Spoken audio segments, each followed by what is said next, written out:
with jurisdiction over the terrible ethnic violence that took place in Rwanda during 1994. No doubt a revisionist history will attribute both tribunals to the same anti-impunity impulse. But in fact the Rwanda Tribunal is further proof of American insincerity in international criminal law. The Americans were the driving force behind the Yugoslav Tribunal, but they had the Rwanda one thrust upon them.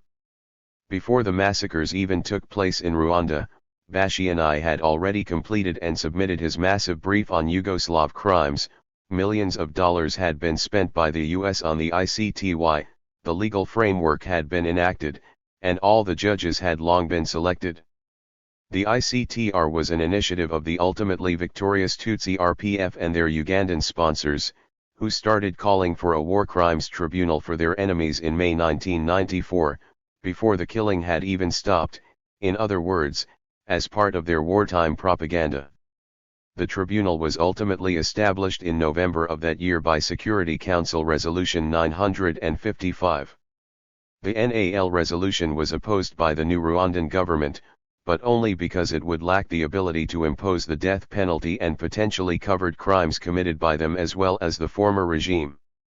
63 They needn't have worried, though, as the ICTR studiously avoided prosecution of anyone associated with the new regime. According to Louise Arbour herself, this was precisely to avoid RPF wrath. Questioned on why she didn't investigate RPF killings within her jurisdiction of up to 30,000 Hutu in reprisals, Arbour answered, "How could we investigate and prosecute the RPF while we were based in that country? It was never going to happen. They would shut us down." 64 These were the people, remember, who wouldn't allow justice to be compromised for mere peace. When, in 2003, Arbour's successor Carla Del Ponte intimated that she might have to start investigating the RPF, the Rwandan authorities made sure that the statute was amended so that separate prosecutors would now be assigned to each tribunal.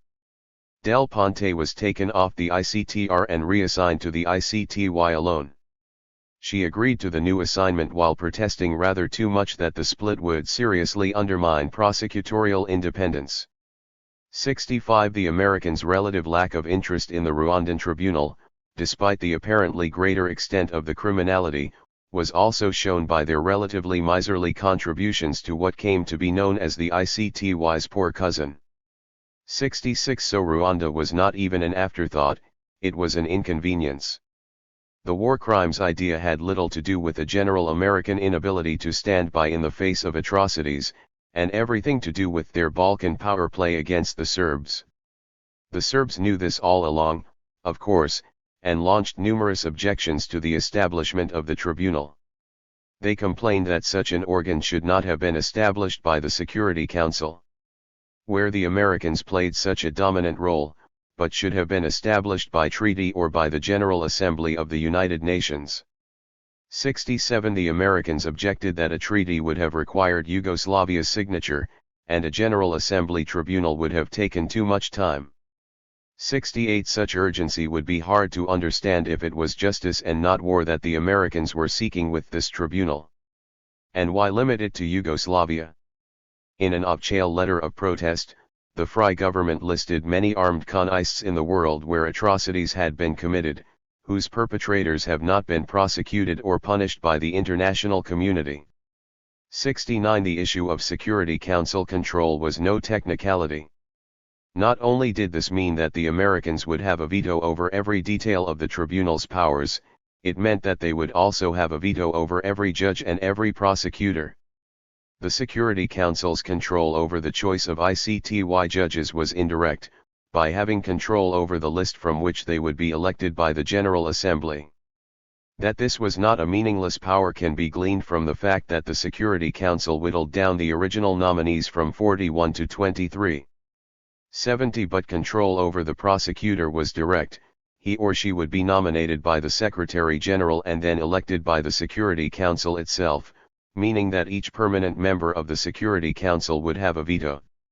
The prosecutor's role would be more crucial than the judges, as time would tell, deciding which crimes would be prosecuted and which would not, among the many committed on all sides. The RST prosecutor was Richard Goldstone. He was chosen by a process of elimination. Bashi was opposed by Britain as a fanatic and a threat to the peace process.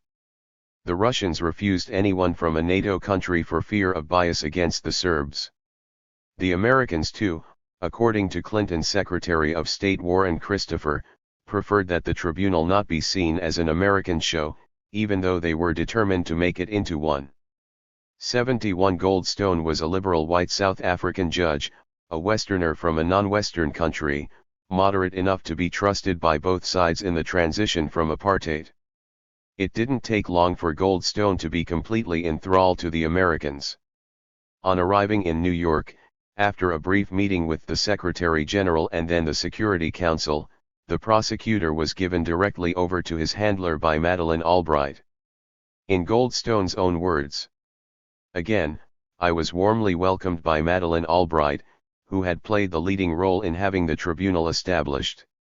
She appointed one of her senior advisors, David Sheffer, to take special responsibility for moving the work of the tribunal forward.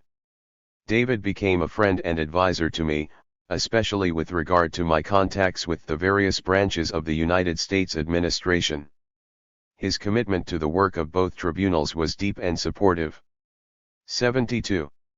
When he arrived at The Hague, Goldstone found the prosecutors of CE had already been assembled for him, with the majority of the personnel coincidentally hailing from the US. I had the distinct impression that Blewett was concerned that I might wish to reorganize the OFCE of the prosecutor. Nothing was further from my mind.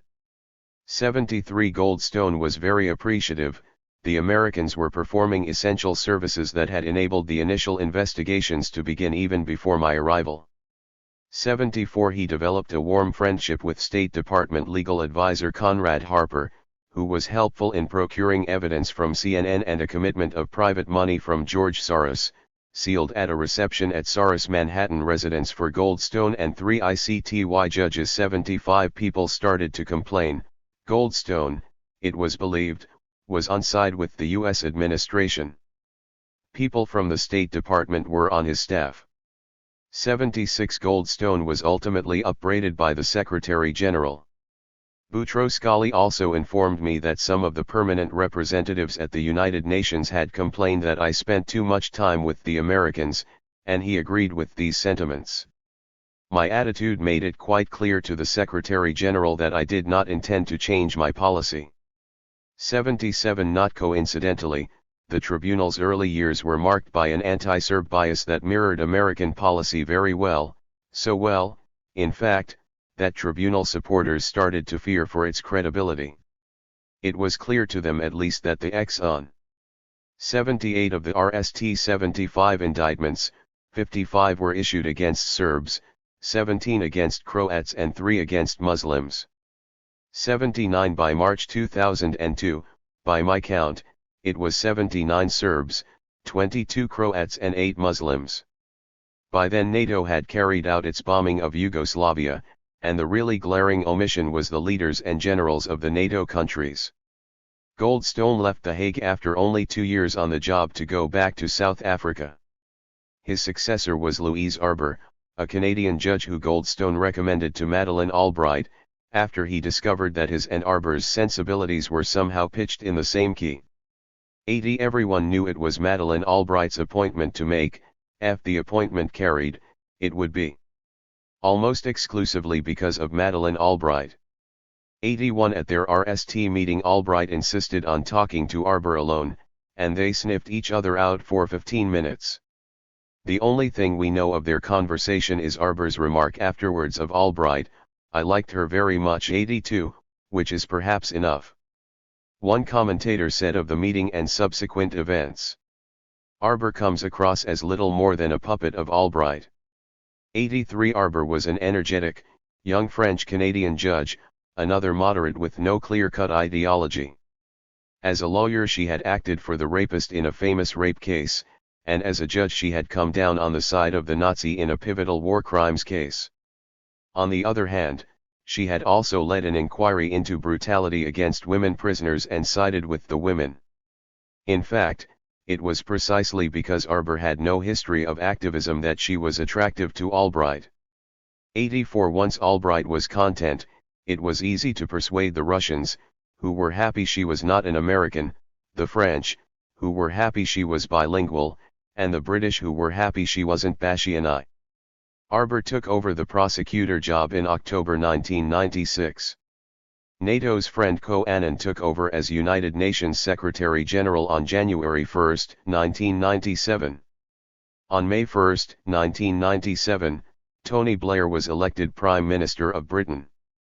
All of this heralded a new working relationship between NATO and the prosecutors of CE that was sealed in blood, on July 10, 1997, with an unprecedented commando raid into Serbian Bosnia by British forces under NATO command, who arrested one Bosnian Serb indictee and killed another who tried to escape. The very next day General Wesley Clark, the U.S. military's chief political and strategic planner from early in the Clinton presidency, formally took control of NATO as its supreme commander for Europe. 85.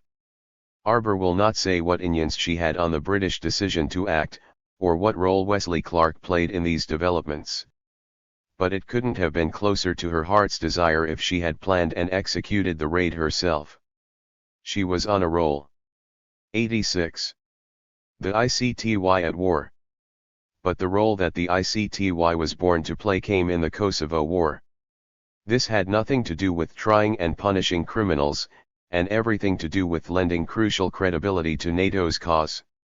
Starting in the fall of 1998, the ICTY became a virtual press of CE for NATO, issuing press releases containing off-chain statements that demonized the FRY as an outlaw state whose leaders were inveterate war criminals, up to their old tricks in Kosovo.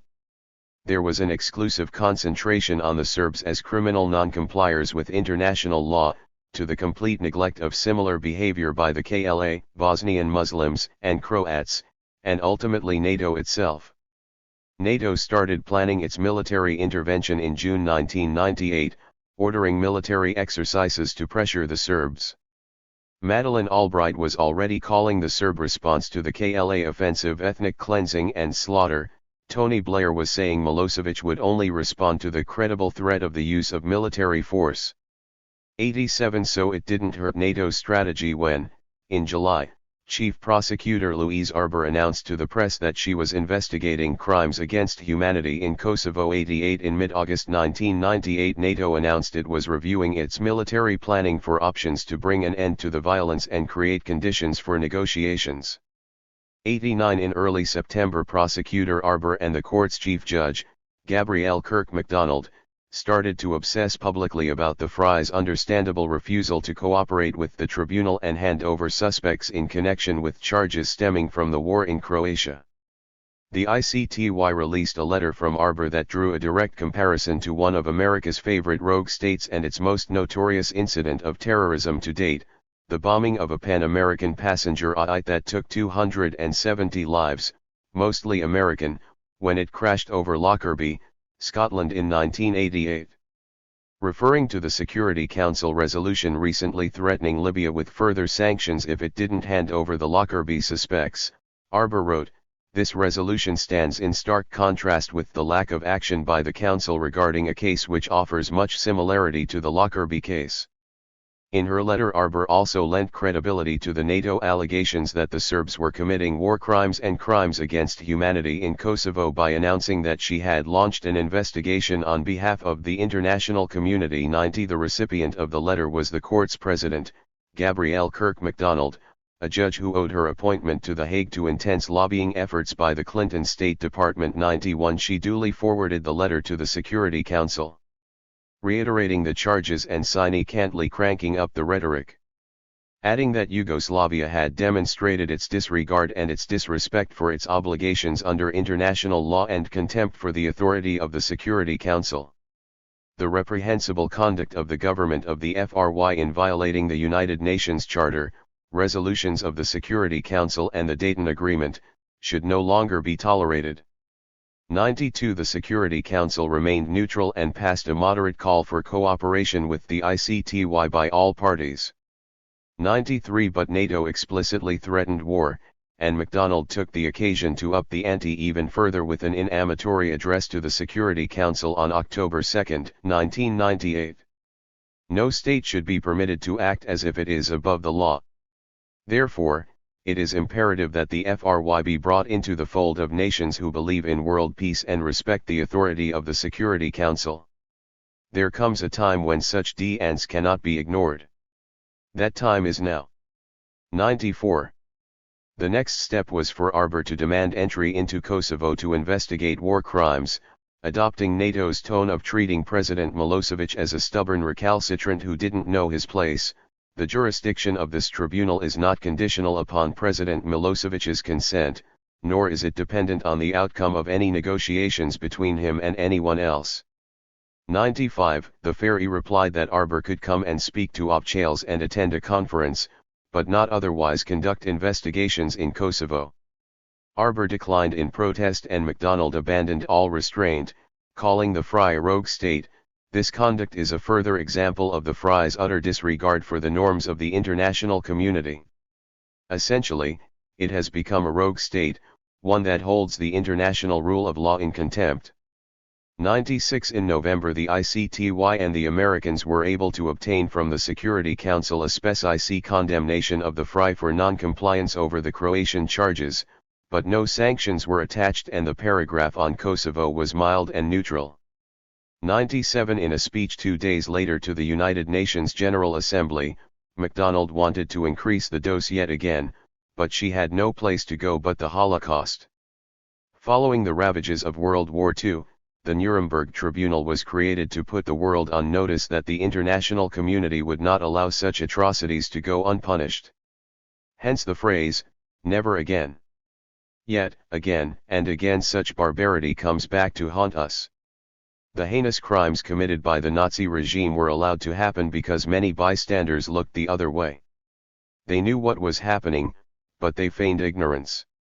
Thus, I ask you, will you passively stand by and permit one state to out the express directives of the United Nations? By omission, will you not become participants? 98. So in the space of a few months, the ICTY had officially endorsed NATO's branding of the FRY as a rogue state and the situation as equivalent to the Holocaust. But the ICTY's really big moment came with Rakok. Remember that the action took place on the afternoon of January 15, 1999.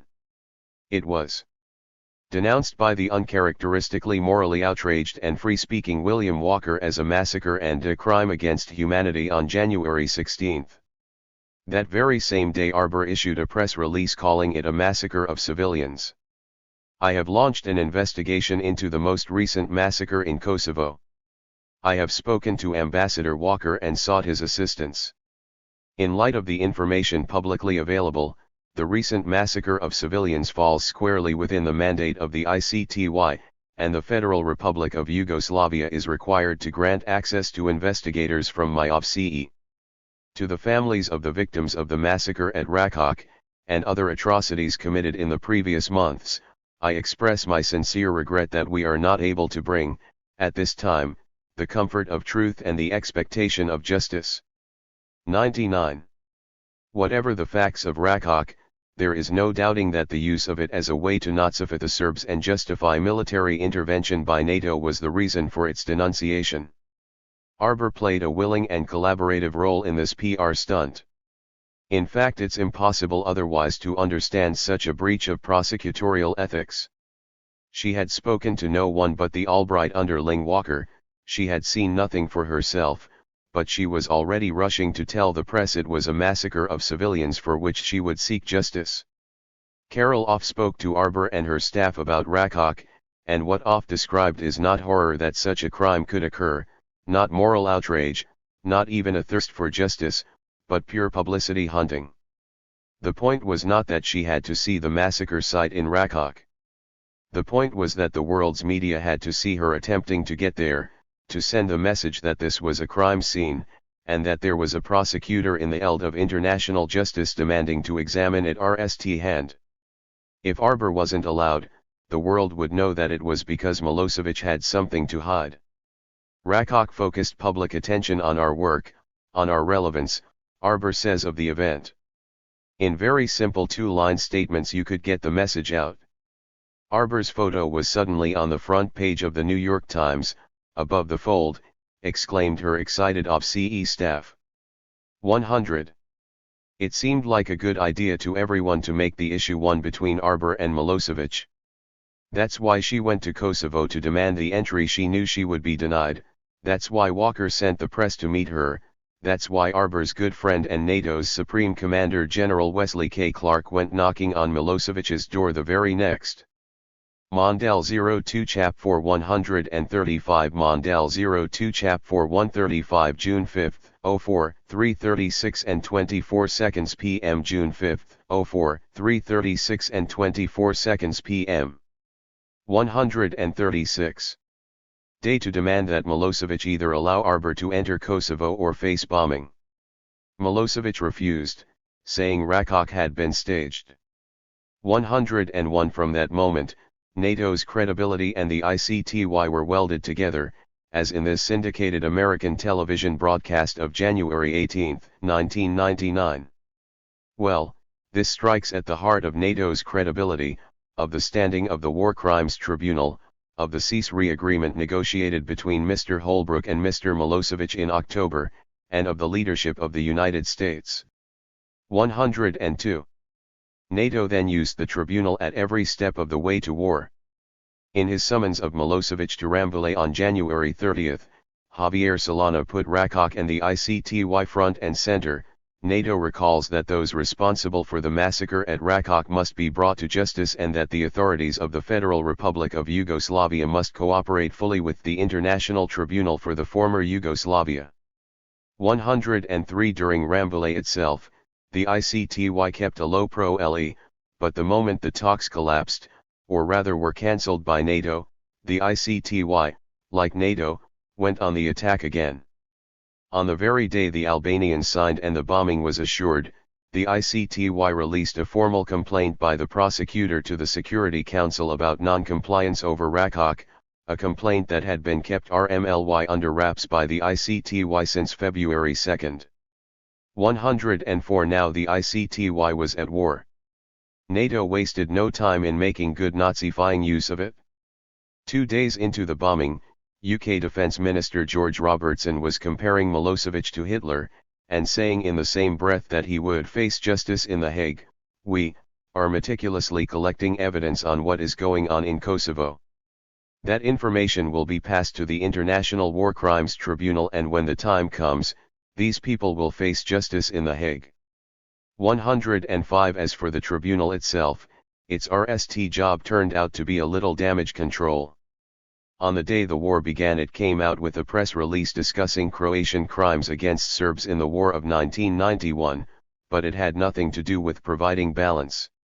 Quite the contrary, it was a rather desperate repudiation of a New York Times article based on leaked documents suggesting that the ICTY was going to charge Croatians with these crimes, something rather embarrassing to NATO of course, because Nazis can't be victims of war crimes. The prosecutor does not comment on the existence or progress of any investigation, and this has been the policy of the OPCE from its inception, she said, but the leaked documents do not contain the OPCHAL position of the OPCE of the prosecutor. 106. The prosecutor does not comment on the existence or progress of any investigation, and this has been the policy of the OPCE from its inception? So how come it had been shooting its mouth off about alleged Serb crimes? Mondale 02 Chap 4 136 Mondale 02 Chap 4 136 June 5, 04, 3:36 and 24 seconds p.m. June 5, 04, 3:36 and 24 seconds p.m. The War Crimes Tribunal 137. In Kosovo for the better part of a year? 107. And what were we to call it when, 2 days later, Arber took what she herself described as the unusual step of addressing herself directly to President Milosevic and other senior officers, reminding them of their obligations under international law, on account of her grave concern that serious violations of international humanitarian law continue to be committed in Kosovo? 108. 5 days later the chief prosecutor, continuing her policy of not commenting on the existence or progress of any investigation, released to the media the text of the letter, which left no doubt that the recipients were under investigation, including a copy of her tribunal statute for easy reference. The 13 named and numbered recipients were the entire FRY political and military hierarchy, with Milosevic at the top of the list. 109. As usual, Judge MacDonald couldn't resist going even further beyond anything resembling her judicial role, and issued her own press release repeating admittedly unverified allegations by refugees, and once again invoking the Holocaust, while reminding Milosevic how comfortable the tribunal was with charging heads of government with genocide. I would also remind President Milosevic that just 8 months ago, the International Criminal Tribunal for Rwanda convicted the former Prime Minister of Rwanda of genocide. 110. But Arber's press brief of March 31 was very rich in content and had 2 other items of even more significance than the crudely packaged accusations against Milosevic. The RST had to do with NATO-induced collateral damage that, even this early in the war, had begun to make itself felt. The RST confirmed civilian death had occurred on the second day of the war, when 16-year-old Senad Dasic was killed by a cluster bomb in Montenegro, which also wounded 2 of his friends. The bombing of Belgrade had begun. Arber was being pressed from various quarters to start charging NATO leaders with their crimes as well, something which she admitted she had the power to do, though in such a roundabout way that it was clear she couldn't bring herself to say NATO and war crimes in the same breath, even theoretically, without a swipe at the Serbs. I have received requests from persons and groups urging me to indict various NATO and other officials for war crimes in relation to the air strikes conducted in Serbia. There is no doubt in my mind that the jurisdiction of the tribunal over Kosovo is well known to all, and indeed has never been contested by anyone except the FRY. I will review all information provided to me, which may suggest the commission of crimes within the jurisdiction of ICTY. I will only disregard unsubstantiated conclusions and political diatribe. But the bombshell of the press release was the announcement of the indictment and warrant for the arrest of Serb paramilitary leader Zeljko Ražnjatović for undisclosed crimes allegedly committed in Bosnia years before. The indictment had been issued secretly on September 30, 1997, and Arber said it had been kept secret to enhance the chances of arresting Arkan. So why publicize it now, admittedly reducing those same chances? The Justicațian was really lame. She had received reports of his alleged involvement in Kosovo and wanted to put on notice those who might be inclined to retain his services, or to obey his orders, that they too will be tainted by their association with an indicted war criminal. 111. Now Arkan certainly knew that the ICTY was after him, so the publicity could have zero deterrent effect on him. Anyway, he had other rather more significant things to worry about than The Hague. He would be gunned down by hitmen in a Belgrade hotel before a year had passed. As for the others, there could be few decision-makers who didn't know who Arkan was, and anyway, you don't get legally implicated for war crimes merely by hanging out with criminals. So the idea had to be, as Arber said herself, to taint by association, but the tainting was of the whole Milosevic regime, and the intention of the press release could only have been to brand the FRY a bunch of war criminals and thus legitimate NATO's bombing campaign. Both Arber and Goldstone before her had always worked very closely with NATO and the U.S. State Department. By the time of Rakoc, Clark, Walker, and Arber were cooking up public relations exercises together to put the Serbs on the defensive. Given NATO's violent protagonism in the Balkans, this was highly questionable, but the association could not be said to be wrong in itself. Until the bombing started on March 24, 1999, NATO itself had been working with the Security Council, and the ICTY was a Security Council organ.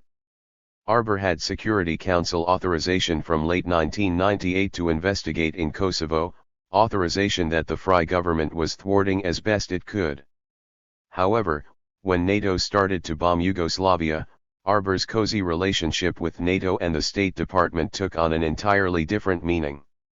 The attack on Yugoslavia was a blatant violation of the UN Charter, almost universally recognized as such by experts in international law, including the tribunal's own RST president, Judge Antonio Cassese. So there was good reason for a self-styled Nuremberg successor like Louise Arbour to consider NATO guilty of Nuremberg's supreme international crime. Furthermore, from very early on in the bombing, the inevitable collateral damage started to occur. When NATO took its attack to Serbia's infrastructure, the bodies began piling up. At least 4 civilians were killed on April 2, and VE on April 4. On April 5 NATO bombs hit a residential area in Aleksanac in Serbia, and killed 10 civilians, ranging in age from the 26-year-old Marina Bovic to the 93-year-old Gvozden Milivojevic. This was the RST accident of war NATO actually confessed to. As early as April 3, Arbour was served with a formal complaint by the entire Faculty of Law of Belgrade University, demanding that she immediately indict Solana, Clark, and all others responsible for brutally violating all norms of international law and committing every crime in Arbour's jurisdiction. 112 In other words, Arbour, MacDonald and the whole ICTY were on notice from the beginning of the bombing campaign that NATO was being legitimately accused of war crimes within their jurisdiction. This should have changed everything in their behavior, but it didn't. In fact, the ICTY moved even closer to NATO. In mid-April, Arbour made a public round of visits to European NATO leaders. 113 By now she had abandoned all restraint herself, and was openly talking about the case she was building, with NATO's help, against the FRY leaders. She meant everyone to know that they were guilty of the crimes NATO accused them of. The tribunal's investigators are now assembling a body of direct witness testimony. Refugee accounts are critical, but they are not enough on their own. The victims did not see the command structures or the people giving the orders at the highest levels. We therefore need the sophisticated kind of assistance that only states can provide. I find the discussions I had in Bonn and London to be extremely encouraging. We have been steadily building our cooperation with a number of countries, and their decisions to increase our access to sensitive information takes us another important step forward. It should also send a signal to leaders and commanders on the ground that are implicated in the commission of war crimes that they will be brought to justice. 114.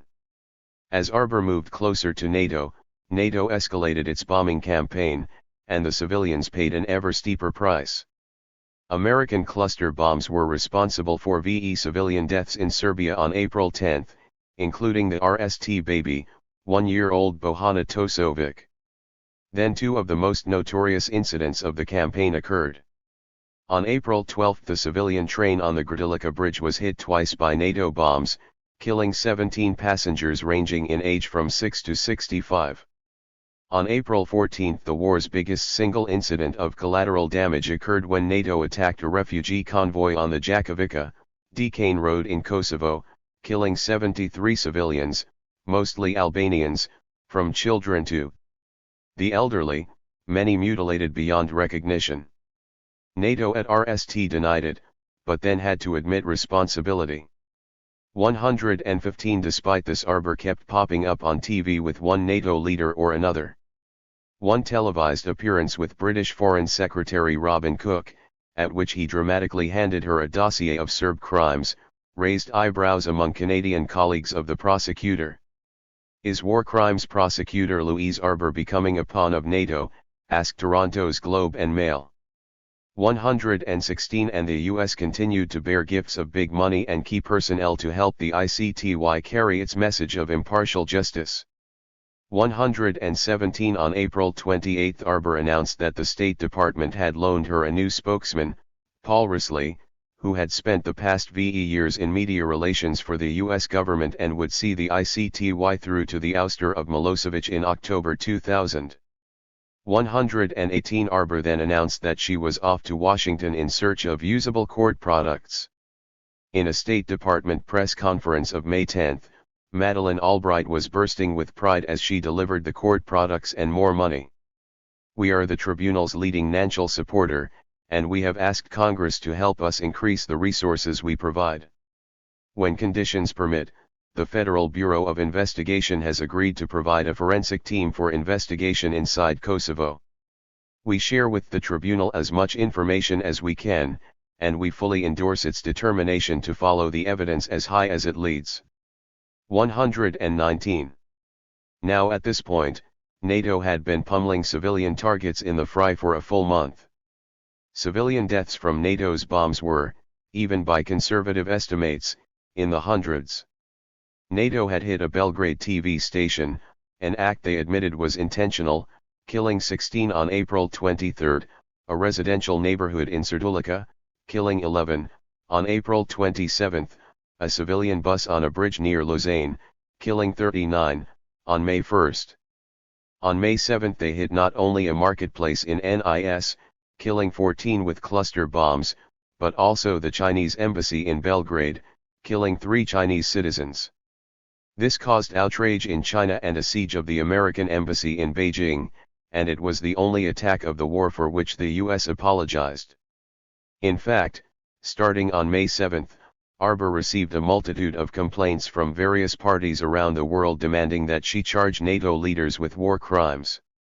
She acknowledged this, but barely, in a speech she made on May 13 to launch the campaign for the ratification of the Statute on the International Criminal Court. But the main point was to reassure everyone that this was in the realm of pure theory. Having said that, I am obviously not commenting on any allegations of violations of international humanitarian law supposedly perpetrated by nationals of NATO countries.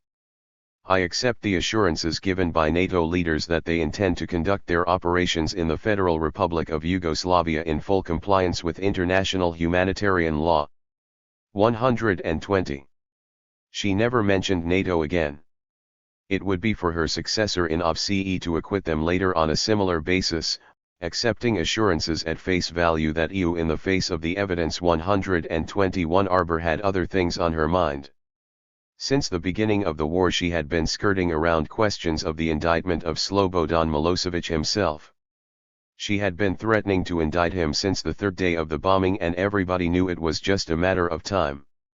On April 7 her deputy denied there was any pressure to indict Milosevic, but allowed that discussions ongoing with countries involved in the NATO exercise about the possibilities. 122 In fact, on April 12 the law was introduced in the American Congress, declaring that it shall be the policy of the United States to support fully and completely the indictment of President Slobodan Milosevic as a war criminal, instructing the CIA to provide the ICTY with any information the intelligence community collects or has collected in support of an indictment and trial of President Slobodan Milosevic for war crimes, crimes against humanity, or genocide. 123 On April 28 Arbour denied that anyone had asked her to refrain from indicting Mr. Milosevic.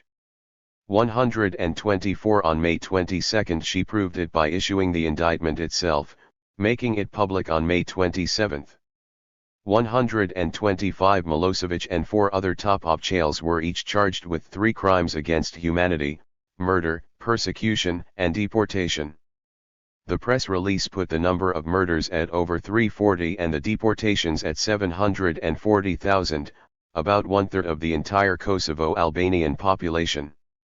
The crimes were alleged to have been committed between January 1 and late May 1999, but, in fact, apart from Rakok, all the crimes detailed in the indictment were alleged to have occurred on dates after the bombing had started. 126 Now, as Noam Chomsky has pointed out, the indictment followed the State Department's line perfectly, seeking to foster the interpretation of the NATO bombing as a response to crimes beginning almost 3 months earlier, while offering evidence of crimes that followed the bombing. 127 And, of course, the indictments themselves were a beautiful piece of propaganda, not only detaching Serb crimes from the KLA crimes they were mixed up with, but detaching Security Council condemnations of the Serbs from condemnations of KLA terrorism contained within the very same resolutions. But this was nothing compared to the really extraordinary thing, which was the timing of the indictments. They came at a time when there had been absolutely no opportunity to investigate their plausibility. The indictments were issued on May 22 for events that were supposed to have occurred between 6 and 8 weeks earlier, at a place that had been and was still under an intense aerial bombardment. As with Rakok, Arbor had done no investigations of her own and had heard only one side of the story, NATO's, and even that must have been rather incomplete. And this was a question not just of opening an investigation, as with Rakok, but of actually issuing indictments. Also, unlike at the time of Rakok, the prosecutor had received numerous well-founded complaints that NATO was committing war crimes itself, and there was no doubt that it was killing a lot of people in an illegal war, one certified as such in a scholarly article by the ICTY's own RST president, Judge Kassezi. Wait till you see how the ICTY tiptoed around those complaints. And hadn't Arbor heard the one about truth being war's RST casualty? For a serious prosecutor, these allegations might have been grounds to open an investigation once the bombing had ended, but indictments in the middle of a war?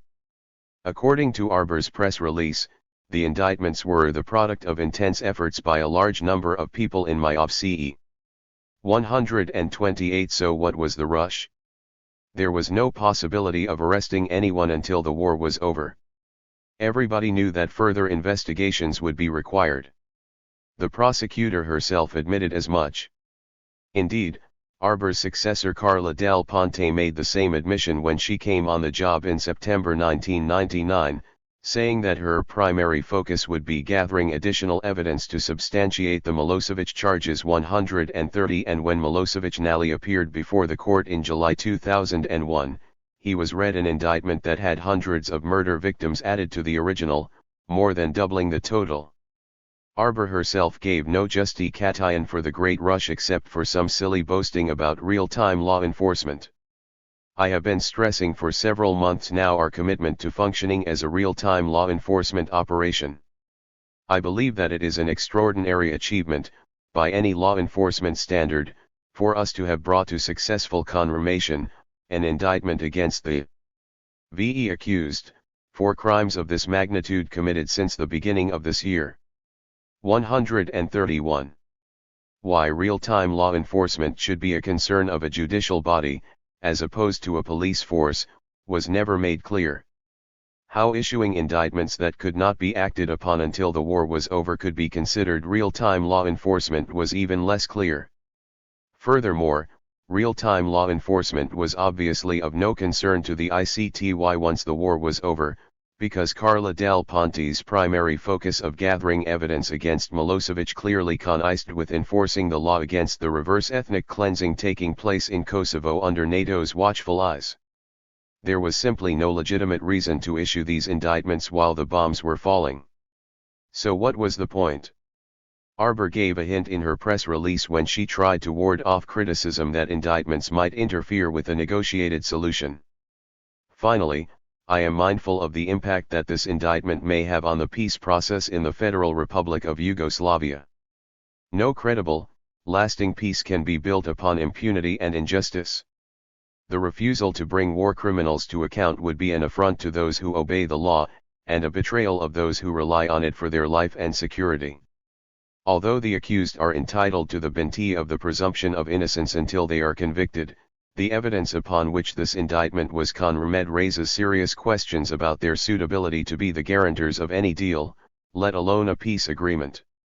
They have not been rendered less suitable by the indictment. The indictment has simply exposed their unsuitability. 132. This was that same old saw about justice having to be done though the heavens fall, even if they should happen to fall on Serb and Albanian civilians, but with this twist. The very moment Arbor chose to disqualify the Serb leadership as partners for a peace agreement was the one in which such an agreement was being concluded by the EU under the auspices of the Russians and the Germans. It was immediately understood to be an indictment whose timing was diplomatically devastating. 133. Some people argued that this was evidence of the independence of the court, on the assumption that the Americans were genuinely interested in a negotiated settlement, and that this made it more difficult for Milosevic to agree. Michael Scharf repeated this line in a post-war op-ed piece in praise of the tribunal. Indeed, while the United States and Britain initially thought an indictment of Milosevic might interfere with the prospects of peace, it later became a useful tool in their efforts to demonize the Serbian leader and maintain public support for NATO's bombing campaign against Serbia, which was still underway when the indictment was handed down. 134 But what an absurd spin this is, since all the evidence against Milosevic was provided by the Americans and the UK themselves. Chomsky acidly called it the indictment that Washington hoped would not be issued when it provided information and intelligence previously withheld. 135 Albright's ambassador-at-large for war crimes, David Sheffer, obviously in favor of a speedy indictment, admitted to having supplied Arbour with sensitive intelligence material. He also came to see her at The Hague 3 days before the indictment was issued. 136 And the indictment's blow to the peace deal coincided with an intensification of bombing that seemed aimed at the same thing. 137 The denials all round that there was any pressure are not in the least inconsistent with what was obviously a collaboration. In fact, the only account that makes any sense is Carol Off's, which she appears to have got from Arbour herself, namely that Arbour had cleared the whole thing with NATO. From the moment the bombing started, Arbour was asking for court products from people who knew exactly what she wanted them for. Arbour didn't tell them directly that she was planning to indict Milosevic and a number of his associates, but they certainly could have guessed that she was heading towards a showdown. 138 The VE-Day gap between the signing and release of the indictment was in fact meant to give Clinton and Blair time to approve it. Arbour was told by her private sources that President Bill Clinton and Prime Minister Tony Blair had a 10-minute phone conversation in which they decided this was okay. Maybe it was even good. But the German Chancellor, Gerhard Schröder, was angry. Sometimes there are goals, such as peace in Europe, that take precedence over other considerations. 139. The Russians were not informed beforehand. When the indictment was released, Chernomyrdin, at that very moment en route to Belgrade, turned his plane around and declared, "Today, we reached the finishing line in the negotiating process, but somebody needed to put obstacles on the road to a peace dialogue." 140 Madeleine Albright immediately seized upon the indictment to justify the U.S. refusal to tolerate a negotiated settlement on the Russian-German model. She was on television bright and early the next morning. "We are not negotiating with Milosevic. The indictments, I think, clarify the situation because they really show that we are doing the right thing in terms of responding to the kinds of crimes against humanity that Milosevic has perpetrated." Asked what she would do if Milosevic promised to meet all the NATO demands in exchange for a meeting with President Clinton, Albright answered, "I think you are raising a completely hypothetical situation. He has to accept the terms, then the bombing campaign will stop. Milosevic is an indicted war criminal." 141 NATO then struck hard at Serbia, aiming straight for the morale of its citizens. More hits were seen on May 30 than on any other day of the war. Off-chail targets included Belgrade's electricity towers, and several radio and TV stations. It also included an attack on a Serdulica ammunition storage depot that hit a hospital and killed 21 civilians, and a broad daylight attack on the bridge crowded with civilians at Varvarin, which took 9 civilian lives. 142 Arbour's predecessor, Richard Goldstone, had played the same game with indictments and Milosevic back in 1995, except in reverse. The Americans' preferred solution was a military one that excluded the Bosnian Serb leadership and made Milosevic the Serb interlocutor. Goldstone delivered the goods in the form of selective indictments. On his own account, when it was announced that the Dayton talks were to take place, we decided to hasten the indictment. 143 The indictment of Karadzic and Mladic, that is, the man the tribunal would later charge as the mastermind of the Bosnian genocide, was, strangely, missing. Goldstone says politics didn't influence his decision not to indict Milosevic, but Scharf disagrees. It is hard to believe Goldstone did not intentionally delay pursuing an indictment of Slobodan Milosevic. Clearly such an indictment would have wrecked any prospect for peace at Dayton. 144 Goldstone, too, was entirely dependent on the U.S. State Department for his information, The CIA even managed the telephones in the prosecutors of CE-145, so the ICTY provided many valuable services to the Americans in corroborating the claim that the illegal bombing campaign, far from being the supreme international crime, was actually a law enforcement mission against war criminals who were right then perpetrating unspeakable acts, Nazis in fact, and the ICTY itself drove this point home at every opportunity. When NATO commenced its attack on Yugoslavia, a visitor to the Anne Frank house in Amsterdam would be offended by a prominent photograph of Louise Arbour posted near the exit, with accompanying text making it seem as if she was carrying on the job of punishing Anne Frank's murderers.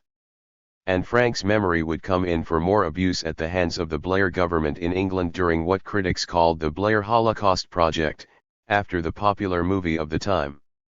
This was a local version of the International Holocaust Remembrance Day proclaimed in Stockholm in January 2000.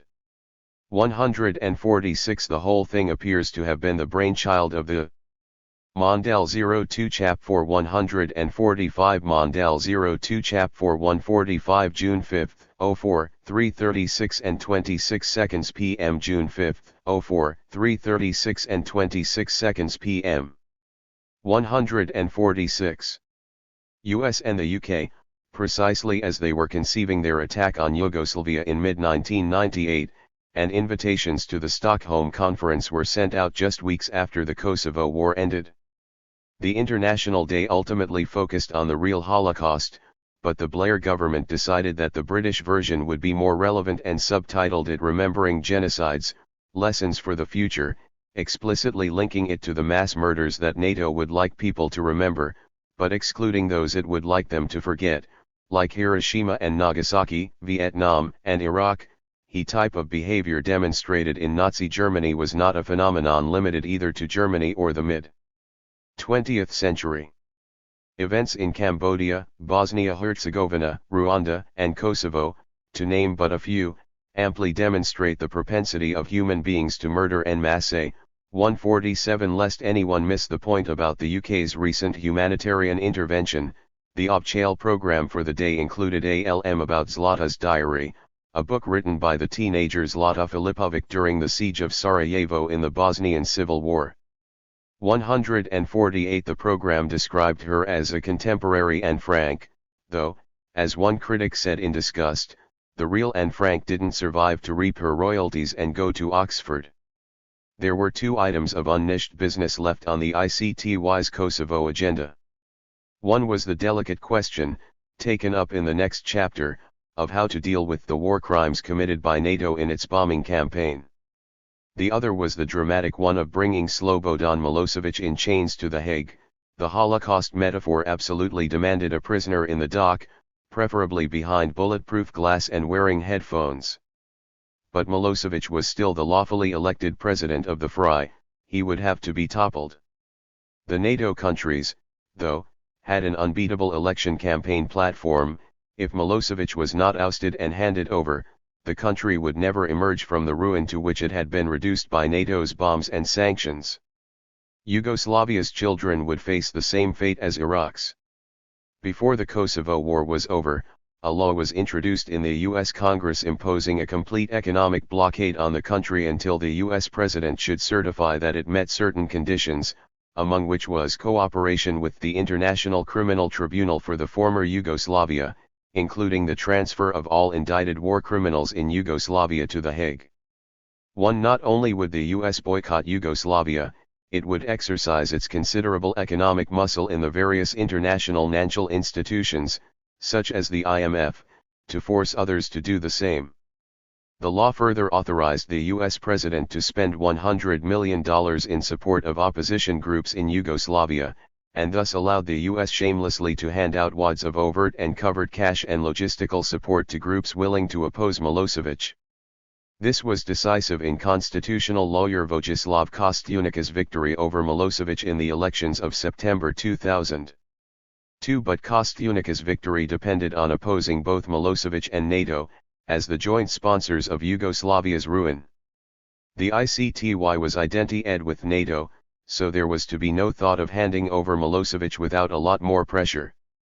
Milosevic's ouster was rewarded by the US with $45 million in emergency food aid to get Serbia through the winter, but the price of Yugoslavia's survival was made very clear, and the Americans set a legal deadline, March 31, 2001. If the president didn't certify by then that the FRY was cooperating, $100 million of US aid would be cut off and the American directors of those international financial institutions would be instructed not to support loans and assistance to the FRY. 3. The job of collecting NATO's pound of ash from Yugoslavia fell to Louise Arbour's replacement as chief prosecutor, former Swiss Attorney General Carla Del Ponte.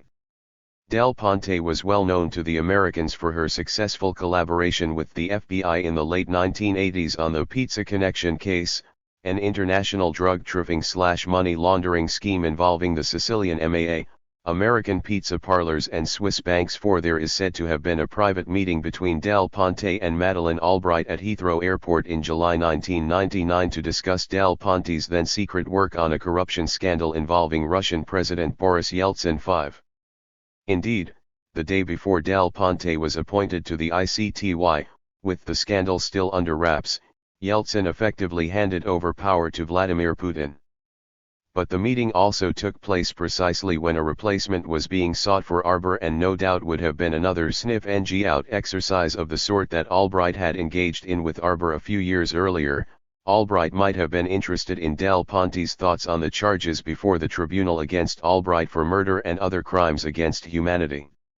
In January 2001, Del Ponte went calling on Kostyunica with fresh arrest warrants. She was met with public protests and a lecture from Kostyunica on the selective justice of the tribunal, which he declared an institution more political than judicial. 6. Kostyunica protested that NATO wasn't being prosecuted for its supreme and lesser crimes against Yugoslavia. And why couldn't Milosevic be prosecuted at home? This was perfectly acceptable under the tribunal statute, which made jurisdiction concurrent with the national courts. Indeed, the new International Criminal Court actually gave priority to national courts. But Del Ponte would have none of this. She made the US economic blackmail of Serbia her very own cause. Should Yugoslavia fail to hand over Milosevic, its children would not be permitted to eat. I believe at that point the international community will have to consider the sanctions hypothesis. To make the programs of financial assistance to Belgrade conditional. No cooperation with the tribunal, no assistance. 7. As March 31 approached, everyone knew what was going to happen. 8. A new government had taken over the Republic of Serbia, the main constituent of the Yugoslav Federation, which now consisted of only Serbia and Montenegro. Prime Minister Zoran Đinđić, later assassinated, was decidedly pro-Western. 9. Yugoslav officials started to drop hints of an imminent arrest of Milosevic. There was only the minor detail of a lack of proof. 10. Sure enough, as the clock approached midnight on March 31, Milosevic's Belgrade villa was surrounded by Serbian police, and after a few dramatic hours of negotiations, Milosevic is supposed to have said, "They'll never take me alive," and, naturally, Del Ponte is supposed to have said, "I want him alive." By 5 a.m. of the morning of April 1, Milosevic was being whisked away to a Belgrade jail, his surrender having been negotiated without bloodshed, with only a few desperate shots read from the pistol of his distraught daughter. Milosevic was not charged with war crimes, however, but with corruption in the amount $200 million he was supposed to have diverted to himself and his party. 11. Hardly the kind of thing that would have warranted his being taken into custody at that moment, even if there was any hard evidence, and over the next 3 months none whatsoever was brought forward to substantiate the charges. Everyone knew Milosevic's arrest was, in the words of the Italian Prime Minister Amato, strongly influenced by the American position, which was explicit: "If you haven't arrested Milosevic by March 31, we will cancel the aid." 12. Despite this, there was a well-scripted international chorus of celebration for the victory of all things, the rule of law. 13. The Americans patted the Yugoslavs on the head for the arrest, but reminded them there was much more to be done for the rule of law if they didn't want to starve. Robin Cook declared, with a heavy heart, "We want to help the government of Serbia reconstruct their economy and put behind them the devastation of the Milosevic years. But we can only do that if they cooperate with the International Tribunal in The Hague." 14 Colin Powell and George Bush gave the certificate of good conduct provided for by the law, which released $50 million and access to the international monetary institutions. But now another deadline was set, this time for June 29, when an international donors conference was to take place. About $1 billion would be at stake, though only $200 million would be American. The US promised to derail the whole conference if Milosevic was not in The Hague. 15 But there was a huge legal problem standing in the way of the rule of law. The Yugoslav constitution forbade the extradition of nationals. A Yugoslav citizen may not be deprived of his citizenship, deported from the country, or extradited to another state. 16 This was typical of most legal systems in the world, which, when met with a request for extradition of their own citizens, take the option of local prosecution offered by the ancient maxim, aut dedere aut judicare, either extradite or prosecute. To make extradition of a Yugoslav citizen legally possible would require, in effect, an amendment to the constitution by a new federal law. But for that, Kostunica needed the votes of his federal coalition partners from Montenegro, who had been elected overwhelmingly from Milosevic's own party. As the deadline got closer, it became clear that there were not enough votes to pass the law. A week before the deadline, Kostunica withdrew the legislation and decided to try and proceed by government decree, a very dubious tactic, constitutionally speaking. The decree, issued on June 23, provided for a standard, if vertiginously expedited extradition procedure. There would be a hearing, but the losing side would have only 3 days to appeal to the Supreme Court. 17 Since a mere decree could not override the Constitution, lawyers for the opposition went straight to the Federal Constitutional Court, which ordered a suspension of the operation of the decree until the constitutional doubts over its validity could be resolved. That was on June 28, the day before the International Donors Conference. Kostunica said the decision of the court should be respected and withdrew from the scene. But the government of Serbia wasn't going to allow a mere Balkan constitution to offend the Americans. Condemning the court for its ties to Milosevic and, strangely, a sellout of Serbia's future, Djindjic passed his own decision the very same day to extradite Milosevic without any formalities whatsoever. 19 As the clock edged towards midnight, Milosevic was unceremoniously taken from his jail cell and owned by helicopter to a UN base in Bosnia, where he was transferred to a British RAF plane and owned to the Netherlands. He was in the ICTY jail by 1:15 a.m. of June 29. Not bad work. There followed yet another well-rehearsed NATO country chorus of celebration for international justice and the rule of law. 20 The Sunday New York Times said it was the rule of law that distinguished us from the Nazis, the communists, and people like Milosevic. Communism promised equality. Hitler promised the 1,000-year Reich. Milosevic promised glory. All the West offers, alongside the prosperity of the boardwalk, is the rule of law. It's enough. 21. An editorial from Toronto's Globe and Mail gives the obvious of the absurdities that were being tossed about at the time. Most important, the extradition of Mr. Milosevic is a vindication of the whole idea of international law. Now, former dictator Augusto Pinochet is facing a possible trial in Chile on human rights charges, and earlier this month a Belgian judge sentenced 4 Rwandans to long prison terms for their role in the 1994 genocide. The long arm of international law is becoming stronger, South African Judge Richard Goldstone, the RSTUN war crimes prosecutor, said yesterday. That is something to cheer about. 22. Pinochet would be free as a bird within a year.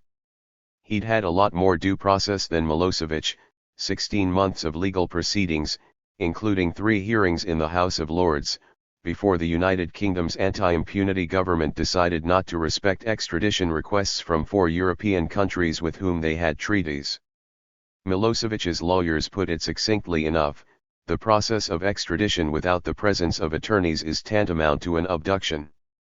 23. And of course the United States had owned 15,000 feet over international law in Kosovo itself, and would be at it again in Afghanistan before 6 months were out, and in Iraq in under 2 years.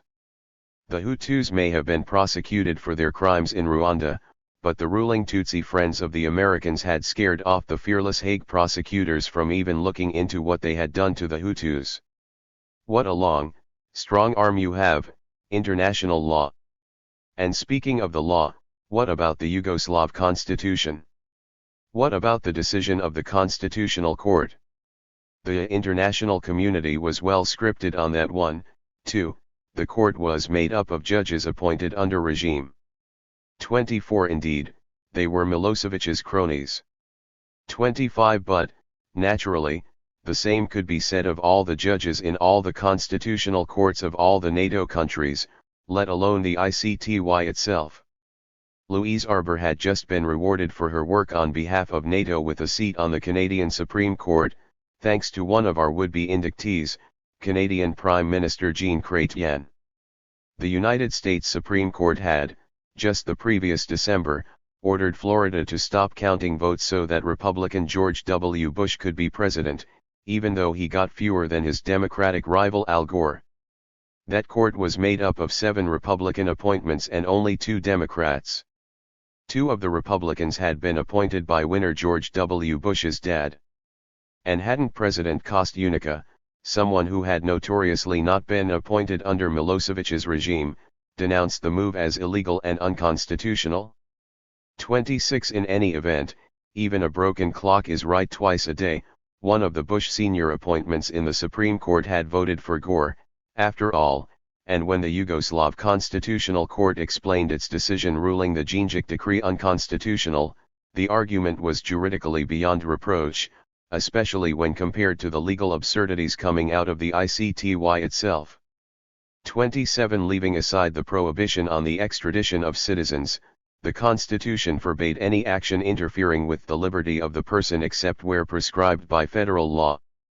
28. Government decrees such as the Djindjic decision do not have the character of law in Yugoslavia, but are merely executive acts, and this one was clearly beyond the power of the government of Serbia under the federal constitution.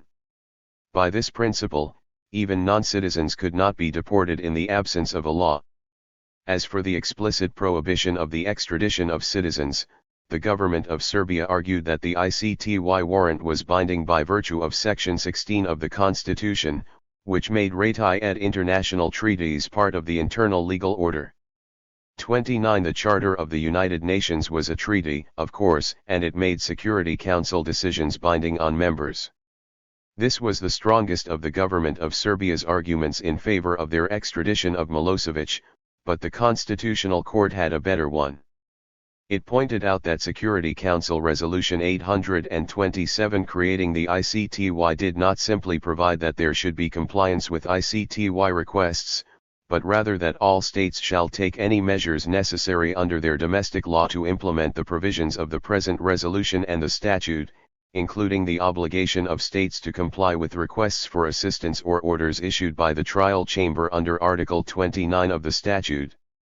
Thus requests for compliance were not, even on their own terms, self-actuating and automatically part of Yugoslavia's legal system, they required some form of Yugoslavian legal implementation. And the court pointed to the legislation enacted by many other countries in pursuance of this requirement. Without such legislation there would be a complete absence of due process, and that itself would violate many norms of international human rights law. Thus, Yugoslavia might well be in breach of some of its international obligations by not extraditing Milosevic, and in compliance with others, but that was a different question from whether the obligation was automatically part of Yugoslav law, and therefore able to supersede the constitutional protections. The separation of international and domestic law is well established throughout the world's legal systems. 30. So, far from a triumph of the rule of law, Milosevic's extradition seemed more a defeat for it at the hands of naked power. But no matter, Milosevic was in The Hague and the Brussels Donors Conference went off as planned. Attendees pledged 1.28 billion US dollars, though most of it went to the debt owed to these very same donors, and thus the exercise was described as a mere drop in the ocean for Yugoslavia, now at near beggar status. 31. Milosevic at The Hague. Why was it so important for the US and its NATO allies that Yugoslavia hand Milosevic over to The Hague for trial? Milosevic was a spent political force. Yugoslavia had been punished and was now totally dependent on the kindness of strangers, and Bosnia and Kosovo were safely in the control of NATO. The Americans obviously didn't give two hoots about international criminal law or the authority of tribunals, even this one. There were lots of indictees roaming around the Balkans from the other wars besides Kosovo. The US wasn't threatening anyone with starvation for them. What point could there be in demanding Milosevic's handover, except a symbolic one? But what was it meant to symbolize? There was only one possible explanation. A senior Russian legislator offered it when Milosevic was arrested in April. They want to take him to The Hague to legitimate NATO's aggression of spring 1999 against Yugoslavia. 32. Diana Johnstone had the best way of putting it: it was not enough to bomb Serbia and detach part of its territory. The Serbian people must be made to believe, or to pretend to believe, that they deserved it. The crime must be made to the punishment in the New World Order. 33. This was the point Milosevic himself would make again and again at his trial. This trial's aim is to produce a false justification for the war crimes of NATO committed in Yugoslavia. 34. But there was one big problem in justifying the massive bombing of Yugoslavia: no genocide in Kosovo. Not even an attempted one. Genocide, the legal word for Holocaust, was fundamental to NATO's justification for war, but when the fog had lifted, the numbers didn't come anywhere near it. Even if they were 20,000, wrote Guido Rampoldi of Rome's La Repubblica, it would not give any reality to the hyperbole thrown out during the war by some Western governments. He allusions to Milosevic, Hitler, the careless meanderings with the word genocide. 35. Despite 78 days of grim efficiency by the genocidal Serbs, the prosecution at Milosevic's trial could commit itself to only the non-committal. At least 4,500 people died. 36. Died, not were murdered, and even that was about twice the number of actual bodies ever found. After thousands of witness interviews, a frantic exhumation program conducted by NATO investigators, and despite this being Del Ponte's primary focus, the NAL amended indictment could charge Milosevic with the murder of only a deliberately vague hundreds of Kosovo Albanian civilians. 37. Adding up the specific numbers mentioned in the indictment gives an approximate GUR of 758, of which 607 are individually named in the Appendix 38 by NATO's own admission. Its bombs killed at least 500 civilians, and most estimates put the number well beyond 758. But above all, no charge of genocide or even attempted genocide. Clearly something had to be done. A genocide charge was desperately needed, and Del Ponte started dropping hints in April that there would be one, but it was going to have to come from Bosnia. Not that the claim of genocide in Bosnia could be made out without an extreme debasement of the coinage. Even such an ardent belligerado as Elie Wiesel had opposed the use of this term. In my view, genocide is the intent and desire to annihilate a people. The Holocaust was conceived to annihilate the last Jew on the planet. Does anyone believe that Milosevic and his accomplices seriously planned to exterminate all the Bosnians, all the Albanians, all the Muslims in the world? 39.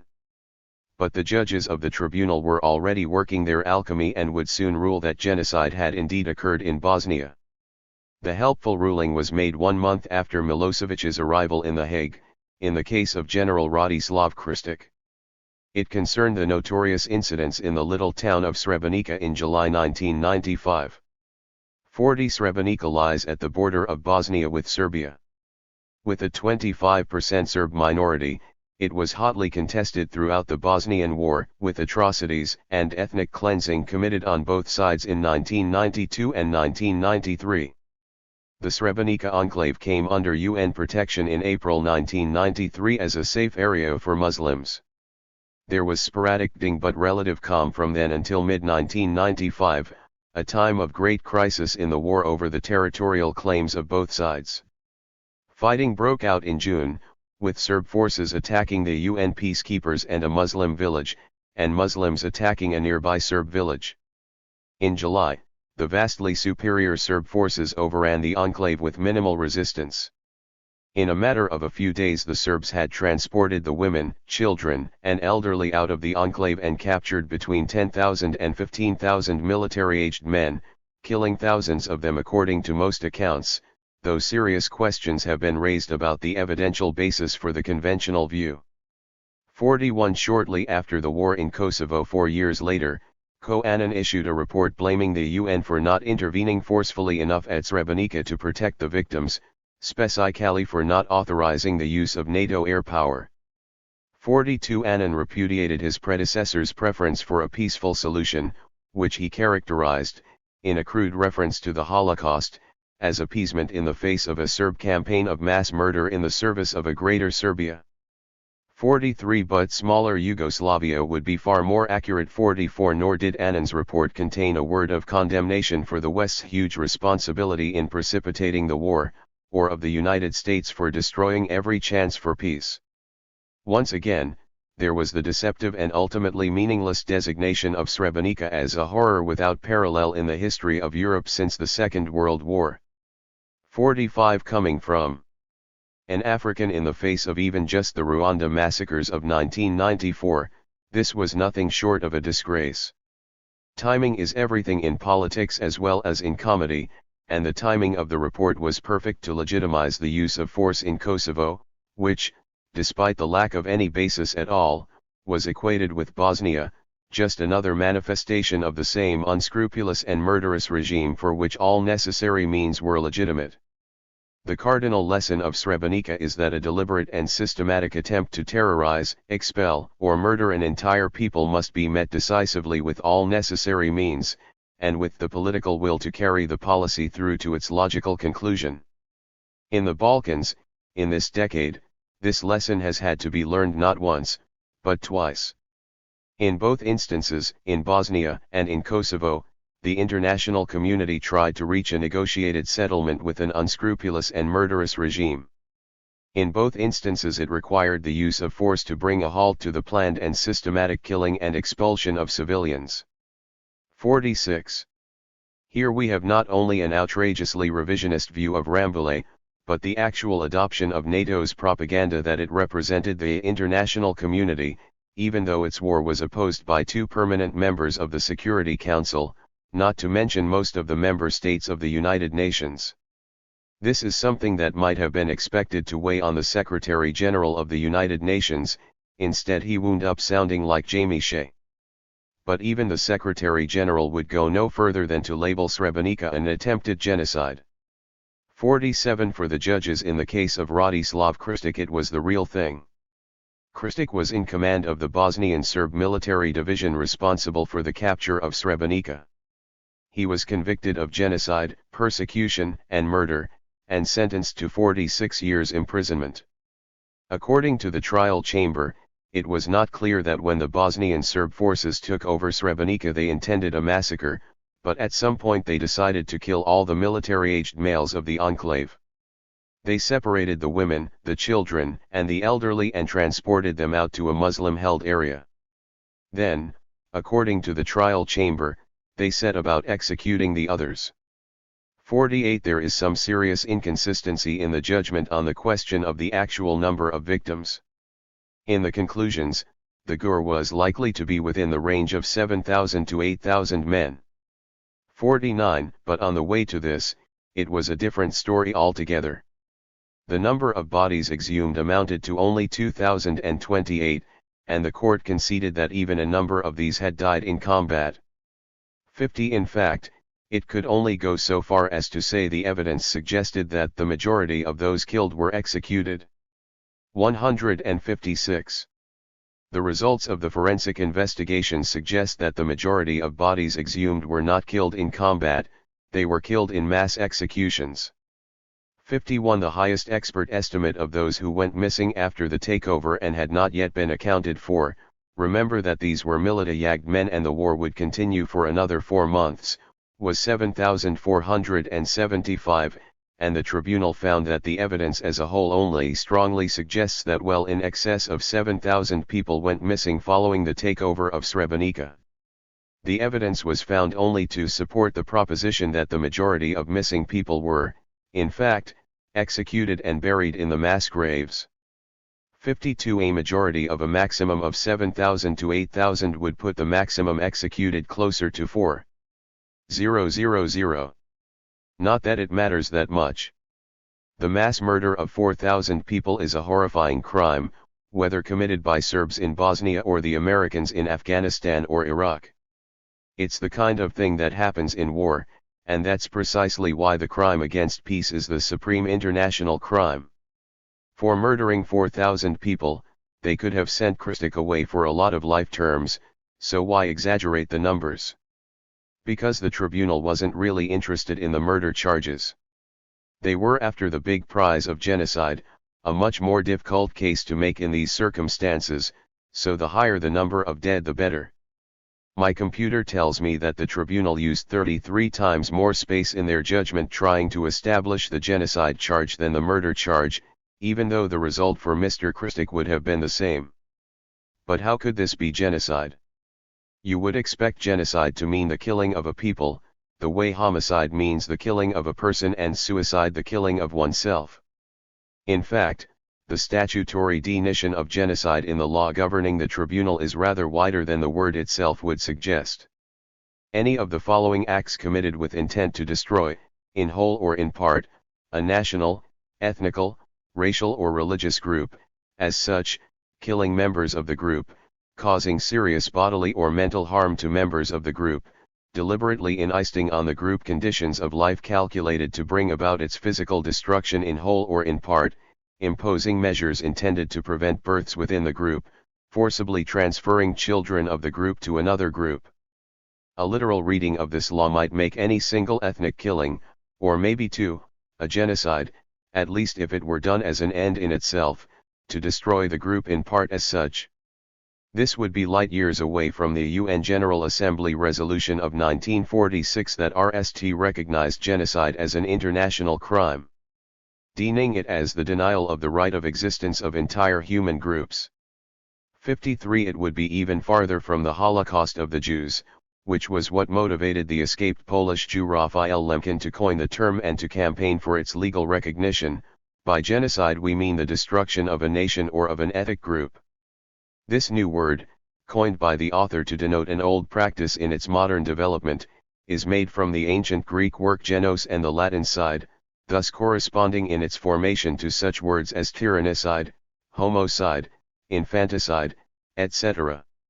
It is intended to signify a coordinated plan of different actions aiming at the destruction of essential foundations of the life of national groups, with the aim of annihilating the groups themselves. 54. The tribunal in the Kristic case occupied a middle ground between this literal, everyday meaning of genocide and the extremely minimal possibilities of the statutory definition, deciding that genocide had to include the intent to destroy at least a significant part of the group. But as the defense argued, and the court accepted, there was no evidence that the Srebrenica massacres were part of a plan to kill even a significant part of the Muslims of Bosnia, much less to kill all of them. The defense argued that even killing 7,500 men in Srebrenica could not prove an intent to destroy a significant part, much less the whole, of a Bosnian Muslim community that numbered 1.4 million. This was especially so since the invaders had actually transported the women, children, and elderly out to safety in a Muslim-held area, as opposed to all other genocides in modern history, which have indiscriminately targeted men, women, and children.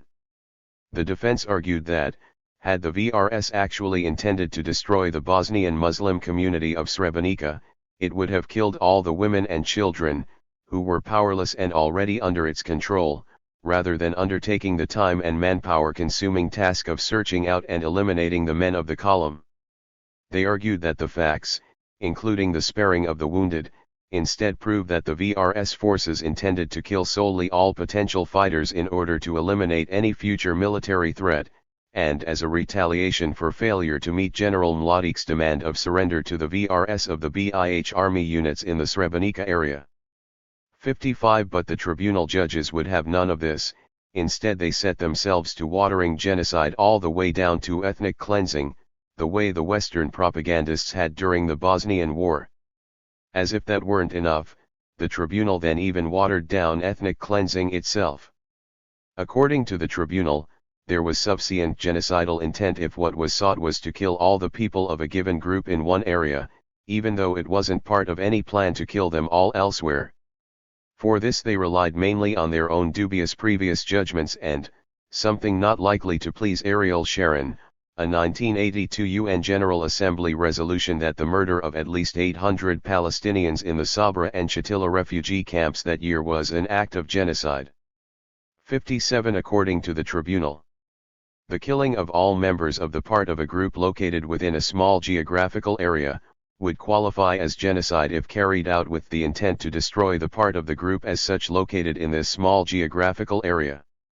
Indeed, the physical destruction may target only a part of the geographically limited part of the larger group because the perpetrators of the genocide regard the intended destruction as sufficient to annihilate the group as a distinct entity in the geographic area at issue. 58. The court then went the NAL step and dispensed with the annihilation element altogether, ending genocidal intent in killing to achieve the permanent removal of a group from one area to another. How did the killing of only the military-aged men accomplish this? Here the court could be found repeating the age-old shibboleth of patriarchy. In patriarchal society, the men are more important than the women. But then why not kill all the males, the elderly and the boys as well? Why concentrate on those of military age? The tribunal's answer to that one really gave the whole game away, because it was precisely the argument made by the defense. Military-aged men were a military threat because they might retake the area. Granted, only the men of military age were systematically massacred, but it is significant that these massacres occurred at a time when the forcible transfer of the rest of the Bosnian Muslim population was well underway. The Bosnian Serb forces could not have failed to know, by the time they decided to kill all the men, that this selective destruction of the group would have a lasting impact upon the entire group. Their death precluded any effective attempt by the Bosnian Muslims to recapture the territory. Furthermore, the Bosnian Serb forces had to be aware of the catastrophic impact that the disappearance of 2 or 3 generations of men would have on the survival of a traditionally patriarchal society, an impact the chamber has previously described in detail. The Bosnian Serb forces knew, by the time they decided to kill all of the military-aged men, that the combination of those killings with the forcible transfer of the women, children, and elderly would inevitably result in the physical disappearance of the Bosnian Muslim population at Srebrenica. 59. So genocide was transformed in this judgment, not into mere ethnic cleansing, but into the killing of potential actors during a war for military advantage. How far was this from Donald Rumsfeld's description of American objectives in Afghanistan? Q. Mr. Secretary, you've talked with some clinical detachment about measures of success there. Isn't one of the measures to kill as many of the Al-Qaeda and Taliban forces as possible? General Myers talked about the 5,000 dead Americans. I mean, is part of this just killing off these guys? Mr. Rumsfeld, oh, you bet. And they're trying to it every day, and in fact, they're doing it every day. And those trucks that you saw and those buildings you see hit are not empty. 60. In the Christic case, the concept of genocide, except as pure propaganda, lost all contact with the Holocaust, a program for the extermination of a whole people, essentially innocent bystanders, where women and children were separated not for transportation to Israel, but for gassing, so that the strong could be worked to death, with the result that 2/3 of the Jews of Europe, 1 out of every 3 Jews on the planet, were murdered as an end in itself. It was this disgraceful sleight of hand by the tribunal judges that made possible the charges of genocide against Milosevic, to hide the fact that in Kosovo there wasn't even an attempt at the tribunal's counterfeit form of genocide, much less the real thing. Milosevic's trial was preceded by procedural maneuvers aimed essentially at the same objective. After laying the charges for Croatia and Bosnia, Del Ponte sought to have them all combined into one huge trial, something the rules of the tribunal forbade unless they were part of a common scheme, strategy, or plan. Del Ponte argued that, for all their differences, the crimes in Croatia, Bosnia and, at a distance of 3 years, Kosovo, all formed part of a plan for a greater Serbia. The trial chamber ruled the connection to be too nebulous and ordered separate trials, but they were overruled by the appeals chamber, which didn't bother to explain why 61. Thus Slobodan Milosevic went on trial for genocide, with the Kosovo Holocaust analogy more or less intact, and all the papers could trumpet that here was the RST head of state who ever went on trial for it, never mind how many real genocides by heads of states had gone unpunished, let alone the crimes, from Hiroshima and Nagasaki through Vietnam to the Gulf Wars and Afghanistan, that the American sponsors of the ICTY had committed that were exponentially more heinous than what passed for genocide in the ICTY's cheapened denition. Of course, before the trial could even get started, September 11, 2001 completely stole the tribunal's thunder, and the practical effect of the state of war that ensued was to bathe the Milosevic trial in almost total obscurity. This was not a bad thing for defenders of either the Kosovo campaign or the whole enterprise of international criminal law, because anything resembling close public scrutiny of the trial was something their causes could well do without. Victor's justice. Victor's justice is what critics called the Nuremberg and Tokyo war crimes tribunals. They were set up and staffed by the victorious allies to judge the crimes of their defeated enemies. The new international criminal law was supposed to be different. Michael Scharf said in defense of Milosevic's judges that they represented the whole international community, not just his victorious adversaries, because they were elected by the General Assembly of the United Nations, not the NATO-dominated Security Council. 62. He neglected to mention that the list of nominees had, by the law he drafted, to be approved by the NATO-dominated Security Council. So it was not the luck of the draw that determined that the court that Milosevic found himself before at The Hague was presided over by Judge Richard G. May of the United Kingdom. Since Britain was the second most active NATO participant in the bombing of Kosovo, the impression of Victor's justice could hardly have been stronger. Indeed, May had been something of a Labour Party activist before going to the bench, having stood for Labour in the constituency won by Margaret Thatcher in 1979. 63. But this was a court already top-heavy with judges from NATO countries. In 1997, out of the 11 judges were from NATO countries.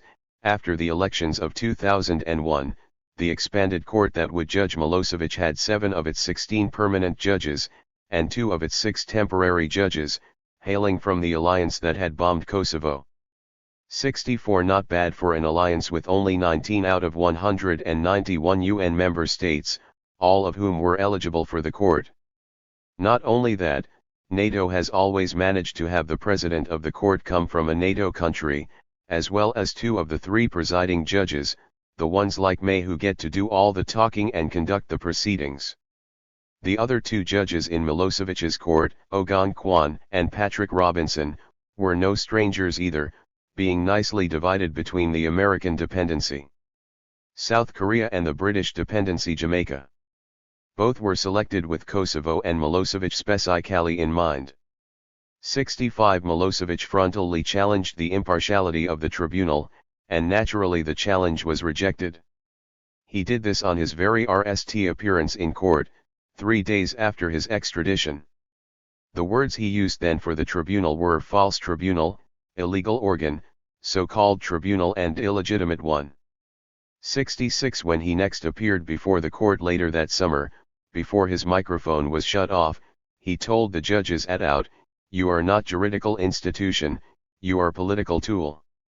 67. To these informal charges were joined formal ones, presented not by Milosevic but by his court-appointed lawyers. Their arguments steered clear of offending the court and stuck to such safe but absurdly wide of the mark points as that the ICTY warrants had been served on the federal government of Yugoslavia but executed by the Serbian government. Milosevic repudiated these arguments and the council as well, as just part of the tribunal team against him. T is my understanding that your explanation, when appointing the amicus curiae, was that thereby a contribution would be made to a fair trial, if in such an illegal proceedings one can talk of a fair trial. I think in doing so, you have added a new concept to a set of new concepts, because now we are in a situation when two teams are working for the cause of the same party. So this could now be termed as the Hague Fair Play. 68. Then he told the tribunal what he thought of their impartiality and Del Ponte's, only allies of NATO could ignore the crimes NATO had committed and judge him instead. Mr. Milosevic, I wish to request from you to disqualify the prosecutor for obvious reasons, among which I should mention only two. The RST we heard yesterday loud and clear when the Kosovo indictment was being read, that all the events took place between the 24th of March and the beginning of June. And the second reason is that the whole planet knows that it was precisely on the 24th of March that a criminal aggression by NATO was carried out against Yugoslavia and went on until the beginning of June. What we heard is worse than what we could hear from the enemy, that is, from the NATO spokesman. So this is complete partiality. And if the court can turn a blind eye to the fact that from the 24th of March until the RST week of June this aggression took place, that there were a large number of victims, that 22,000 tons of bombs were dropped and that all this is being attributed to Yugoslavia, which committed a crime against itself instead of NATO doing it, then I think that even this court, which is an illegal one, must take those facts into consideration. And if it refuses to take them into consideration, then it becomes clear that this is no court but just a part of the machinery to commit a crime against my country and my people. And if you are really a part of that machinery, then please read out those judgments that you have been instructed to read and don't bother me and make me listen for hours on end to the reading of texts written at the intellectual level of a 7-year-old child, or rather, let me correct myself, a retarded 7-year-old. 69. So, before any evidence had even been introduced, Milosevic had declared that this was a false court set up to blame him for NATO's crimes. And in the long course of his trial, the court does not seem to have tried very hard to give a different impression. That's unusual for a court, which, in ordinary circumstances bends over backwards to demonstrate impartiality. But these were not ordinary circumstances. Milosevic's challenge to the authority of this so-called tribunal was very far from the usual defense tactic of trying to curry favor with the judges. In extraordinary circumstances like this, a court's RST public relations job is to establish its authority, to show who is boss.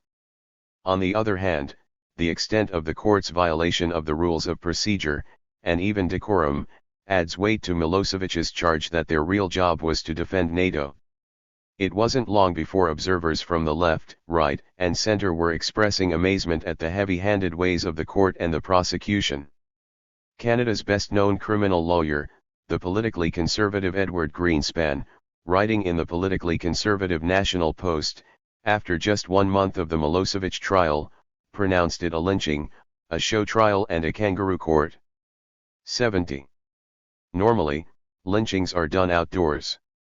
Here, the lynching has been brought indoors. Instead of a tree and a rope, there are May and Del Ponte. A kangaroo court is one in which legal procedures are largely a show, and the action jumps from accusation to sentencing without due process. No matter how long a trial takes, if the result is inevitable, then it's a show trial. 71. Greenspan's reaction was due primarily to the misbehavior of presiding Judge Richard May. Greenspan was clearly no friend of Milosevic, but he reminded readers that tradition required May to bend over backwards to help an unrepresented accused. In democratic legal systems where there is an unrepresented accused, the court has a duty to extend its helping hand to guide an accused in such a way that any defenses are brought out with its full force and effect. A judge should become the captain of the prosecution's ship, especially where Mr. Milosevic is without counsel. May seems to be inadvertently proving Milosevic's point about the trial being a charade. One thing that particularly shocked Greenspan was the way May disrupted Milosevic's cross-examination of witnesses, imposing time limits and incessantly interrupting Milosevic's questions. It is a well-known principle that no judge can arbitrarily set a time limit on, or interfere with, a cross-examination. Here's an example. 1.5 hours into Milosevic's RST cross-examination, May impatiently asks, "How much longer do you think you're going to be with this witness? What's the rush?" It looks like May has forgotten that Milosevic is entitled to due process. May seems bored. The RST witness of what is to be a lengthy trial, and the judge is putting time limits on Mr. Milosevic. May doesn't even feign impartiality or, indeed, interest. Greenspan was also offended by May's admonition to Milosevic not to use cross-examination as a way of harassing or intimidating witnesses. Greenspan was used to judges giving him free rein to use brutality in cross-examination. I don't know why May thinks cross-examination should be free from any kind of brutality. Brutality is calculated to unnerve, confuse but ultimately to expose. Cross-examination is a duel between counsel and the witness. The only weapon the defense has is the right to ask questions. But you don't have to take Greenspan's word for it. You can watch for yourself on the internet, where you will find video archives of all the proceedings. 72 If you watch, you will find that, despite his obvious inexperience as a cross-examiner, and despite the lawyer-like crudeness of some of his attempts to confuse and discredit witnesses, and, above all, despite the constant harassment from the bench, Milosevic in fact managed to make some good use of his cross-examination. Here's an account by a Canadian journalist, once again no friend of Milosevic. Describes how all the houses in her village were burned, how Serb soldiers entered those houses and murdered innocent civilians. She talks about her convoy of 30 tractors, how the column was attacked by Serbian artillery, was shelled by the Yugoslav Air Force. Milosevic is suddenly very attentive. How did you know these were Yugoslavian planes? Could you see the markings on them? Tell me, do you remember how many times the planes bombed that column? Why did you say you saw Yugoslavian insignia on the aircraft? Who told you to say that? Selmani counters valiantly. I saw the insignia on the planes because they were ying very low. We could basically distinguish the NATO planes because they ew very high. Milosevic snorts. But he's discovered a fatal in this testimony and he pounces, do you know NATO took responsibility for that particular bombing?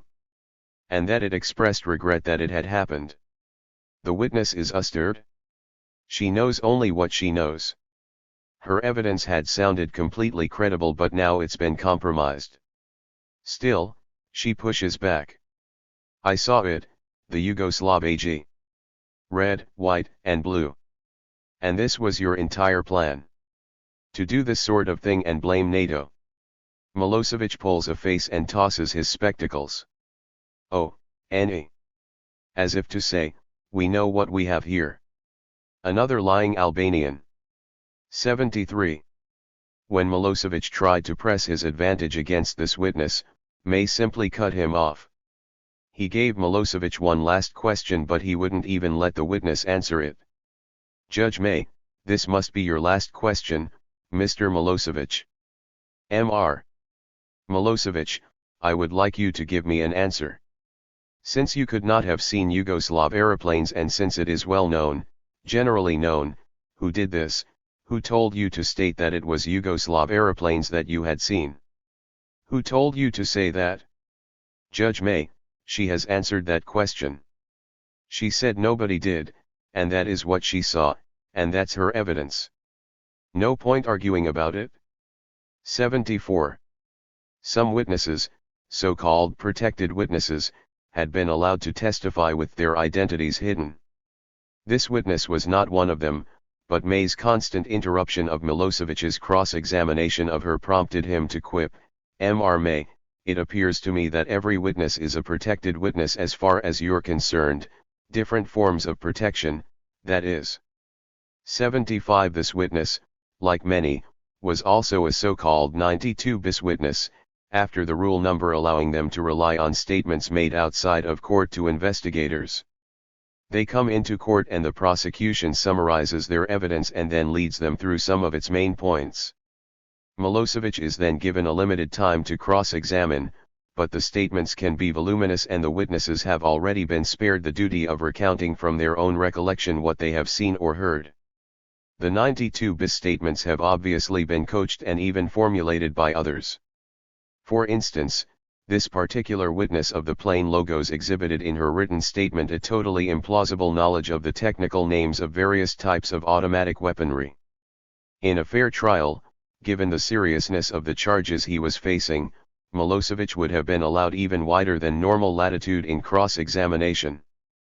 But May obviously regarded it as his job to protect the witnesses from embarrassment over the inconsistencies between their testimony and the statements they had made to tribunal investigators. For instance, KLA Commander Shukri Baya got into trouble when, in testimony on the ding that had preceded the Rakok incident, his evidence that Serbian security forces had opened RST seemed to be contradicted by his 92 bis statement that his own forces had red warning shots into the air so as to alert their colleagues to the approaching Serb forces. 76 Milosevic tried to exploit this apparent inconsistency in his cross-examination. If the Serbs had already opened why was it necessary to re-warning shots? Mr. Milosevic, QU said that from this heavy machine gun they shot a burst of gun in order to respond to provocations, because the Serbs had been shooting. And 2 lines up you say that these 3 bullets were read as a signal, as an alert. You say that this automatically represented an alert, an alarm, for the soldiers in Rakok. This is again on P12, that this automatically was an alarm for the soldiers of the KLA in Rakok. Did you shoot by way of an alarm or in response to gun Before that, you said that the Serbs had come silently, without a sound. Judge May, you can't have questions of this length. It's quite impossible to follow. Now, either ask short questions, or we'll have to bring this to an end. He's dealt with it? He's explained what he said happened, how the Serbs read RST and then they read as an alarm. 77. He's dealt with it? But the point is not whether the witness has dealt with it, it's whether he is lying about it, and a cross-examination tries to demonstrate this by forcing him to deal with the contradictions in his testimony. Of course, if the judge has already made up his mind about the verdict, he won't be interested in whether the witness is lying or not. Another example is the testimony of the witness Ajim Gemini, who claimed, as mayor of the village of Selin, to have witnessed the murder of his mother and father and other members of his family by Serb soldiers. In cross-examination Milosevic brought out that Gemini was a member of the political party of Hashim Thaci, the KLA leader. Though Gemini claimed to have joined after the war, Milosevic pointed out that he was rather young for someone not active in the KLA to have been mayor of his town, and he made some mileage out of the witness's implausible claim that he couldn't remember when precisely he had joined. At one point Milosevic really had the witness on the ropes, all tangled up in his own contradictions. Gemini claimed to have been able to observe what was going on from his hiding place in an attic by removing roof tiles. Gemini had just testified that he could overhear Serb conversation, because the soldiers were only 15 meters away. Wasn't he afraid to expose himself to danger if they were so close that he could hear their conversation? The witness tried to boast his way out of this by saying he wasn't afraid and could have killed the Serbs if he'd wanted, even though he claimed not to have had any weapons. 78. Mr. Milosevic, so that means that there was a military command 15 meters from you, a full yard of people, of soldiers, as well as the second story of the house, and yet you still take the roof tiles off the roof in order to look. So weren't you afraid that you would be noticed? The witness, yes.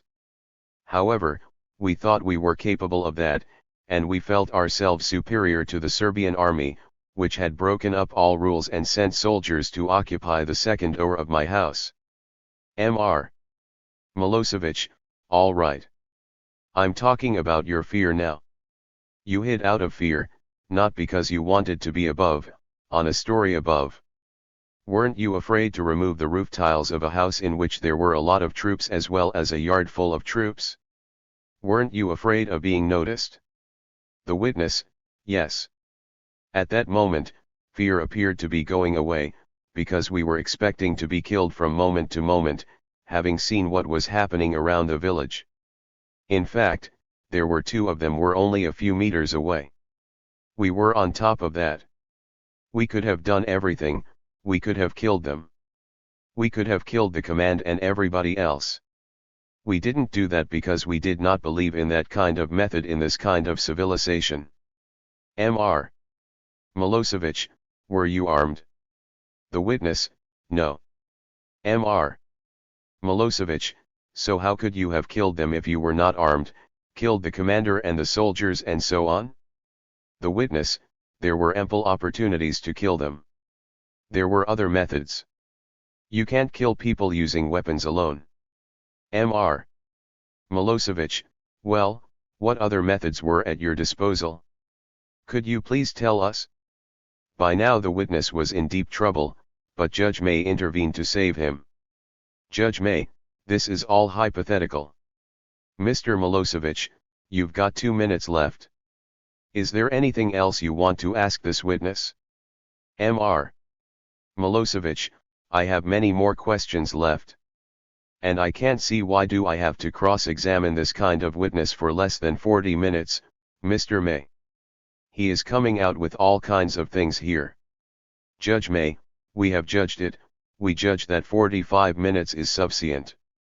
Now, if you have anything else to ask him, you should ask it now. Mr. Milosevic, I have at least 30 more questions. But let me try and complete this. Milosevic then tried to force the witness to confront the contradiction between the fact that the witness's mother was unafraid to be out in the open with Serb police present, and the fact that he, supposedly a non-KLA member, was in hiding. Mr. Milosevic. And then you say that they saw your mother in the yard and said, well, what are you doing there, old woman? And at that time you were hiding with your cousin in the attic. So my question is, why were you hiding under the roof when even your mother, a female therefore, stood in the yard, baked the bread, and went on her normal business? The witness, it is not true that life was carrying on as normal. She had come over to bring us some food. However, being aware of the plans of the Serbian offensive, I told her to return and join the rest of the population, to join everybody else, my wife, the children. So I wanted the same of my parents. I was aware of the impending offensive of the day. My mother returned with her bread in her hands, and when she came, there were Serbian police brought a truck which was driving by our yard. They saw my mother, and in barbarian Serbian language, they spoke to her and she was scared away. Judge May, what, we're bringing this examination to an end. You're now past your time. Having denied Milosevic any further questions, May decided to take some of the court's precious time and ask some questions of his own, so the witness got to repeat his written statement about what happened to his mother. Judge May, what, we're bringing this examination to an end. You're now past your time. But tell us this, Mr. Gemini, what happened to your mother? The witness, my mother and father and the cousins were in the basement. So when my mother went there. Some moments later, however, all of them were put together at the house opposite, about VE or 6 meters away, the one that is VE or 6 meters away, and then they make them face the wall and, from a pistol gun a pistol arm was shot in the air RST and then with an automatic gun RE, they were shot at and they fell. That is the moment when Calamity fell. When Gemini nished his account, Milosevic tried to point out yet another contradiction between this and the original statement, but May now remembered that there was no more time. Mr. Milosevic, cue please. I would like to remind you of the part of your statement, P4, paragraph 8, Judge May, we have gone past the time which we can sit and I brought your cross-examination to a close. Mr. Milosevic, you must concentrate on asking relevant questions, and you must stop arguing with the witnesses. That way, you'll get through very much more. We're going to adjourn now. I'm afraid there's no time for re-examination or anything else. If there is one episode in the trial that epitomizes the whole travesty, it is the testimony of William Walker on 11 and June 12, 2002. He was the U.S. State Department troubleshooter put in charge of the OSCE observer mission in Kosovo, the one who had, with the help of Louise Arbour, spun the Rakok incident into a pretext for war, by denouncing it, spontaneously, as a crime against humanity. 79 A lot turned on his credibility. Walker testified for about an hour and 3/4. As another 92 bis witness, he was allowed to rely in addition on an extensive prepared written statement and voluminous exhibits attached to it. Walker's testimony was broad-ranging, covering Milosevic's general attitude, his apparent control of the events in Kosovo, his propensity for lying. The key was, of course, Walker's eyewitness account of what he had seen at Rakok the day after the killings, which included his layman's observations of whether it was a massacre or not. 81 Remember that the Rakok killings constituted 45 counts of murder against Milosevic, each one carrying a potential term of life imprisonment, and you can appreciate that, in pure criminal law terms, due process would have required that he be allowed the widest possible latitude in cross-examination. Nor was Walker a traumatized atrocity victim, he was a diplomatic smoothie, now in a cushy job as vice president of an international energy company. There would be absolutely no excuse for protecting this witness. During nearly 2 hours of testimony, Judge May didn't interrupt Walker or his lawyers even once. But as soon as Milosevic took over, May started in on him. Milosevic asked, "How long are you going to limit my cross-examination to?" May answered imperiously. Judge May, 3 hours, no more. 82 If you refrain from arguing with the witness, if you refrain from repeating the questions, if you ask short questions, you will be able to get much more done. So you follow that line. 83. When Milosevic tried to respond, May played the angry parent and told him he was deducting it from his allowance. Mr. Milosevic, well, I don't know that I've argued with witnesses. But let me say before I start that I expected that you would shorten the time for my cross-examination, in view of yesterday's proclamations with respect to Rule 92 bis, because Trwienkiewicz testified for 2 days, Mazanov also took 2 days, and their chief, according to you, should be exposed to cross-examination for 3 hours only, and I think that that is, Judge May, further time, which is taken off your time for cross-examination. Now, move on. Mr. Milosevic, all right. Very well, Mr. May. I just said this for it to come out in the record, and not to waste time. 84. May then proceeded to interrupt Milosevic over 60 times during his cross-examination of Walker. And I'm excluding just polite interchanges, I'm talking about real interference, like the following, all of which consisted of interruptions of questions put by Milosevic to the witness. Judge May, the witness has dealt with that. This is what I mean about your arguing with witnesses. Again, this is a point you can make to us, but it is pointless to continually ask the same question of a witness. Now, ask some other questions. Get on to something else. 85. Judge May, the witness has said what he saw. He can't assist any further. If you make allegations of that sort, you'll have to provide some substance for them. Now, have you got any other questions you want to ask? 86. Judge May, we have dealt with this. Those are simply your allegations, and if you make allegations of that sort, you must support them with evidence. 87. Judge May, now, what is the question for the witness?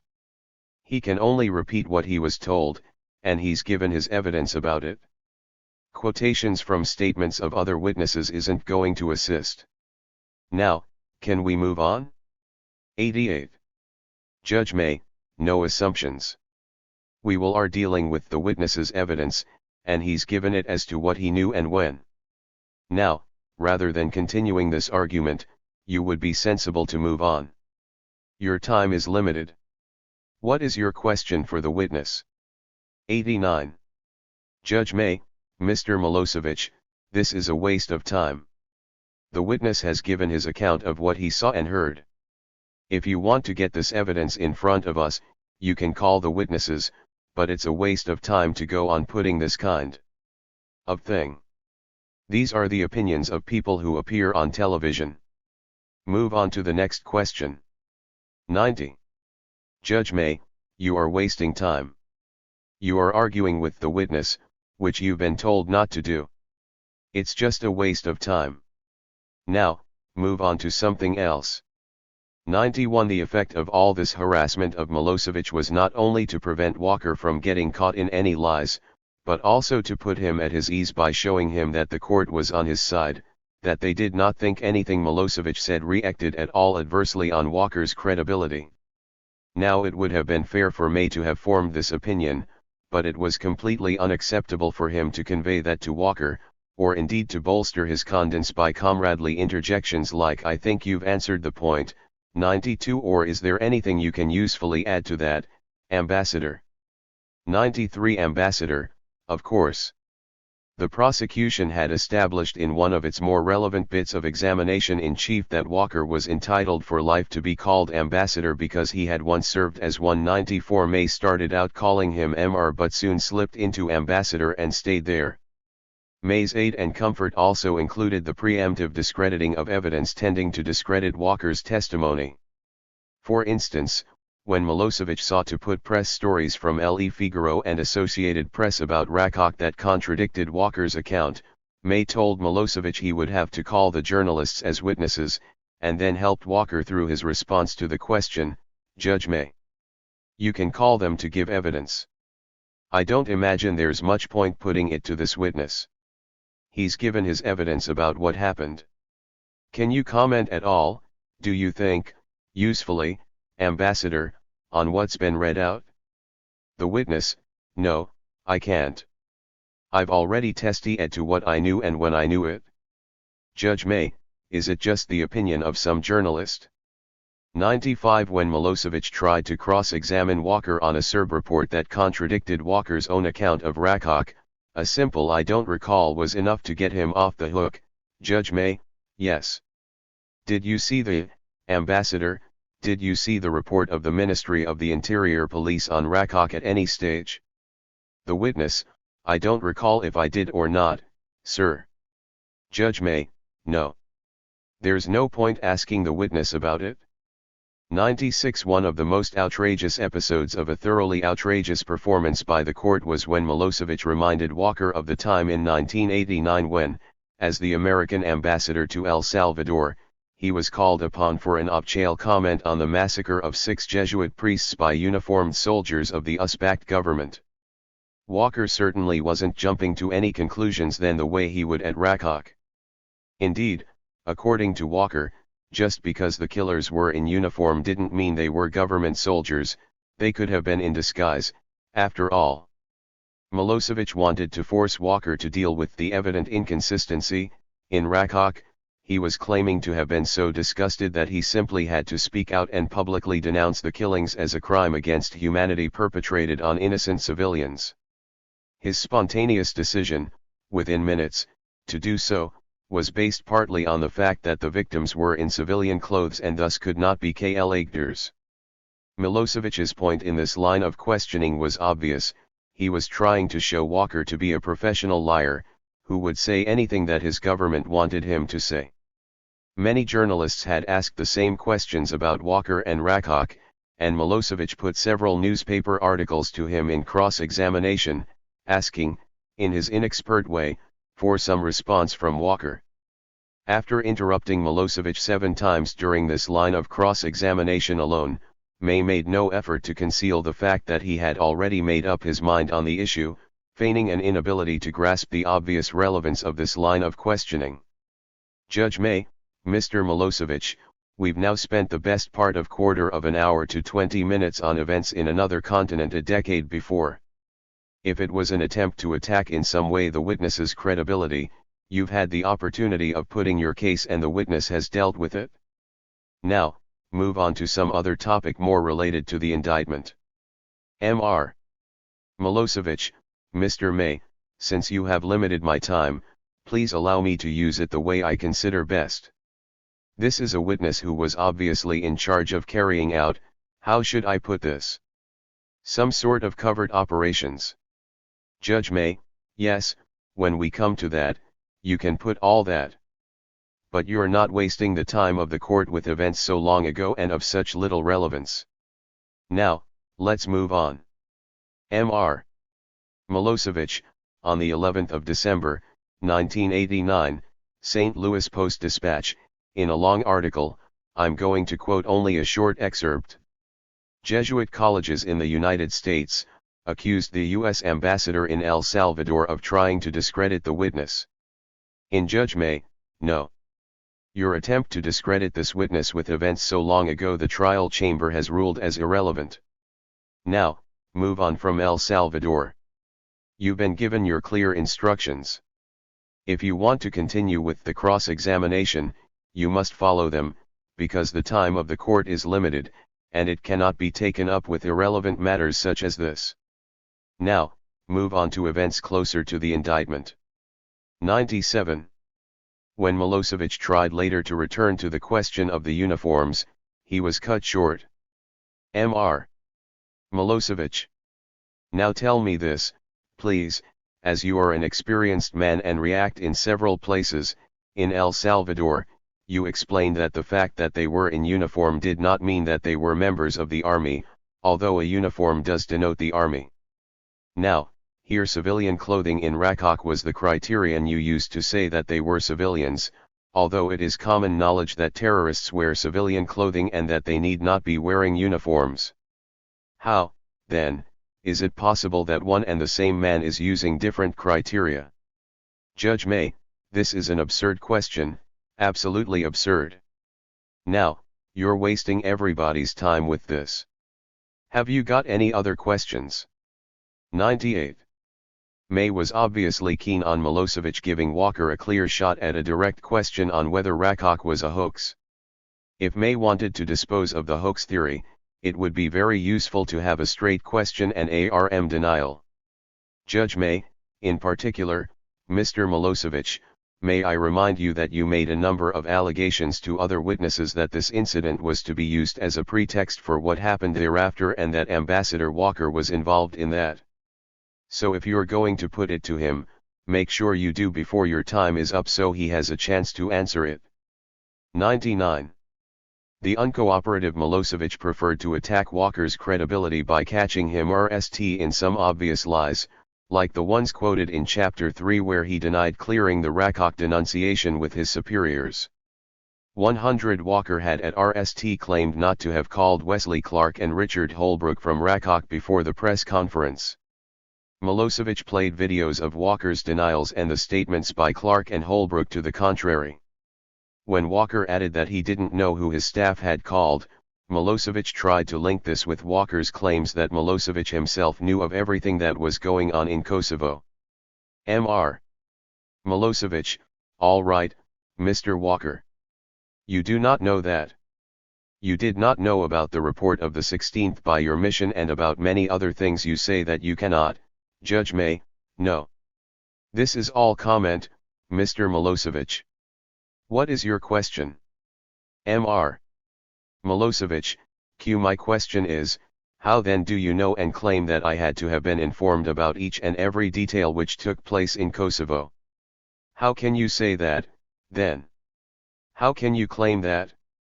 How do you know what I did when you don't know what you did yourself? 101. Milosevic then tried to confront Walker with the many KLA crimes against Serbs and Albanians and the failure of Walker's mission to do anything about them, the obvious point being to try to show bias and thus attack Walker's credibility as a truthful witness. But May was getting anxious that he wouldn't get the questions and answers needed for the judgment. When Milosevic came to the link between Al-Qaeda and the KLA, May cut to the chase. Mr. Milosevic, all right. And do you know that, for example, Al-Qaeda within the KLA, that this fact was presented in the report of the American, Judge May, he says he's not aware, the witness has given his answer about these matters, as far as he knows. It's as far as he knows. Now, Mr. Milosevic, there is a bigger question. You put to other witnesses that this incident at Rakok was used as a pretext for NATO intervention. Now, if that is your suggestion, you want to make that suggestion, you must make it to this witness so that he can deal with it, because he was the one who raised Rakok as an incident. Now, is it your case that this was used as a pretext for NATO intervention or not? If it is, you must put it to the witness so he can deal with it. Mr.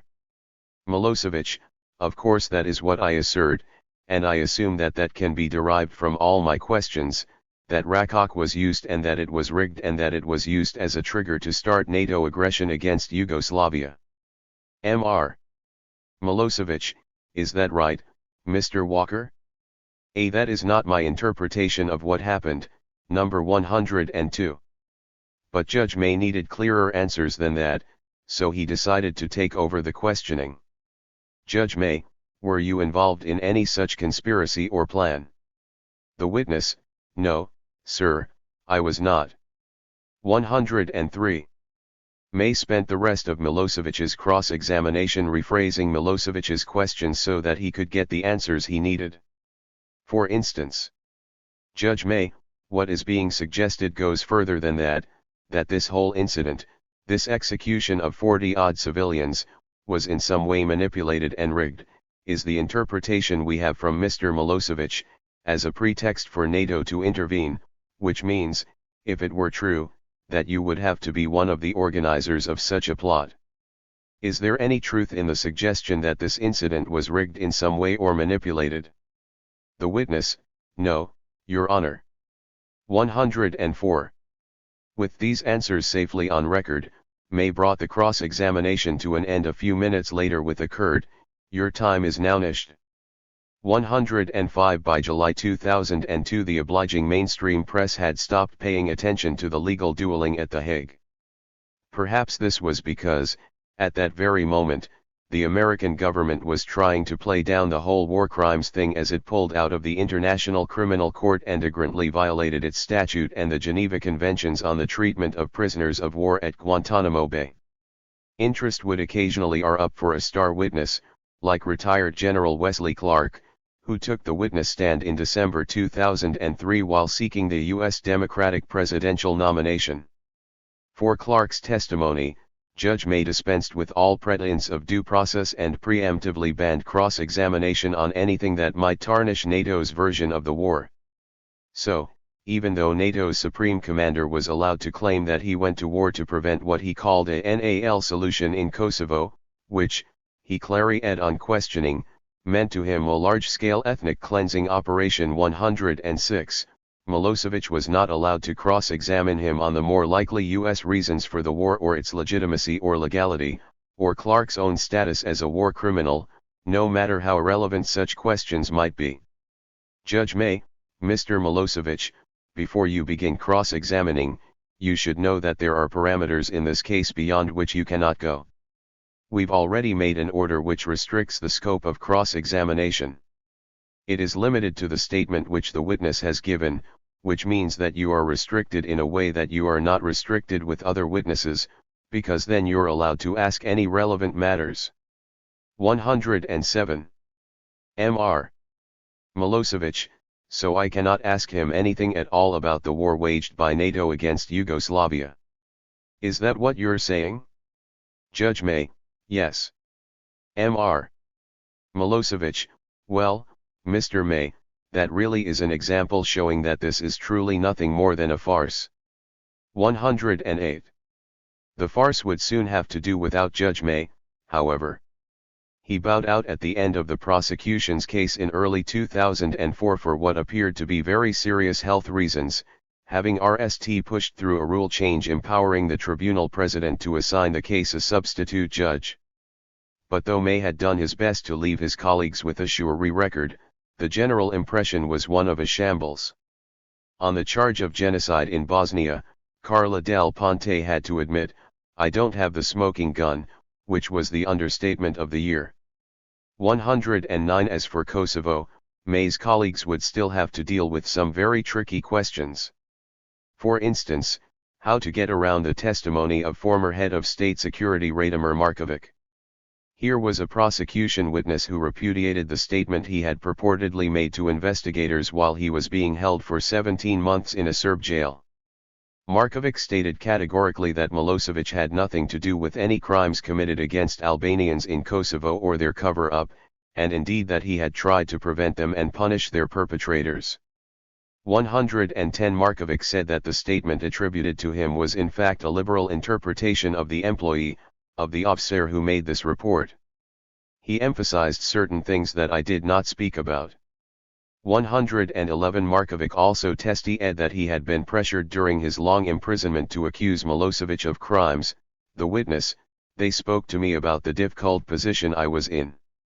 They warned me against the possible consequences and offered me an option in the form of accusing Milosevic, as the person who issued orders for those criminal offenses, which would relieve me of liability before a criminal court." Mr. Milosevic, is it true that they offered you a new identity, money, and sustenance for you and your family only so that you would falsely accuse me? Is that correct? The witness, "Yes, that's correct." 112. But this was the chronicle of a verdict foretold, not only, as Greenspan had it, from the opening of the trial, but long before then, from Lawrence Eagleburger's spontaneous denunciation of Milosevic, through the spontaneous actions of Walker and Arbor, no matter how many legal principles they would have to blast through to get there.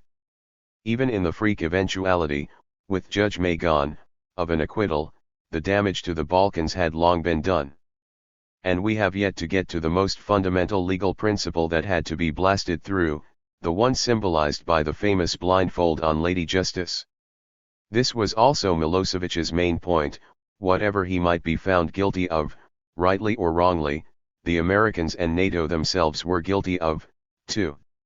And it was the ICTY's servile behavior in the face of the criminality of those who set it up in the RST place that best proved Milosevic's claim that this was a false tribunal. For 2 days Milosevic showed slides of innocent victims of NATO's bombings. "He's not crazy," said Richard Dicker, a lawyer with Human Rights Watch, who has been attending the trial. "What we have heard in the last 2 days is a very shrewd, canny political offensive. Indeed, he's trying to turn everything upside down, casting himself as the victim, NATO as the criminal and the court as accomplice to the crime. Of course, little of his political broadside is likely to help him in his trial. It is Mr. Milosevic, not NATO, on trial." 113. 6. America gets away with murder. With so many people around the world opposed to the Kosovo War, it was only a matter of statistical probability that there would be some lawyers among them. These lawyers could not fail to notice at least 2 things. First, the central propaganda role that had been assigned to Louise Arbour and the ICTY in vindicating NATO's outrageous Holocaust analogy by masquerading as a second Nuremberg tribunal. Second, that NATO's bombing campaign was itself Nuremberg's supreme crime against peace, and involved many of the other ones as well, the war crimes and crimes against humanity explicitly covered by the ICTY statute and committed right in its jurisdiction, one of only 2 places in the world where international criminal law really applied, even to the Americans. To lawyers opposed to the war, the ICTY was a big part of the problem, so why not make it part of the solution? Why not insist that Arbour prosecute NATO for its supreme and lesser criminality? Not that she was at all likely to do so, given the track record, but the main idea for most of us who brought charges against the NATO leaders was not to see Clinton and the rest behind bars, it was to use the tribunal to show the weakness of NATO's moral and legal case for the bombing as law enforcement against war criminals. We would show that NATO was no better, legally speaking, than its enemies, and even worse, they don't call it the supreme crime for nothing. The idea was to neutralize the phony criminal law approach, designed, it was clear, to justify war, so that the peace camp would have a better chance of ending it. Of course, since we were 99% sure that the tribunal would reject our claim, no matter how clear NATO's guilt, some of us were reluctant to use this strategy for fear that it might bolster NATO's case for war. But we concluded that the case was so strong that any failure to prosecute would rebound against the tribunal's own credibility, and thus NATO's case for war and the precedent it was seeking to set. In other words, our case was as much against the tribunal as it was against NATO, a simple matter of calling the tribunal's bluff that it was a real juridical institution and not just a political tool. 176. The case against NATO. The ICTY received many complaints from groups and individuals throughout the world demanding prosecution of NATO leaders. The RST Formal 1 came from the entire faculty of the University of Belgrade Faculty of Law on April 3, 1999. Another came from the Movement for the Advancement of International Criminal Law, directed by Glenn Rangwala of Cambridge University in England.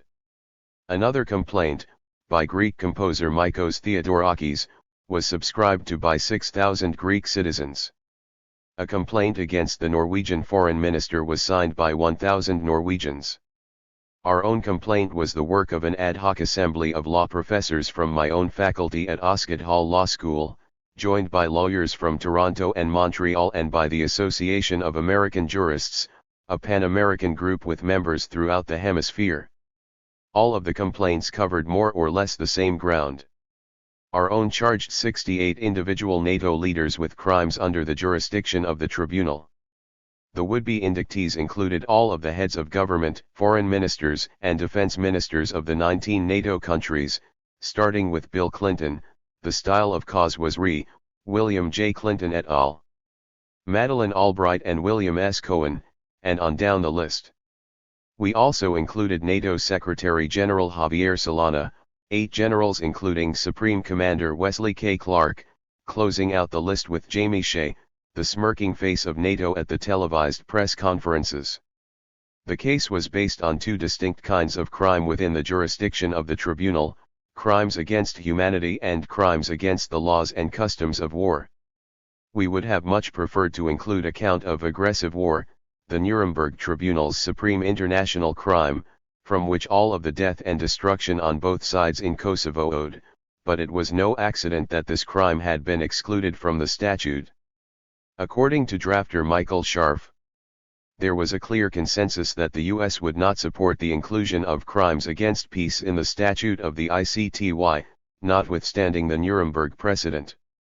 In the NAL analysis, the United States government, which had been accused by human rights groups and several governments of committing crimes against peace with respect to recent military interventions such as the '89 invasion of Panama, did not want the ICTY to exercise jurisdiction over this offense, leading to precedents that might hamper similar U.S. military action in the future.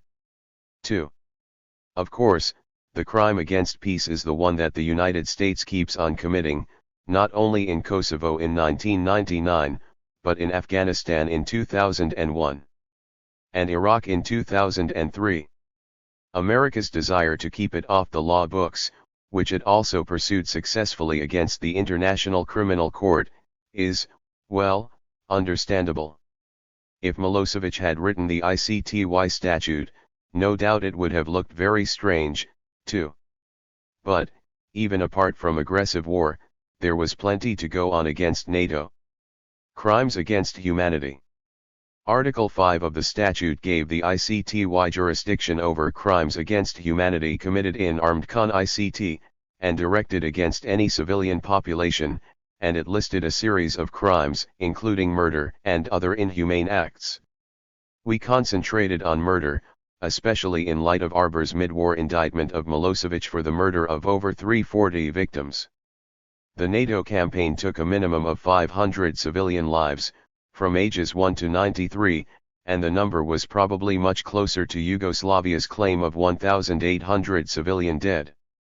To be guilty of murder, of course, one doesn't actually have to kill anyone oneself. Milosevic was not alleged to have killed anyone himself. Liability under the statute was much wider than this, as it is in ordinary criminal law. Article 7 made anyone individually responsible who planned, instigated, ordered, committed, or otherwise aided and abetted in the planning, preparation or execution of the crime, and, as Milosevic could tell you, there were no exemptions for state officials, however exalted their positions.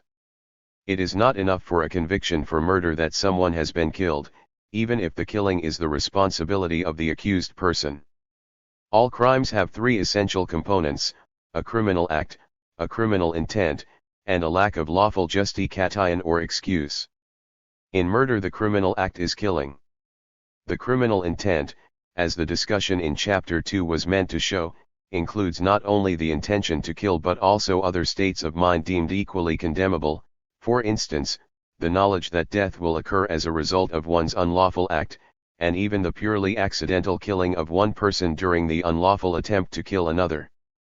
Article 7 of the Tribunal Statute confirmed this, and even went beyond it in cases where a superior, lacking knowledge, had reason to know that a subordinate was about to commit such acts or had done so, and the superior failed to take the necessary and reasonable measures to prevent such acts or to punish the perpetrators thereof.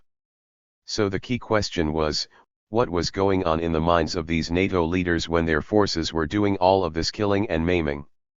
Of course, they intended to kill soldiers, this they didn't deny. Lacking a lawful justification or excuse for their attack, this was murder, too, should have been, at least, if not for the fact that the ICTY statute restricted crimes against humanity to crimes against civilians. The NATO leaders, however, RMLY denied that they intended to kill civilians, and they denied it more vehemently every time civilians were killed. They claimed that they tried their best to avoid killing civilians. There is a lot of evidence to show that these denials were false, and it is examined below. But even if they were true, they should not have got the NATO leaders off the hook. There was enough criminal intent to convict NATO leaders in what they admitted, which was that they knew all along that civilians would die from their air campaign. Whenever there was an incident involving civilian death, they didn't say, "Oh my God, we killed civilians. This won't happen again." No, time after time they said that this was inevitable in war, that they knew it would happen and that they were going to continue bombing in spite of it. They said it when men and women, children and old people, were ripped apart in the most horrible ways imaginable by their detestable weapons. When the April 12 attack on the bridge at Krdylivka killed 17 train passengers, the NATO leaders all came out with their well-rehearsed comments. "We make every attempt possible to minimize civilian casualties, but in actions such as this there will be civilian casualties," Tony Blair told the UK House of Commons, 3, and Bill Clinton, ever the hard-nosed realist, even in the face of somebody else's children being killed. Here is no such thing as young airplanes this fast, dropping weapons this powerful, dealing with an enemy this pervasive, who is willing to use people as human shields, and never have this sort of tragic thing happen. You cannot have this kind of con-ICT without some errors like this occurring. This is not a business of perfection. 4. In May, Madeleine Albright and Robin Cook took to the op-ed pages to deeply regret the innocent casualties that were impossible to eliminate. 5. No doubt virtually identical statements could be found in all the languages of NATO, because there was not a peep of dissent from any of the NATO governments, and Javier Solana repeatedly assured everybody of the solidarity in the alliance on the subject of collateral damage. 6. Jamie Shea's press conferences were a prime source of evidence for NATO's state of mind on collateral damage. For example, asked on June 1 if Intensi-Ed bombing was causing more risks of collateral damage, Shea pleaded that NATO planners take every conceivable precaution and reminded the questioner of the enduring and fundamental difference between unintentional civilian casualties and the fact that Milosevic's forces have intentionally killed thousands of civilians. Nevertheless, he conceded. Now you are going to ask me, are innocent people going to die in a con-ICT like this one? The answer is undoubtedly yes. And if anybody is in danger in Yugoslavia today, it is because Milosevic has chosen to put over 1 million of his own people, Kosovar Albanians, in danger. That is the bottom line. So there are going to be incidents in the future, Unfortunately, yes, when Belgrade will allege that we have killed innocent civilians. Some of these stories will be false, some will be exaggerated, but some will be true, but that doesn't diminish the fact that this is a con-ICT and that we have right on our side. 7.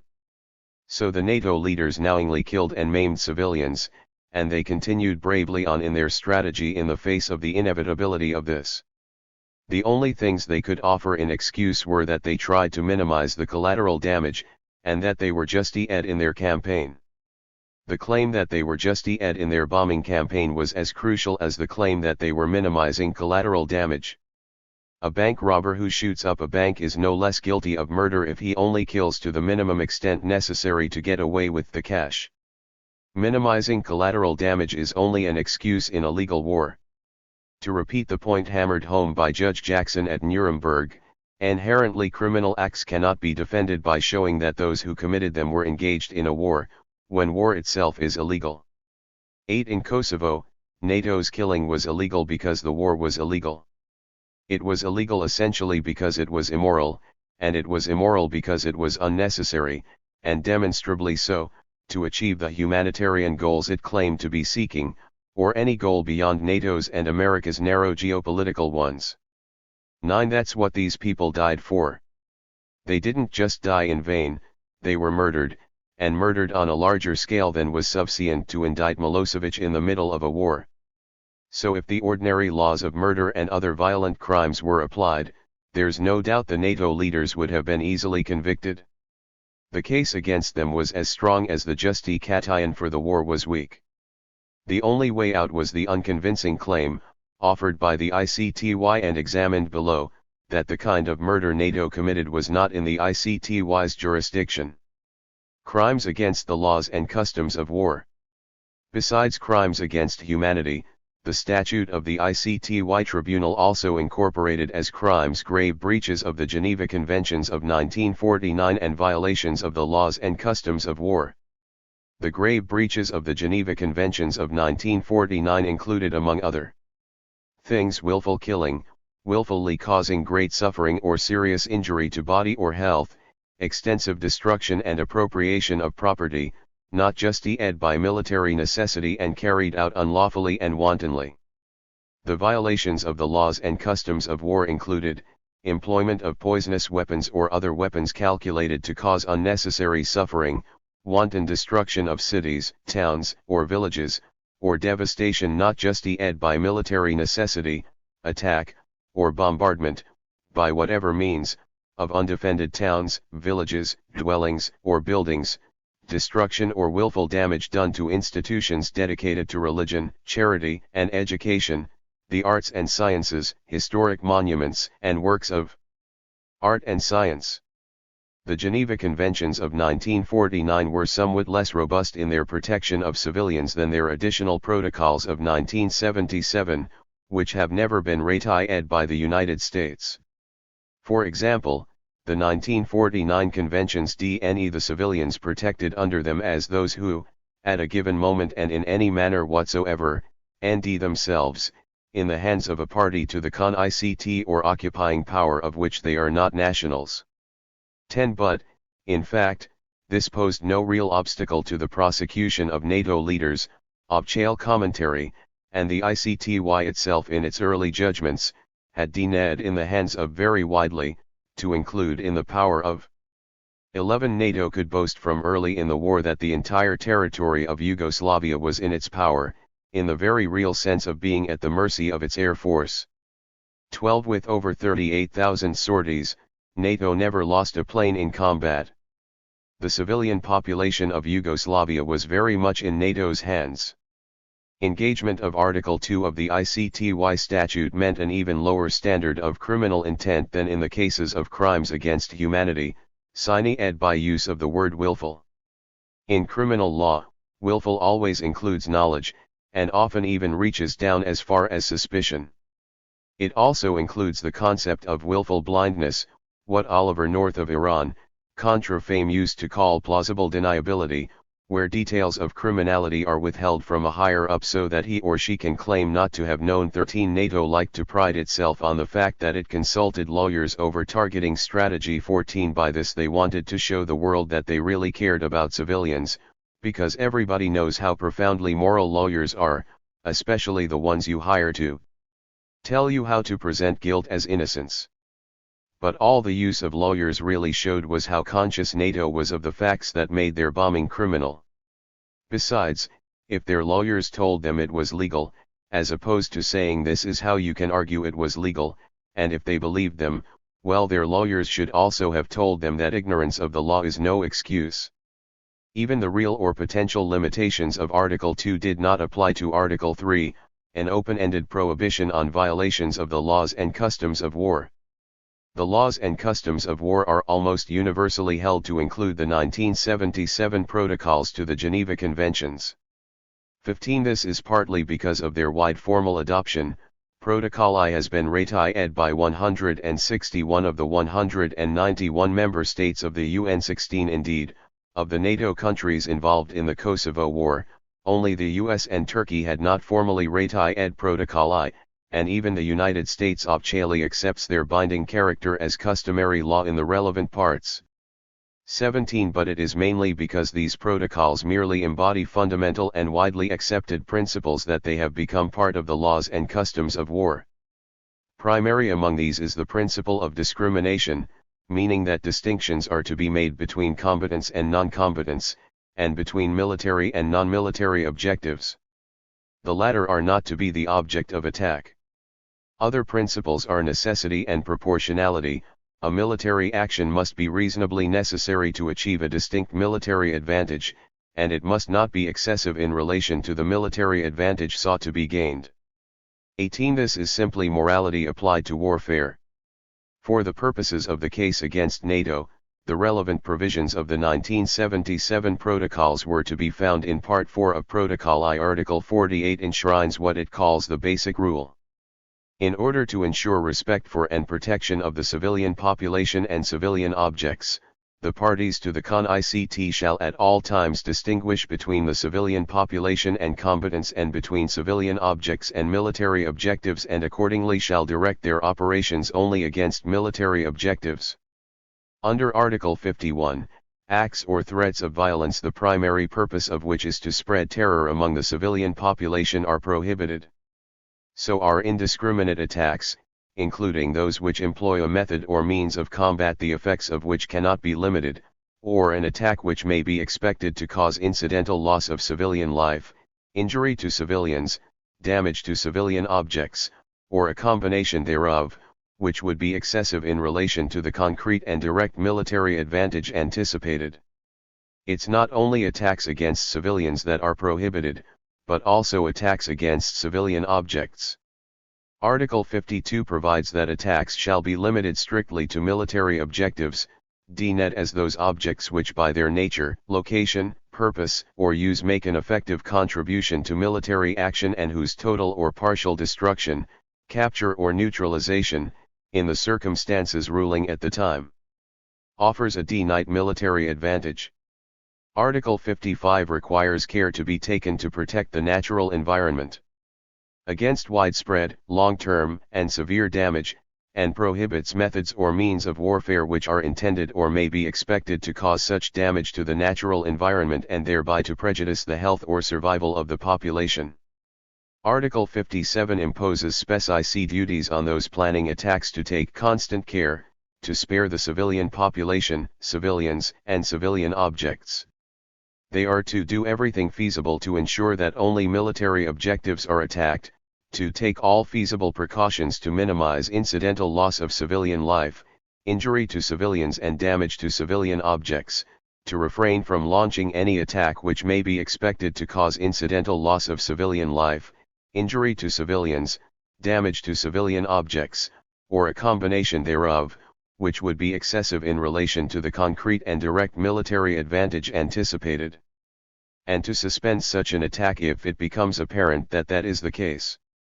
Where they have a choice of objectives, the objective to be selected shall be that the attack on which may be expected to cause the least danger to civilian lives and to civilian objects.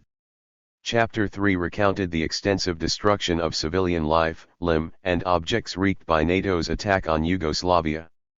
Despite the presence of lawyers, the attack also displayed a basic contempt for the rules of war. The exclusive use of high-altitude bombing led to the label Cowards' War, because all the risks were displaced onto the civilian population to ensure the safety of NATO military personnel. 19. NATO admitted to using inherently indiscriminate cluster bombs. 20. As for civilian objects, the generals tired quickly of tank plinking in Kosovo, and within 2 weeks of the start of bombing they were systematically attacking infrastructure targets in the Serbian cities and countryside. 21. Left in ruins by NATO's 25,000 bombs and missiles were bridges, hospitals, schools, factories, livestock, crops, power grids, media centers, religious buildings including early Christian and medieval churches, archaeological sites and museums, as well as air, water, and land polluted by the repeated bombing of oil refineries, chemical plants, and fertilizer factories. In mid-May, the United Nations High Commissioner for Human Rights, Mary Robinson, complained that targeting seemed unfocused. The range of targets seems very broad. And quite clearly civilian residences, hospitals, and schools have felt the effects of the bombing. There are too many mistakes. It is not acceptable that civilians are so much in the front line. 22. It wasn't long before people were drawing the conclusion that the war was directed primarily against civilian morale, to spread terror among the civilian population. In the words Article 51.2 of Protocol I, we are beating 184 the daylights out of the country's civilian population, wrote one American journalist. We are deliberately doing things guaranteed to bring about suffering and death among innocent people. We're sacrificing Serbian newborns to avoid casualties among volunteer American soldiers. 23. NATO also convicted itself out of its own mouth. For instance, in an interview given towards the end of the war, Air Force Lt. Gen. Michael C. Short, the commander of NATO's air war, confirmed that his goal was to break civilian morale. His only complaint was that the political leaders had not allowed him to do it earlier. As an airman, I would have done this differently. It would not be an incremental air campaign or a slow build-up, but we would go downtown from the RST night. If you wake up in the morning and you have no power to your house and no gas to your stove and the bridge you take to work is down and will be lying in the Danube for the next 20 years, I think you begin to ask, hey, Slobo, what's this all about? How much more of this do we have to withstand? And at some point, you make the transition from applauding Serb machismo against the world to thinking what your country is going to look like if this continues. 24. In the same interview, Short confirmed that the high-altitude strategy was explicitly meant to displace the risks from the pilots. I wanted to destroy the target set and bring this guy to the negotiating table without losing our kids. I told them in no uncertain terms that we were not going in below 15,000 feet. Short meant our kids literally. His son, Christopher, was one of the bomber pilots. And then of course there were the daily televised BRINGs of NATO spokesman Jamie Shea, a rich mine of evidence for the conscious violation of the rules of war by NATO. Naturally, he frequently denied aiming at civilian morale. For instance, when asked by a Reuters correspondent about a strike on power plants in NIS. There is of course also an aspect of civil inconvenience from this. I acknowledge that, but it is not our intention.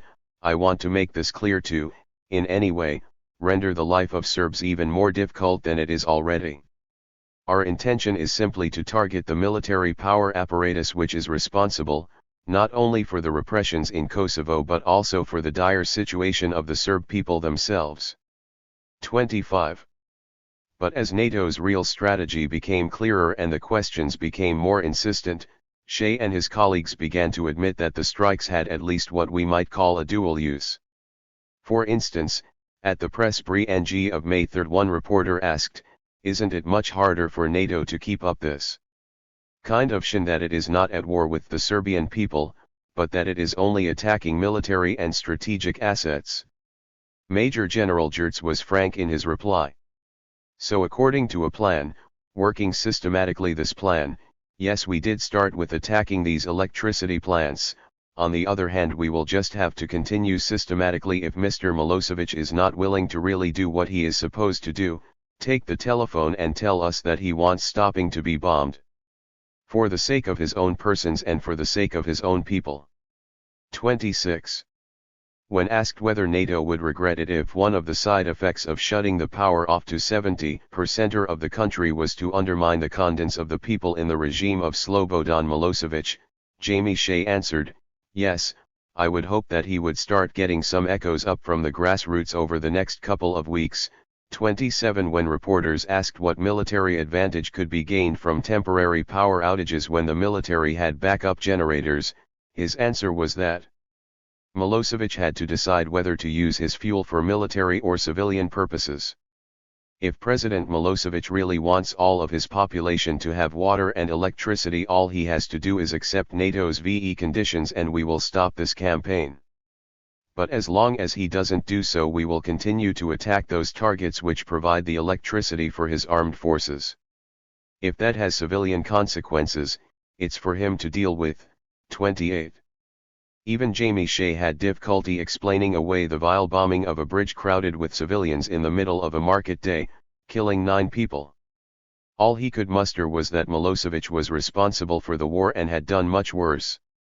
Fred Coleman, 2 questions on the bombing of the bridge at Varvarin, RST of all, can you confirm that the attack took place at 1:00 p.m., or at least in the middle of the day, and second, if it did take place in the middle of the day, how does that square with your repeated assertions, NATO does everything to avoid civilian casualties, since clearly you are going to take more civilian casualties in the middle of the day, than you would in the middle of the night?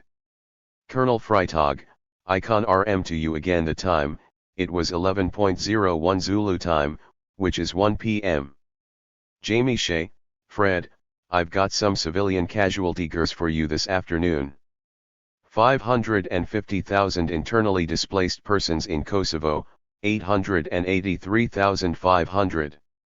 Mondel 02 Chap 4 185 Mondel 02 Chap 4 185 June 5, 04, 3:36 and 32 seconds p.m. June 5, 04, 3:36 and 32 seconds p.m. 186. Refugees in neighboring countries, 75% of which are women and children, 193,845 Kosovar refugees elsewhere in the world from Austria to Australia, spread across the globe. Currently, 1,582,345 displaced persons and refugees resulting from the Serb actions in Kosovo, 93% of the original population of Kosovo, 225,000 men missing, but at least 6,000 killed in summary executions, 10 mass graves. That is, I think, the vital casualty statistics as far as NATO is concerned, and that is the generation of Milosevic's bullets, not NATO's bombs. Dmitry Kavine, Russian line, although the figures you have released are very impressive and terrible, still can we hope to get some explanation tomorrow, or the day after tomorrow, about the timing of this strike, because it's very important to understand the targeting policy? Why it was stricken just exactly in time when the civilian casualties are most probable. Could we hope to receive the explanation? Jamie Shea, Dmitry, I hope you'll ask Belgrade to give some timings about some of these other civilian casualties that I have referred to. 29. The next day, questioners returned to the same theme, with the same response. Jake Lynch. And secondly, Jamie, we haven't yet heard any reason why the bridge at Varvarin was hit at lunchtime and not in the middle of the night, and if there is no military reason for that, it can't possibly be so, can it, that NATO takes every precaution to avoid civilian casualties? Jamie Shea, Jake, we take the same precautions at midday as we do at midnight. 30. These statements were nothing short of admissions of criminality. Deliberate attacks on civilian objects as part of a strategy of extortion against the civilian population is considered a very serious war crime, not only because of the extortion itself, but also because civilians are far more likely to be killed and maimed than when you stick to military targets. The crime and the collateral damage are two sides of the same coin. So the evidence showed a raft of confessed criminal activity, covering most of the crimes in the ICTY's books, committed in broad daylight before millions of witnesses. We thought we had a pretty good case. We led our complaints in early May, but only got to meet with Louise Arbour the day before the bombing ended. In the meantime she had issued her indictment against Milosevic, which was such a gross violation of her obligations as a prosecutor that some of my colleagues thought we should pull out of the process altogether. But we decided that the important thing was to make our case. Besides, the indictment of Milosevic had set a standard for prosecution that was so low that it would be even more difficult for her not to follow through on NATO. We carried on as long as possible, as if this were a serious tribunal. We led evidence and arguments, and when Carla Del Ponte was appointed we spent some more time in The Hague arguing with her and her top legal advisor. In December 1999, Del Ponte let it slip in an interview that she was studying our case. 31 This provoked righteous anger on the part of American authorities, who expressed confidence that nothing would come of it. My guess, said top Pentagon lawyer Richard Black, is the UN will be reluctant to go toe-to-toe with the United States on this issue. I don't think they're strong enough today. 32 Earlier in the war, a US legislator had bristled, "You're more likely to see the UN building dismantled brick by brick than to see NATO pilots go before a UN tribunal." 33 These predictions were all proved accurate when Del Ponte immediately backtracked and unctuously apologized for even suggesting that she might be thinking about investigating NATO. 34 Consequently, Del Ponte surprised nobody in June 2000 when she announced to the Security Council that she was, in effect, dismissing the case against NATO. The decision was greeted with a diplomatically phrased condemnation of the tribunal by Russia and China, the two permanent members who were not in NATO and who had opposed the war. The Russian representative expressed serious reservations about the politicization of its work and its bias vis-a-vis the Federal Republic of Yugoslavia, noting that the tribunal had taken no action against the North Atlantic Treaty Organization, even when faced with the deaths of innocent civilians and the destruction of non-military targets resulting from that organization's bombing campaign. 35 For her part, Del Ponte completely rejected the accusation of politicization. According to the Washington Post, Del Ponte said she was stupid by the Russian accusations. 36 This was rather odd, considering that these accusations had been repeatedly made of the tribunal throughout its existence. I had publicly written a letter to Del Ponte in March, on behalf of myself and several other complainant groups, using much stronger terms like farce, disgrace, a violation of your legal and moral duties. Del Ponte had even responded by saying that she was disappointed in the tone of my letter. But there were greater oddities yet. There was the nature of Del Ponte's announcement itself, in which she said she was absolving NATO without even opening an investigation. Here is no basis for opening an investigation into any of the allegations or into other incidents related to the NATO air campaign. 37. I am very satisfied that there was no deliberate targeting of civilians or unlawful military targets by NATO during the bombing campaign. The prosecutor judged these to be genuine mistakes on the part of NATO. 38. It was left for a presumably very gullible world to try and gore out how the prosecutor could have been very satisfied and judged these to be genuine mistakes without even opening an investigation. Then there was the oddity of the timing of the announcement. Del Ponte announced her decision to the Security Council on June 2, but her committee's report was only released on June 13. Why did she anticipate the results? For this there can be only one explanation. She knew that Amnesty International was releasing its own report on June 7 with the very different conclusion that NATO was guilty of multiple war crimes, and the prosecutor wanted to beat them to the punch and present the world with a fait accompli. 39 Thus, for example, NATO Secretary-General Lord Robertson had a ready answer to Amnesty the very day they released the report, The ICTY prosecutor had told the UN Security Council last week that she was very satisfied there was no deliberate targeting of civilians or of unlawful military targets by NATO during the bombing campaign, and that there was no basis for opening an investigation into any of those allegations or into other incidents related to the NATO bombing. 40 When asked to comment on the different conclusions reached by her OBSE and Amnesty, Del Ponte replied, "I can only assume our experts are more expert than the experts at Amnesty International. And, especially, my people have much more experience in crimes against humanity." 41 Well, that's a laugh if ever there was one. Amnesty has been in the human rights abuse investigation business since 1961. It was awarded the Nobel Peace Prize in 1977. It has more than 1 million members in 150 countries. Its credibility has had to be earned in a 40-year uphill battle, and unlike the ICTY, it is legally and nationally independent of all governments and international institutions. Furthermore, throughout the CON-ICT over Kosovo, Amnesty had been very strong in its criticism of all the parties. 43 It had even welcomed Milosevic's indictment, while reminding the tribunal not to forget about the KLA and NATO. 44 On reputation for impartiality and credibility alone, one would have to take Amnesty's word against the ICTY any day of the week. But the reports speak for themselves. Amnesty's report argued that civilian deaths could have been significantly reduced if NATO forces had fully adhered to the laws of war, and it asked that the ICTY investigate all credible allegations of serious violations of international humanitarian law during Operation Allied Force, bringing to trial anyone against whom there is sufficient admissible evidence. 45 Amnesty identified 3 basic types of war crime committed by NATO.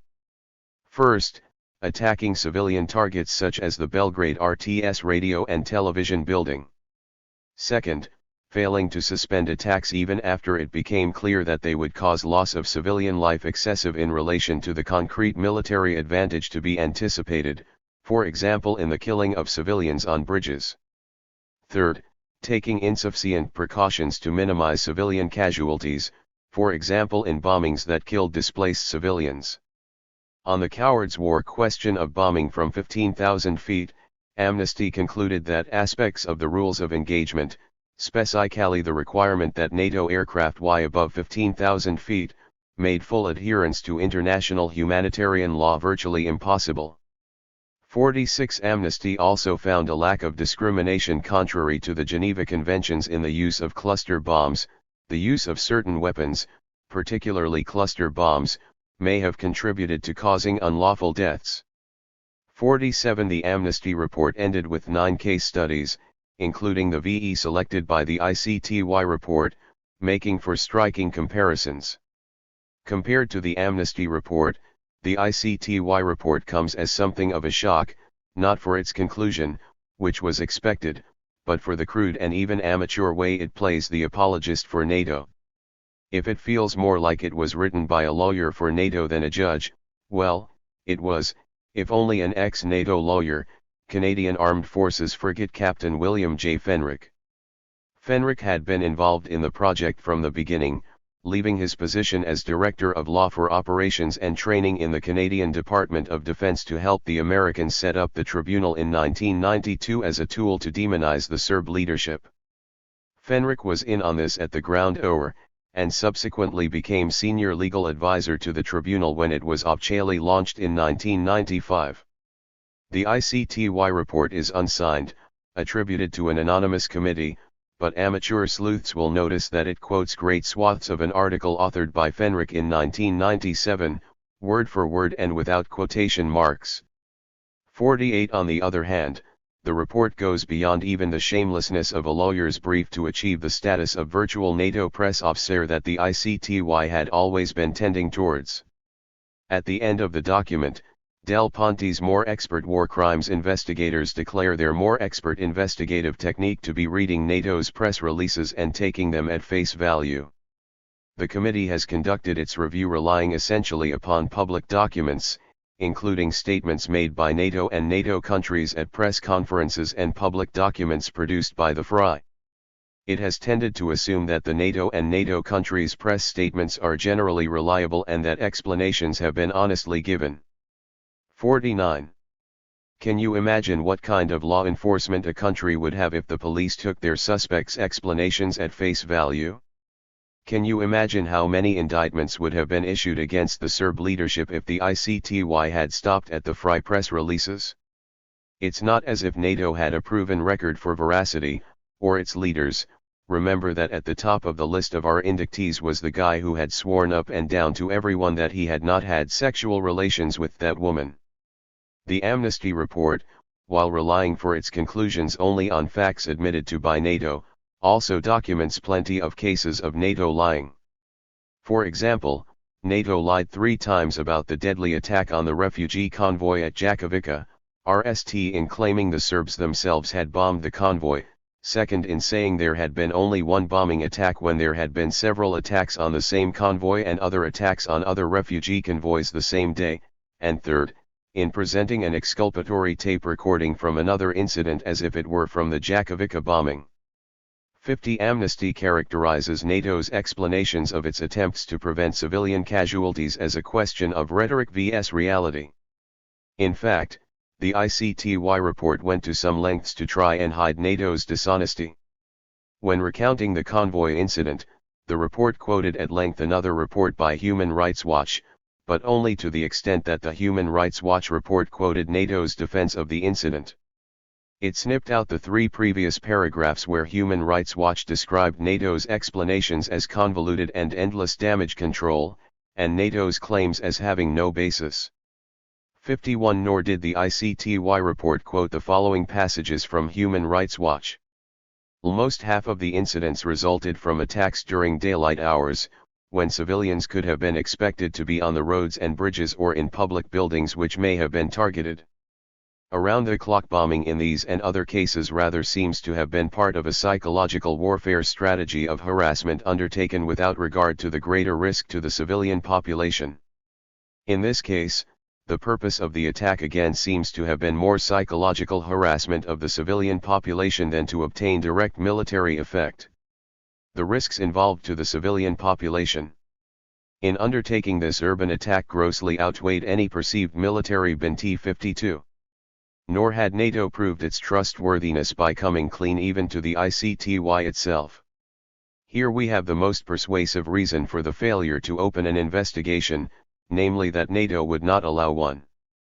The committee must note, however, that when the ICTY requested NATO to answer Spec-IC questions about Spec-IC incidents, the NATO reply was couched in general terms and failed to address the Spec-IC incidents.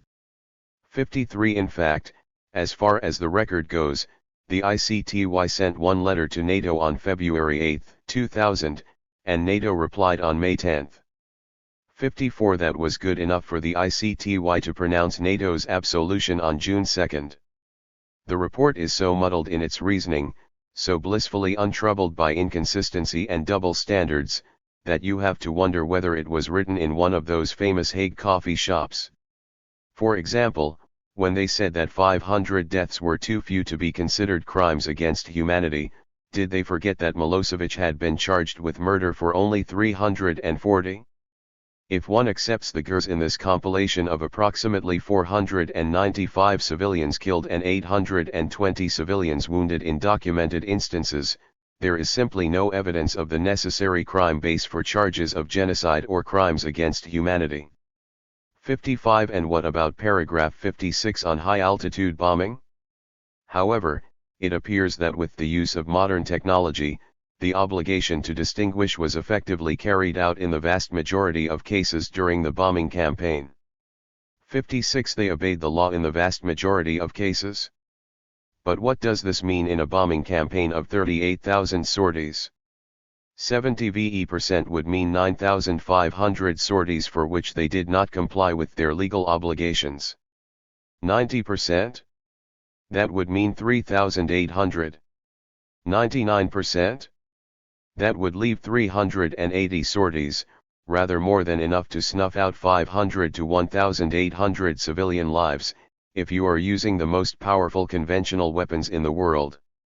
Even with all this, The ICTY had major problems defending the decision not to open an investigation, because the orthodox legal tests laid down by the statute and deployed so handily to prosecute the Serbs became extremely inconvenient where absolving NATO was concerned. For instance, the statute of the tribunal seemed clearly to rule out any discretion on the part of the prosecutor not to prosecute in cases where there was credible evidence of guilt, a so-called prima facie case. The statute had, in fact, adopted the European principle of obligatory prosecution. In common law jurisdictions, where prosecutors are not supposed to be judicial officers independent of the government, there is Mondale 02 Chap 4 191 Mondale 02 Chap 4 191 June 5, 04, 3:36 and 32 seconds p.m. June 5, 04, 3:36 and 32 seconds p.m. 192. Indeed, a discretion as to whether or not to proceed on a prima facie case. But this statute embodied the civil law concept prevailing in Europe of the prosecutor as independent judicial officer. The RST2 prosecutors, even though they hailed from common law countries, were actual judges, and the third prosecutor was a prosecutor from a civil law country. The absolute obligation to enforce the law is prized in civil law countries as a guarantee of prosecutorial independence and equality before the law. 57. The statute could not have been clearer. Upon a determination that a prima facie case exists, the prosecutor shall prepare an indictment containing a concise statement of the facts and the crime or crimes with which the accused is charged under the statute. 58. As for the prima facie case, this had been denied in the case of Milosevic himself at the traditional level. In approving the Milosevic indictment, Judge David Hunt denied the question as follows. I must be satisfied that the material facts pleaded in the indictment establish a prima facie case and that there is evidence available which supports those material facts. A prima facie case on any particular charge exists in this situation where the material facts pleaded in the indictment constitute a credible case which would be a sufficient basis to convict him of that charge. 59. The words "if not contradicted by the accused" are extremely important, because, of course, Milosevic had contradicted the charges against him, denied them out in fact, and had provided plausible alternative versions. According to the rule, the conniving stories would be for the trial judges to decide in public, not the prosecutors in private. This was the rule the ICTY relied on to allow Milosevic to be indicted in the middle of the war. It was a pretty low legal threshold. Now, the thing about that threshold is that it was the threshold for actually issuing an indictment, not merely opening an investigation. That the investigation threshold was even lower is demonstrated by Arber's approach to Rakok. On January 16, one day after the incident took place, Arber issued a communiqué stating that she had launched an investigation into the most recent massacre in Kosovo, and was demanding access to the site. 60. Arber had not even been on the scene, she had not even been denied access to it. 61, and her only informant was William Walker. But she didn't feel she needed to set up a committee. She didn't need a year to make up her mind. She had a bare allegation by an obvious partisan and she was not only launching an investigation, she was calling it a massacre of civilians. Within 2 weeks, she and the president of the tribunal were asking the Security Council for sanctions against Yugoslavia for failing to cooperate. When she requested sanctions from the Security Council, Arber lowered the threshold even further. It was now enough that there be credible evidence tending to show that crimes within the jurisdiction of the tribunal may have been committed in Kosovo.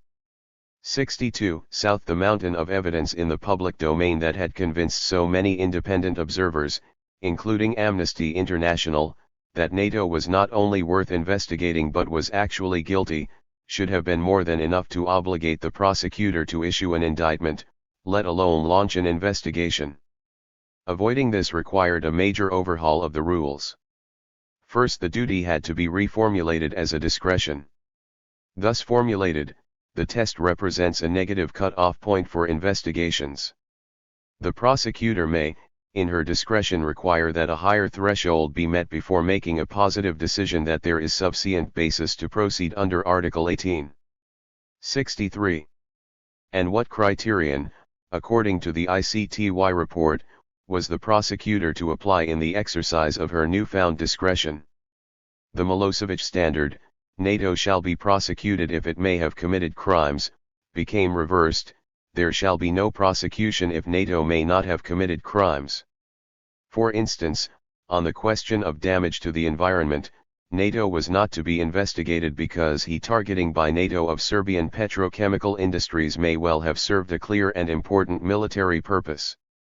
64. This, of course, is the familiar reasonable doubt standard, applied, one way or another, in criminal trials throughout the world. People should not be convicted where there is a reasonable doubt that they are innocent, if they may well be innocent, in other words, if there is a good chance, on the evidence, that they may not be guilty. However, it is not the standard applied by police and prosecutors. There the standard is the opposite: if the accused may well have committed an offense, you launch an investigation. Can you imagine how few investigations would be launched if, relying solely on the evidence of statements by the suspects, it appeared that they may well not have done it? This isn't some inexplicable legal formula, it represents a real logical threshold. Thus a duty became a discretion, and the discretion became exercisable only when there was proof beyond any doubt that the accused were guilty. On this basis, Milosevic never could have been investigated, much less charged. If there is one example that best illustrates how these devices were deployed, as well as the lapdog approach of the committee to NATO's criminality, it is the Grdelica Gorge incident. On April 12, a NATO warplane launched a guided missile attack that hit a passenger train crossing a bridge, killing 17 civilians. Many of the bodies were charred beyond recognition. Those identified ranged in age from 6 to 65. NATO's explanation was that the pilot was attacking the bridge and not the train, and did not see the train until it was too late because the train was going too fast. 66. According to the ICTY report, it does not appear that the train was targeted deliberately. 67. Why? More work for the face value principle. General Wesley Clark, NATO's Supreme Allied Commander for Europe, said so. The ICTY reproduced Clark's explanation in full. His was a case where a pilot was assigned to strike a railroad bridge that is part of the integrated communications supply network in Serbia. The pilot stared intently at the desired aim point on the bridge and worked it, and worked it, and worked it, and all of a sudden at the very last instant, with less than a second to go, he caught a flash of movement that came into the screen, and it was the train coming in.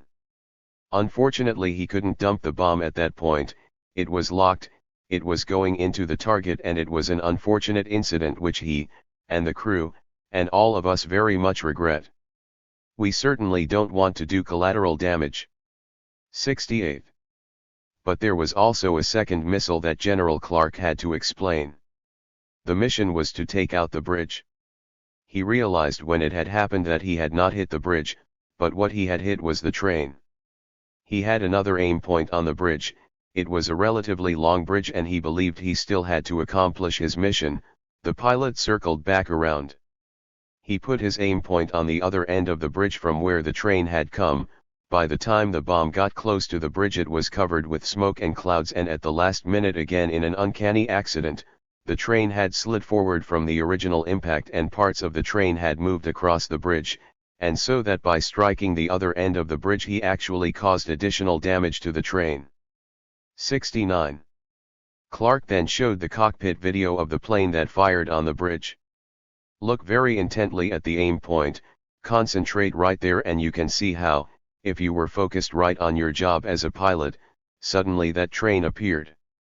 It was really unfortunate. Here, he came back around to try to strike a different point on the bridge because he was trying to do a job to take the bridge down. Look at this aim point, you can see smoke and other obscuration there, he couldn't tell what this was exactly. Focus intently right at the center of the cross. He is bringing these two crosses together, and suddenly he recognizes at the very last instant that the train that was struck here has moved on across the bridge, and so the engine apparently was struck by the second bomb. 70. The ICTY certainly had its work cut out if it was going to dismiss this incident as unworthy of investigation, and it wasn't made any easier by the fact that a German computer whiz, Mr. Eckhard Wenz, acting entirely independently, had analyzed the video and the technical information provided by NATO and discovered that the video shown by Clark had been sped up by about VE times. Moreover, Wenz discovered that the plane was of a type which carried both a pilot and a gunner, not just the lonely, very busy pilot that Clark described. Wenz concluded that the attack on the train must have been deliberate. 71 After a German newspaper report, NATO nearly admitted months later that the video had indeed been sped up.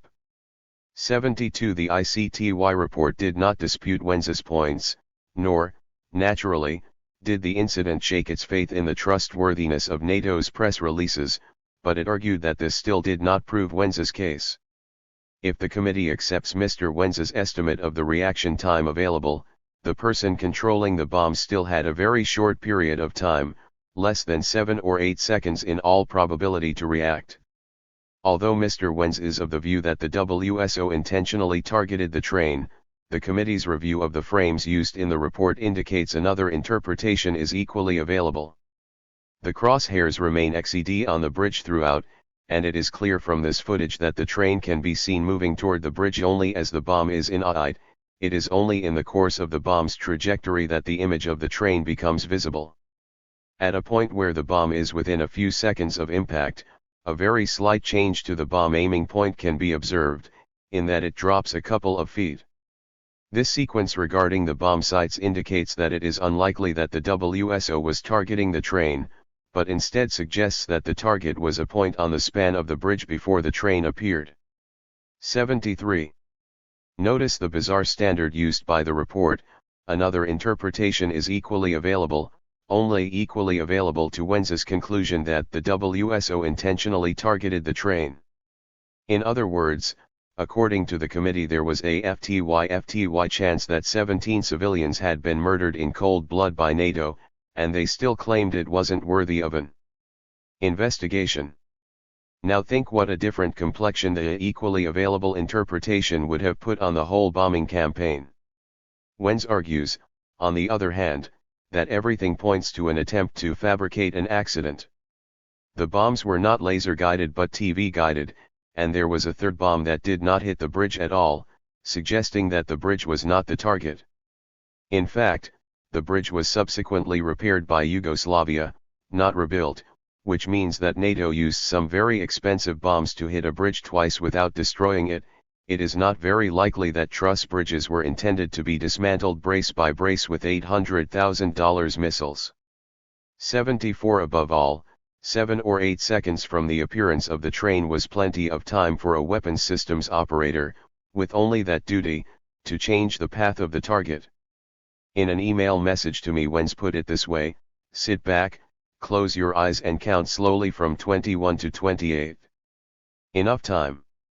Thus, Wenz's view is that the weapons systems officer had plenty of time after he saw the train to put the bomb wherever he wanted.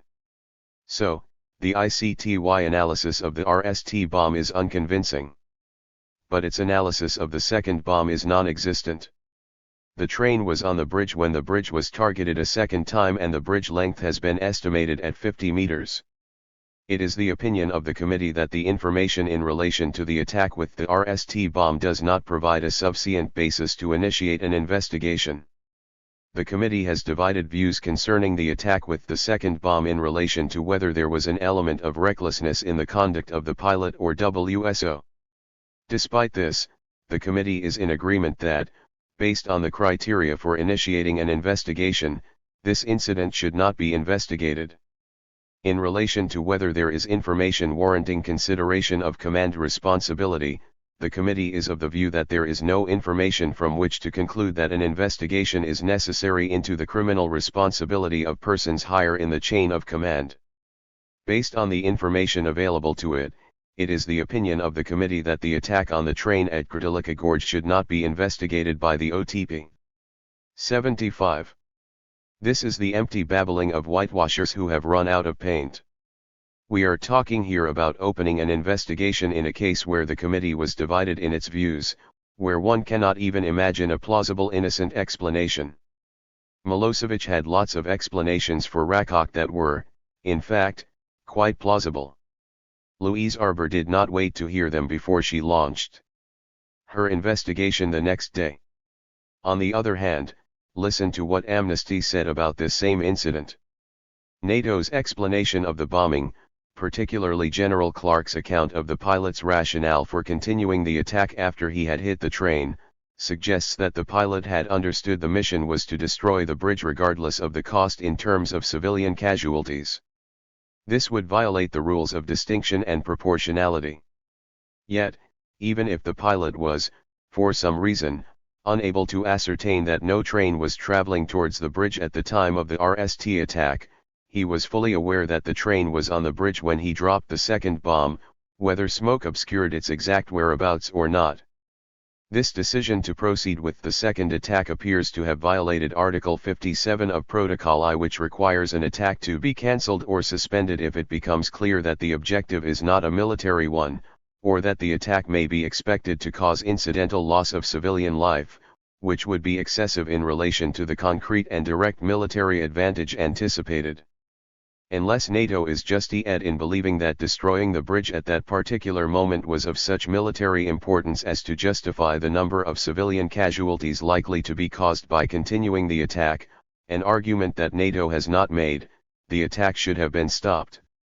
76. The Grdelica Gorge incident is just one of many cases demonstrating the fraudulent nature of the ICTY report. Another is the deliberate attack by NATO on the RTS in Belgrade on April 23, in which 16 people were killed. This was the case where the ICTY conceded that it would have been a crime if the station were taken out for propaganda reasons alone, the basis on which some NATO officials, including Tony Blair, justified the attack, but concluded on the basis of statements by other NATO officials that it may not have been, and thus decided not to open an investigation. 77. Naturally, these other statements came from NATO press releases. The attack on the RTS building must therefore be seen as forming part of an integrated attack against numerous objects, including transmission towers and control buildings of the Yugoslav radio relay network, which were essential to Milosevic's ability to direct and control the repressive activities of his army and special police forces in Kosovo, and which comprised a key element in the Yugoslav air defense network. Attacks were also aimed at electricity grids that fed the command and control structures of the Yugoslav army. 78. The ICTY report also tried to shift the blame for the incident to the FRY for allegedly allowing the civilians to stay at the station after they had been warned. 79. Indeed, the head of the station was later jailed by the new regime in Serbia for endangering employees, though the ending was only that he was aware that the station could be a target. 80. But this was all beside the point. If a robber were to come to your house and tell you to leave, and you stubbornly or stupidly did not, and he killed you, and any judge who would say the robber was not guilty of murder. Amnesty International concluded, on the other hand, that the attack on the RTS headquarters violated the prohibition to attack civilian objects contained in Article 52 and therefore constitutes a war crime. They argued that even if it could be considered a military objective, the attack would have violated the rule of proportionality.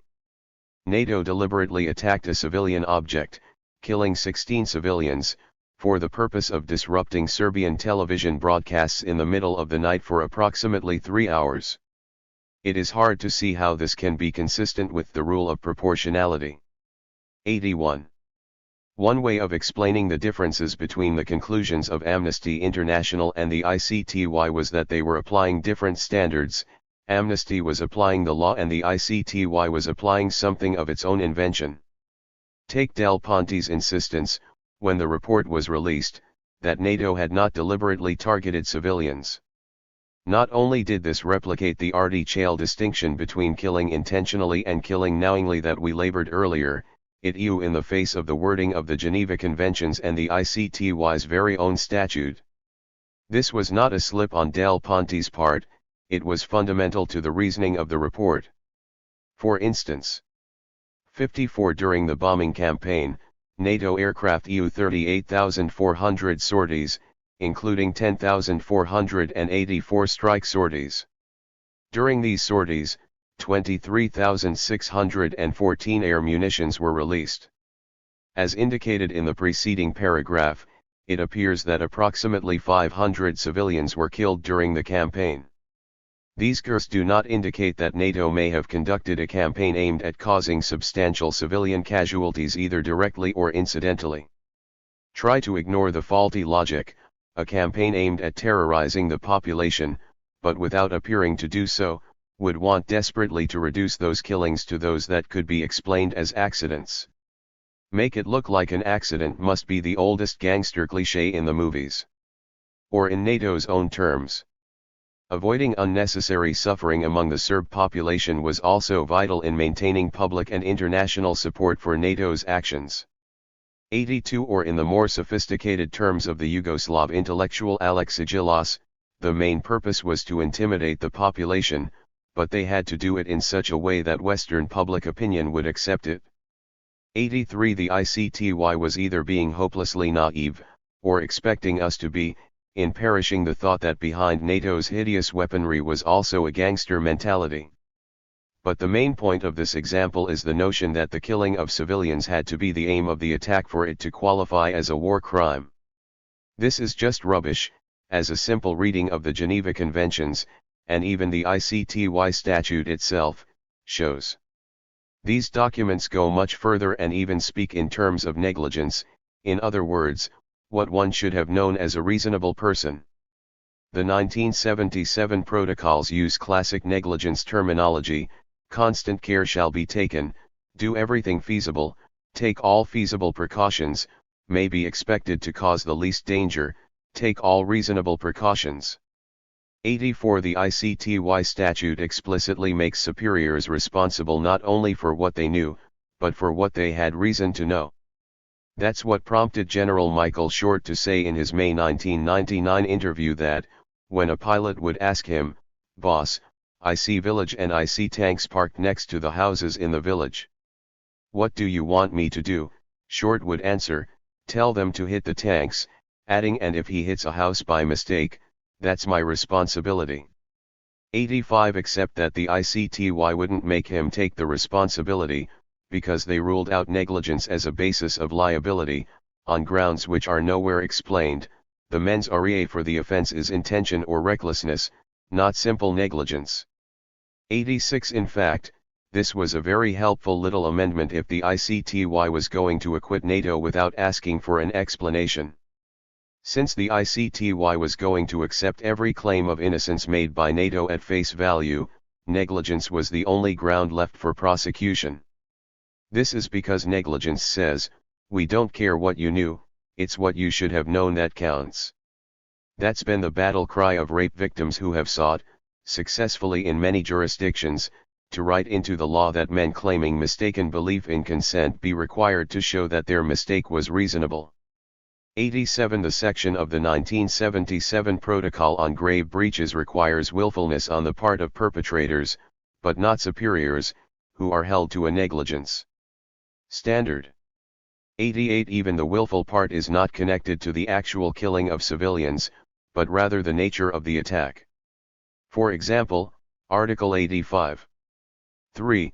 The following acts shall be regarded as grave breaches of this protocol, when committed willfully, in violation of the relevant provisions of this protocol, and causing death or serious injury to body or health, making the civilian population or individual civilians the object of attack. Notice how naturally this covers the case where civilian morale was being aimed at and the inevitable collateral damage occurred, the kind one should have known about. Where does it say anything about intention or even recklessness as to the consequences themselves?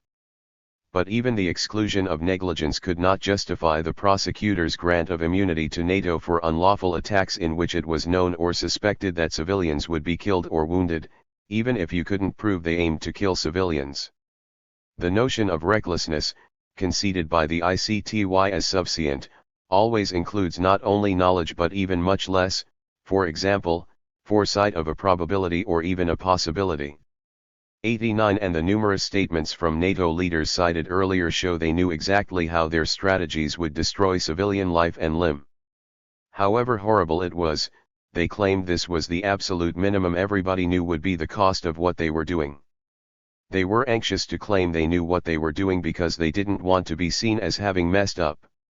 The mental element played a big role in the analysis of cluster bombs. Here there was an awkward precedent. Cluster bombs had occurred importantly in the indictment of Milan Mardik by prosecutor Goldstone in 1995. The ICTY correctly pointed out that in that case the thesis of the prosecution was that the use of cluster bombs could only be understood as a deliberate, and not merely negligent attack on civilians. 90 If the ICTY were not using a reverse reasonable doubt standard, it might have considered opening an investigation into why, if not deliberately to kill civilians, NATO was using cluster bombs to attack cities in a war described more than once by NATO leaders as having to do with breaking the will of the Yugoslavs. If you're going to demand proof beyond a reasonable doubt that NATO deliberately killed people before you open up an investigation, this is naturally very congenial to those who can afford to do their civilian killing from the safety of 15,000 feet. But the law didn't require an intention to kill civilians, only the knowledge that such deaths would occur, or even recklessness or, strictly speaking, negligence with respect to them. When cluster bombs are used near populated areas, everybody knows what the result will be. Targets. The ICTY engaged in some rather crude selective quoting and outright misrepresentation to handle NATO's attacks on civilian targets. The strategy was to take fairly straightforward rules and suggest there was some kind of confusion, the result being to expand the range of permissible targets. For instance, to get around the rigors of Article 52 of the 1977 Protocol, the ICTY report resorted to unofficial commentaries, which it then misquoted and misrepresented. A favorite commentary used by the ICTY report was a book by British Army officer and military lawyer A.P.V. Rogers, Law on the Battlefield. 91 In one instance the report quotes a very long list of potential military objectives from the book, which, importantly for NATO's war on Yugoslavia, includes bridges, communications installations, including broadcasting and television stations and telephone and telegraph stations used for military communications. The ICTY report follows the list by saying, as does Rogers, the list was not intended to be exhaustive.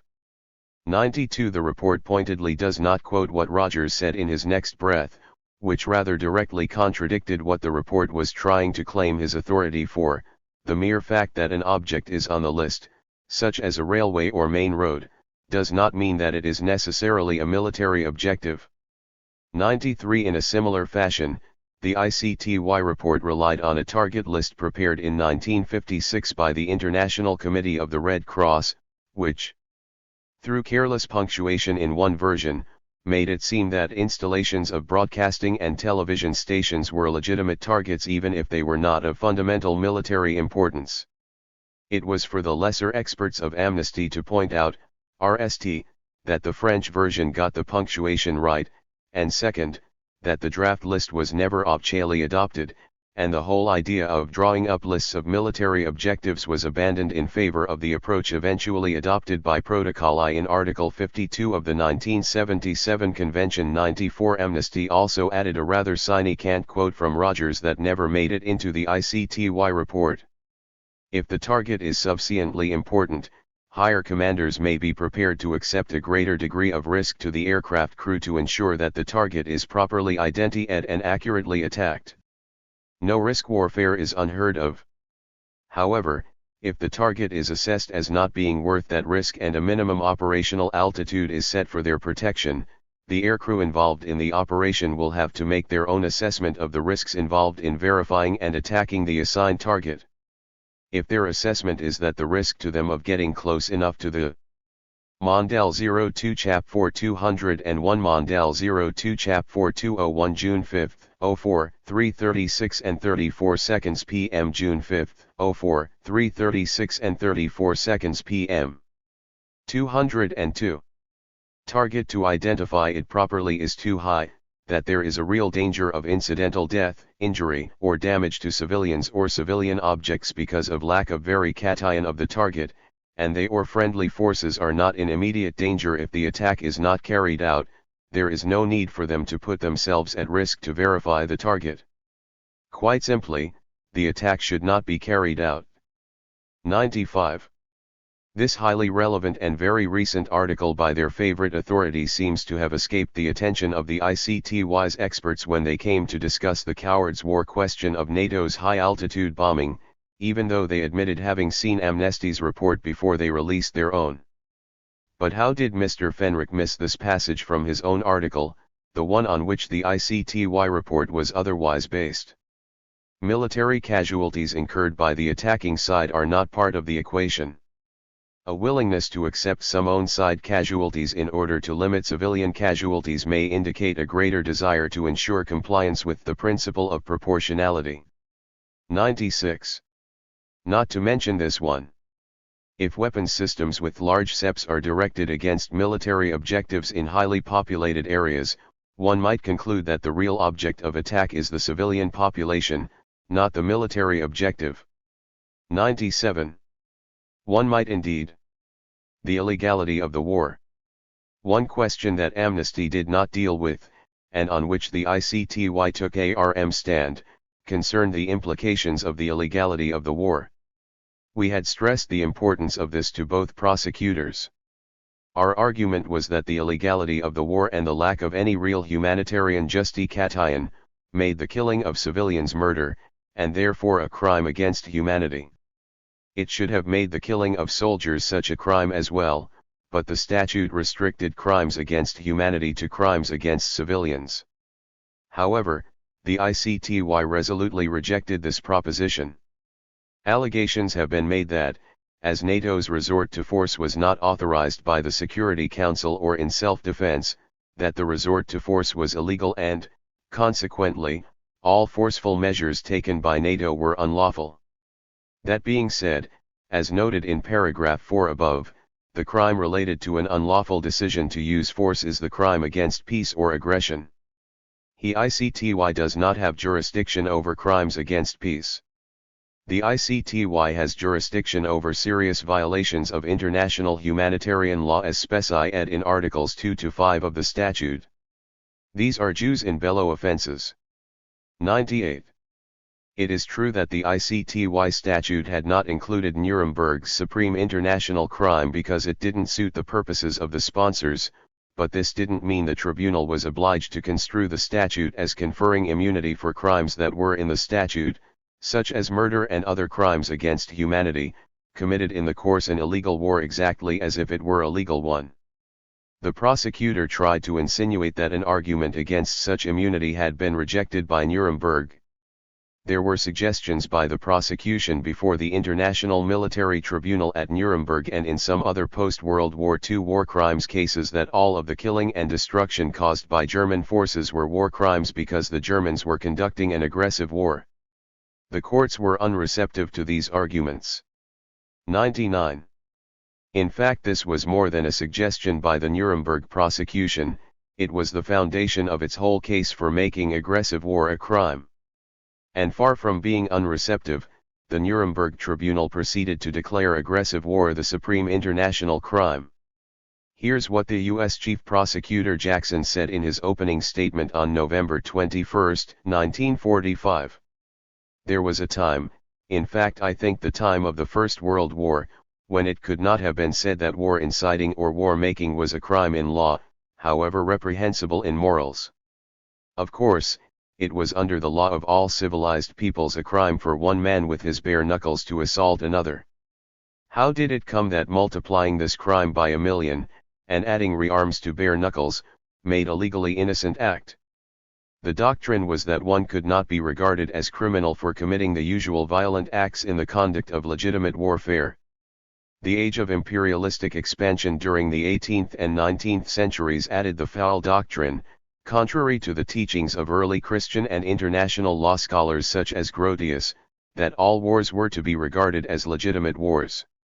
The sum of these two doctrines was to give war making a complete immunity from accountability to law. This was intolerable for an age that called itself civilized. The common sense of men after the First World War demanded, however, that the law's condemnation of war reach deeper, and that the law condemn not merely. Mondale 02 Chap 4 203 Mondale 02 Chap 4 203 June 5, 04, 3:36 and 34 seconds p.m. June 5, 04, 3:36 and 34 seconds p.m. 204. Uncivilized ways of waging war, but also the waging of uncivilized wars, wars of aggression. 100. Jackson's argument was aimed at defending the charge of aggressive war against the claim that it was ex post facto law, and therefore a violation of important legal principles. He wanted to show that it had long been a crime to wage an unlawful war, and he was arguing in this passage that this was just a logical application of the ordinary criminal law against violence when there was no defense available of a lawful war. Another American prosecutor at Nuremberg put it this way: war, whether or not it is waged chivalrously, inherently involves a series of acts which for millennia have been denounced as crimes under every civilized legal system: deliberate mass killings, assaults, burning, acts that have been criminal even without the abominable sadism which the Nazis added. Thus, for example, the deliberate killing of Frenchmen even in the course of a war involved a violation of the French laws of murder where the French had been victims of aggression. Under this approach, the Kellogg-Briand Pact and similar agreements are important, not because they directly made aggressive war a crime, but because, by destroying it as a defense, they made the instigation of aggression subject to the universal laws against murder. It is these ancient laws which are the basis for the punishment of aggression prescribed by the Charter. 101. Of course, the principles of the Kellogg-Briand Pact were repeated and strengthened in the Charter of the United Nations, giving enormous contemporary significance to the Nuremberg judgment. Now it's true that the prosecution at Nuremberg did not use this argument to try and deny crimes against humanity, and it is clear that when, in addition to the crime of aggressive war, the tribunal convicted the accused of crimes against humanity, they relied on the abominable sadism which the Nazis added. But this had nothing to do with the nature of crimes against humanity and everything to do with the particular structure of the Charter of the Nuremberg Tribunal, including as it did the distinct count of aggressive war, and even restricting jurisdiction over crimes against humanity to those committed in connection with the crime of aggressive war. 102. Given that technical legal division of labor, it would have been redundant to repeat as crimes against humanity the necessary incidents of waging aggressive war. This was also the precise and narrow ground on which the Tokyo Tribunal based its decision to sidestep the explicit prosecution argument that all killing during Japan's aggressive wars should constitute murder. Counts 39 to 52 inclusive, contain charges of murder. In all these counts the charge in effect is that killing resulted from the unlawful waging of war at the places and upon the dates set out. In all cases the killing is alleged as arising from the unlawful waging of war.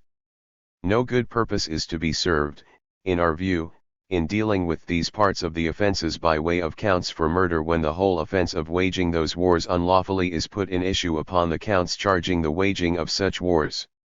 For these reasons only and without ending it necessary to express any opinion upon the validity of the charges of murder in such circumstances, we have decided that it is unnecessary to determine counts 39 to 43. 103. So the fact that neither the Nuremberg nor the Tokyo tribunals bothered to count the everyday murder of illegal wars as a crime against humanity was due to the presence of the distinct charge of illegal war. It was a technical question, not one of substance, much less of principle or morality. When crimes against humanity came to be dened in the ICTY statute, there was nothing to indicate an intention to restrict them in any way.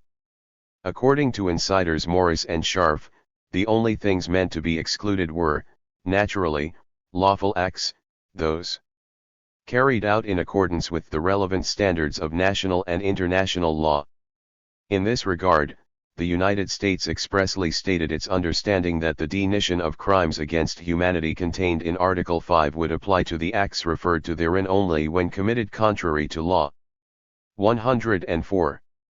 In its very RST case, the ICTY Appeals Chamber also expressed the view that the crimes against humanity in the statute should be given as wide a meaning as they could logically bear, refusing to restrict them to cases involving discriminatory intent.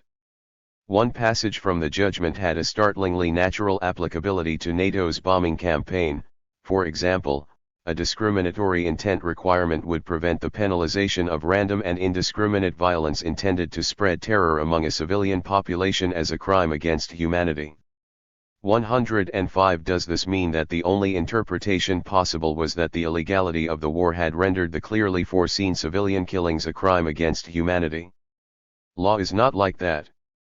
An honestly impartial tribunal, a real juridical institution that wasn't just a political tool, could possibly have reached the same conclusion as the ICTY did on this question, that without a spec.ic head of crimes against peace, the statute meant to punish only added sadism. In other words, an impartial tribunal could possibly have concluded that they would have to ignore the illegality of the war and immunize NATO leaders from all the crimes they committed as long as they were necessarily incidental to their illegal war strategy. An impartial tribunal might have concluded that the murder of civilians incidental to an illegal bombing campaign, lacking any of the justifications or defenses of the ordinary criminal law, was beyond their jurisdiction. But one imagines that an impartial tribunal not concerned with the optics of lingering too long over this unpleasant detail would have struggled a lot harder with the question. In fact, an impartial prosecutor would undoubtedly have left this delicate question for the court to decide. The ICTY, however, had long proved itself to be anything but impartial. In the end, whether this was the right interpretation of the statute is of secondary importance. Because the point was never, realistically, to see NATO leaders behind bars, but rather to show what a farce it was to prosecute only the Serbs when America was as guilty and guiltier. And if that farce can only be defended by an unblinkingly loyal concession to the Americans' evident determination to exclude the supreme international crime from the ICTY's catalog of crimes, and thus to incorporate Jackson's foul doctrine into their governing law, then the ICTY hardly comes out smelling like a rose. 106. The waging of aggressive war was made an independent head of prosecution in the Nuremberg Tribunal, not because of something odd about the tribunal, but because of the inherent criminality of aggressive war. To exempt this inherent criminality is no less a mocking exercise in gentlemanly futility than to exempt aggressive war itself. The ICTY provided a rare opportunity of actually bringing America before the bar of international justice, if only in the sense that the tribunal had formally to try and justify America's impunity. For reasons outlined in the next chapter, this is unlikely ever to happen again. Despite this and despite what we've just seen, some people have inexplicably tried to draw from our experience with the ICTY the conclusion that even a superpower can be subject to the rule of international criminal law, if only a proper case can be made. 107. It seems that if you want to carry on with this enterprise and continue self-righteously pursuing the acceptable targets of international criminal law, you simply have to keep up the appearance of its potential even-handedness. But is this possible? Mondale 02 Chap 4 206 Mondale 02 Chap 4 206 June 5, 04, 3:36 and 35 seconds p.m. June 5, 04, 3:36 and 35 seconds p.m. 7. Rounding up the usual suspects while America gets away with murder. 1. The International Criminal Court. The holy grail of the international criminal law movement was a permanent international court with jurisdiction over war crimes wherever they should be committed. On July 1, 2002 it was nally achieved with the coming into force of the Rome Statute of the International Criminal Court. Every step of the way had been a joyous international media event, from the huge founding conference in Rome in the summer of 1998 to the deposit of the requisite 60th state ratification in April 2002. The judges were sworn in with all due pomp in March 2003, and the prosecutor was elected in a live UN webcast in April. By that time, 89 states, slightly less than half the UN members, had ratified the treaty. The grand words of the ICC statute's preamble included an affirmation that the most serious crimes of concern to the international community as a whole must not go unpunished, and a determination to put an end to impunity for the perpetrators of these crimes and thus to contribute to the prevention of such crimes. 2. Co Annan concluded the 1998 Rome Conference with the ringing declaration that now at last, we shall have a permanent court to judge the most serious crimes of concern to the international community as a whole. 3. But guess what crime was missing?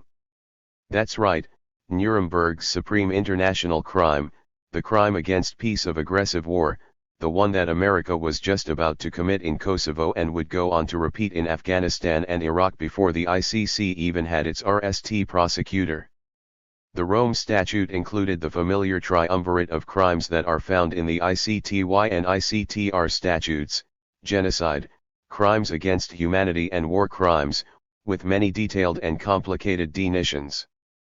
But, like those statutes, and unlike the Nuremberg Charter, it left the crime of aggression out of the picture, except as a conspicuously empty heading, an agenda item, over which jurisdiction was renounced until further notice.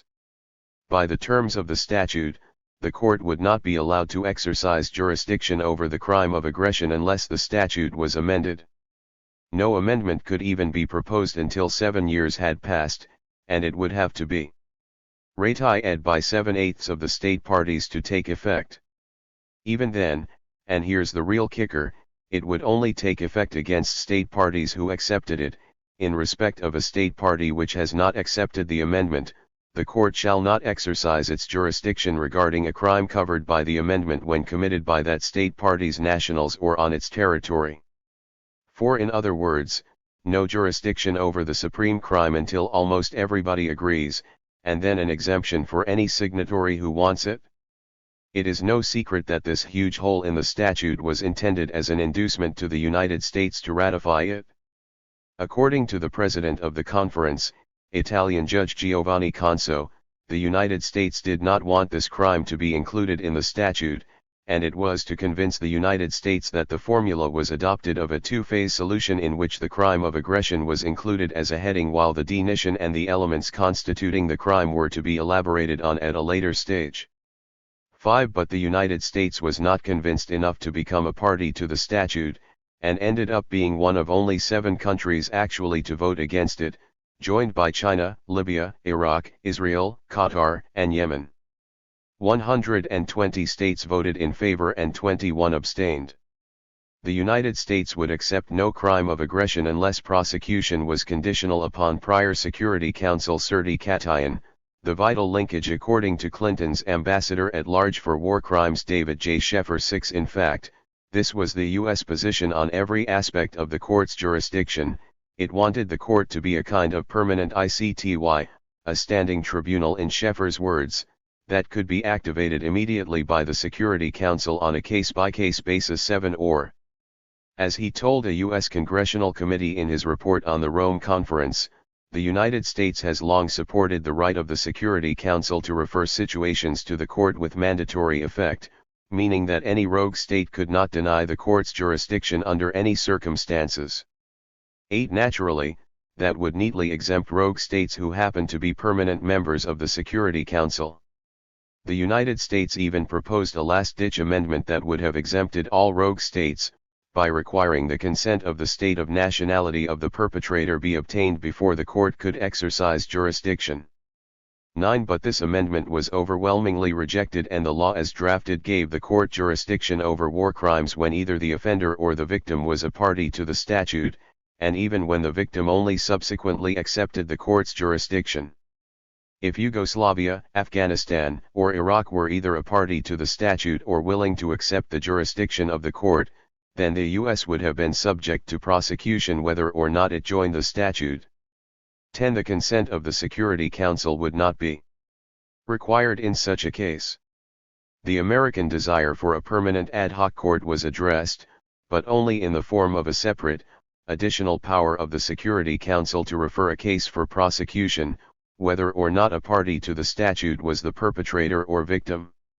There was nothing in this to protect the U.S. from prosecution under the other provisions of the statute.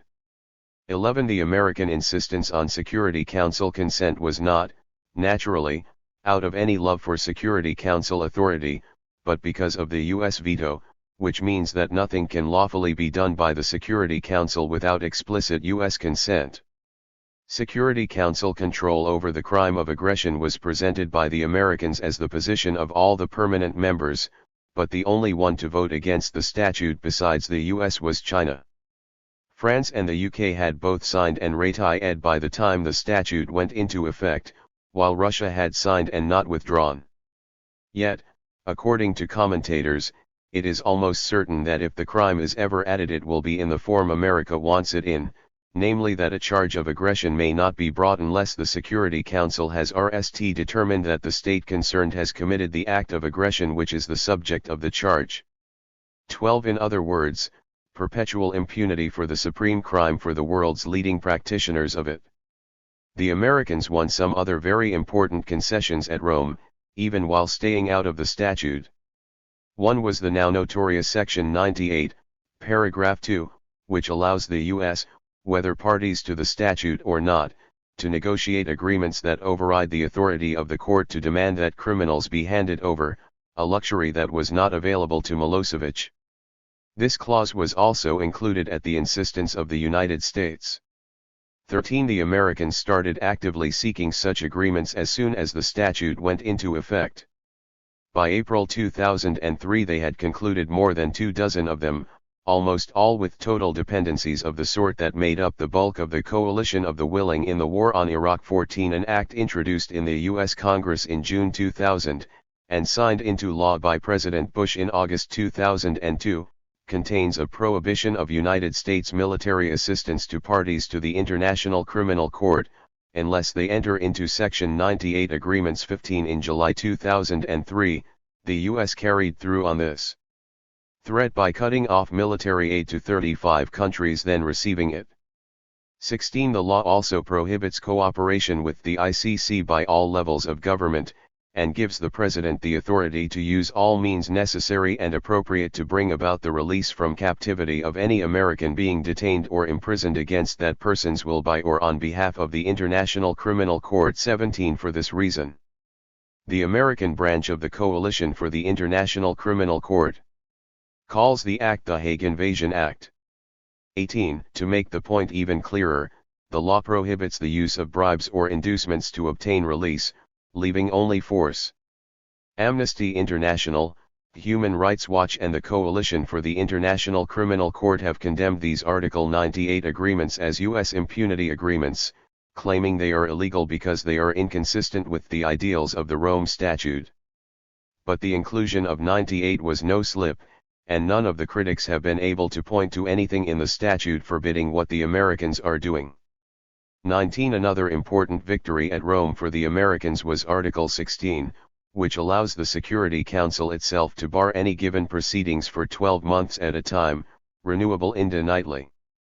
Article 16 requires action from the Security Council as a whole, so the U.S. has to get the other permanent members to go along with it to block any prosecutions. However, the U.S. has ways.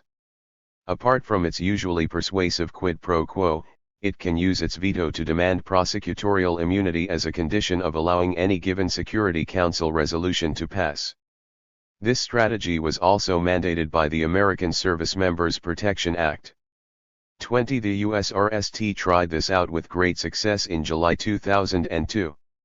That's when the UN's 1,500-strong peacekeeping force in Bosnia was about to expire unless renewed. The US, which was then contributing a paltry 704 members to the 45,000 UN peacekeeping personnel around the world, nevertheless threatened to pull the plug on the whole operation, in other words not just to pull out its own personnel, not just to withdraw financial support, but to prevent anyone from participating, unless there were a blanket ICC prosecution prohibition. Obviously this was not merely about protecting U.S. forces from prosecution. According to one senior unbased diplomat, this is about making a point about who's in charge. 21. The U.S. ultimately won its immunity in Resolution 1422 of July 12, 2002, which added gratuitously that it was intent on renewing it each July 1 for as long as may be necessary. 22. The U.S. had more successes yet at Rome. Sheffer could boast to the Senate that among the long list of objectives we achieved in the statute of the court were viable definitions of war crimes and crimes against humanity and acceptable provisions based on command responsibility and superior orders. 23. In the viable definitions category, the U.S. was able to postpone the banning of nuclear weapons, and even cluster bombs and land mines, while ensuring that chemical and biological weapons were made criminal with immediate effect. They thus enshrined one of their favorite propaganda tools, the notion that weapons of mass destruction only include the nuclear weapons of the poor and not the vastly more terrible genuine articles in their own arsenals. 24. The provisions on command responsibility and superior orders referred to by Sheffer were in the realm of the mens rea requirements for the liability of political superiors, discussed in Chapter 6. These were sine cantly raised from the broad liability for recklessness and even negligence in the Geneva Conventions and the ICTY and ICTR statutes, to limit liability to cases where the superior either knew, or consciously disregarded information which clearly indicated the criminality of subordinates. 25. There was also a nice new negative definition of armed con-ICT that conveniently excluded the kind of systematic violence that powerful states perpetrate on their own populations. Article 8.2 does not apply to situations of internal disturbances and tensions, such as riots, isolated and sporadic acts of violence or other acts of a similar nature, but does apply when there is protracted armed con-ICT between governmental authorities and organized armed groups or between such groups. 26. This is reminiscent of the reason, according to the Tokyo Tribunal Judge B.V.A. Rawling, why the U.S. insisted on linking crimes against humanity to crimes against peace in the Nuremberg and Tokyo charters. The connection was desired because some people, such as Stimson, the American Secretary of War, were afraid that without this element the new crime would be applicable to the mistreatment of blacks in the U.S. 27. Despite all these successes, the Americans have steadfastly refused to ratify the statute. This was not at all an aberration of the Bush administration. Not only were all the loopholes negotiated during Clinton's presidency, not only was it Clinton's delegates to Rome who cast their all but isolated vote against the statute, but it was Clinton who, in his last words on the subject, stated, "I will not, and do not recommend that my successor submit the treaty to the Senate for advice and consent until our fundamental concerns are satisfied." 28. Clinton did, however, sign the treaty on the last day possible to reaffirm our strong support for international accountability and for bringing to justice perpetrators of genocide, war crimes, and crimes against humanity, claiming thus to sustain America's tradition of moral leadership. 29. The signing was purely an exercise in public relations, because it did not in any way bind the U.S. to the treaty.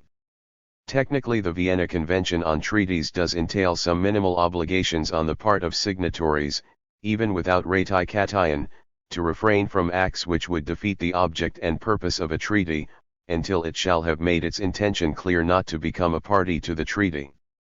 30. But all this did was give the Bush administration something to do to symbolically dissociate itself from the statute.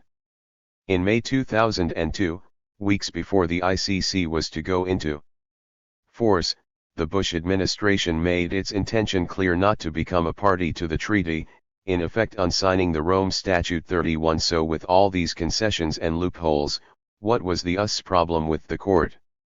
Or to put it the way Louise Arbour did in 1999, I would have thought that the 19 countries of NATO should be able to ratify a treaty under which they would have considerably less exposure to scrutiny, let alone prosecution, than they have before ICTY. 32. The objections raised by the Americans were of two sorts. First, there were some unconvincing legalistic reasons. For example, the United States complained that the treaty applied to non-parties, an odd reason, one might think, to offer for not becoming a party. David Sheffer told the Senate committee that this was contrary to the most fundamental principles of treaty law. 33. But this was contradicted by America's own law and practice from Nuremberg to the ICTY. The U.S. is a party to many treaties that grant criminal jurisdiction over non-parties, and it has even exercised this jurisdiction itself. 34. The Americans also railed against the denial of due process rights, such as the right to trial by jury. 35. These were the very same rights the Americans had been happy to deny those charged before the ad hoc tribunals they set up for Yugoslavia and Rwanda, or indeed the widely condemned military tribunals they set up in the United States for foreigners charged with terrorism, tribunals which also provided for the death penalty, a punishment denied to the ICC. 36. The insincerity of the American objections to the ICC could only really be appreciated in retrospect, after the United States had d. ed the Security Council in March 2003 and gone to war with Iraq. That put into high and comic relief the central claim made by the Bush administration when it unsigned the Rome Treaty in 2002. He believed the International Criminal Court undermines the role of the United Nations Security Council in maintaining international peace and security. The treaty dilutes the authority of the UN Security Council and departs from the system that the framers of the UN Charter envisioned. 37. Pseudo-legal arguments apart, the US objection to the ICC boiled down to a claim that the court, free of the discipline of the Security Council, might actually prosecute Americans. This was apart altogether from the question of whether the Americans charged might be guilty. In other words, it was not about wrongful convictions, in the sense of convicting an innocent person. The Bush administration put the argument in terms of pure sovereignty. While sovereign nations have the authority to try non-citizens who have committed crimes against their citizens or in their territory, the United States has never recognized the right of an international organization to do so absent consent or a UN Security Council mandate. 38.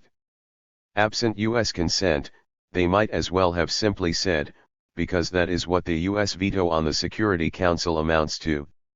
The same point about sovereignty, of course, could be made by every Serb on trial in The Hague, not to mention the government of every country that the U.S. has invaded for the supposed good of its own people.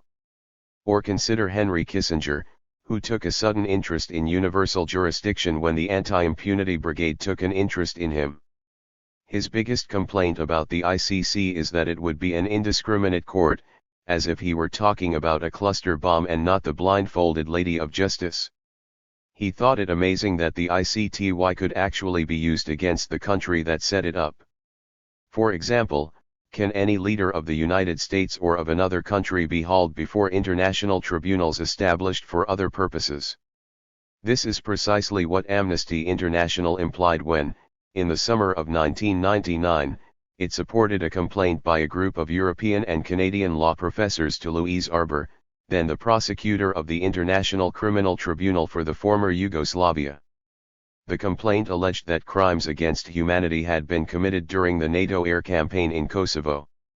Arbour ordered an internal staff review, thereby implying that she did have jurisdiction if such violations could, in fact, be demonstrated.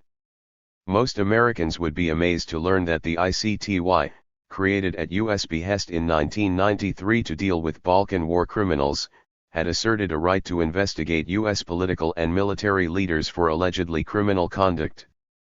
39. The Clinton administration came to the same conclusion about the ICC, for different reasons. This was the administration, of course, that liked to claim sovereignty had gone out of style. Their defense of U.S. immunity from prosecution was an altruistic one. The world needs an interventionist United States, and how could Americans carry out their humanitarian mission if threatened by prosecution? Here's the way David Sheffer put it. The illogical consequence will be to limit severely those lawful, but highly controversial and inherently risky, interventions that the advocates of human rights and world peace so desperately seek from the United States and other military powers. There will be significant new legal and political risks in such interventions, which up to this point have been mostly shielded from politically motivated charges. 40. Other contributors to peacekeeping operations will be similarly exposed, noted Sheffer. 41. But none of them were afraid to ratify the treaty. And those who ratified the treaty were obviously willing to accept a little less zealous policing by the U.S. in the interests of a little more law-abiding American police forces made the same argument in the due process debates of the 1960s, and nobody besides the police themselves thought of leaving the decision entirely up to them. But it was not merely the danger of charges that Sheffer was warning against, it was the danger of politically motivated charges. The opponents of the court repeated this like a mantra. Clinton, on signing the treaty, he have worked effectively to develop procedures that limit the likelihood of politicized prosecutions. 42 Bush spokesman Mark Grossman, on unsigning it, we also believe that the ICC is built on a odd foundation, and these AWS leave it open for exploitation and politically motivated prosecutions. 43 What do they mean by politically motivated prosecutions? Law professor and Pentagon advisor Ruth Wedgwood translates this as, the worry of the United States is that in an unpopular con-ICT, there is a real chance that an adversary or critic will choose to misuse the ICC to make its point. 44 And here the US is onto something. In fact, the most popular recognized purpose of all criminal law, local or international, is educative. Look in any textbook on criminal law and you'll find a passage similar to this one from the Canadian Law Reform Commission. We still need to do something about wrongful acts, to register our social disapproval, to publicly denounce them and to reaffirm the values violated by them. Such violation requires public condemnation, and this is preeminently the job of criminal law. This is the moral, educative role of criminal law. 45. In other words, the main objective goal of criminal law is precisely to make a point. The point is usually one about responsibility, namely, who is to blame for this tragic event. The criminal law tries hard to blame the individual criminal and to let all the powerful social forces, with their powerful social actors, off the hook, to present what is really an unequal clash of interests as a neutral contest between right and wrong. The United States tried to make exactly this point when it set up the ICTY in the RST place, in Scharf's words, as little more than a public relations device to legitimize the use of force against Yugoslavia. 46 It was precisely to make the opposite point, to delegitimize the use of force, that we brought charges against NATO. It's in America's interest to prevent the proliferation of anti-American point-making opportunities, as former Secretary of State Lawrence Eagleburger explained when he testified before Congress. The morally driven Eagleburger, who just couldn't help denouncing Milosevic, peace process be damned, opposed the ICC as both illegitimate and illogical on the grounds that an impartial international justice could cut both ways. I think we must continue to remind the rest of the world that we are going to continue to make our decisions on the basis of our best interests, and that if, for example, we decide we want to act in a certain area, we should not have our GI subject to the jurisdiction of this court if somebody wants to make a point against the United States and its actions.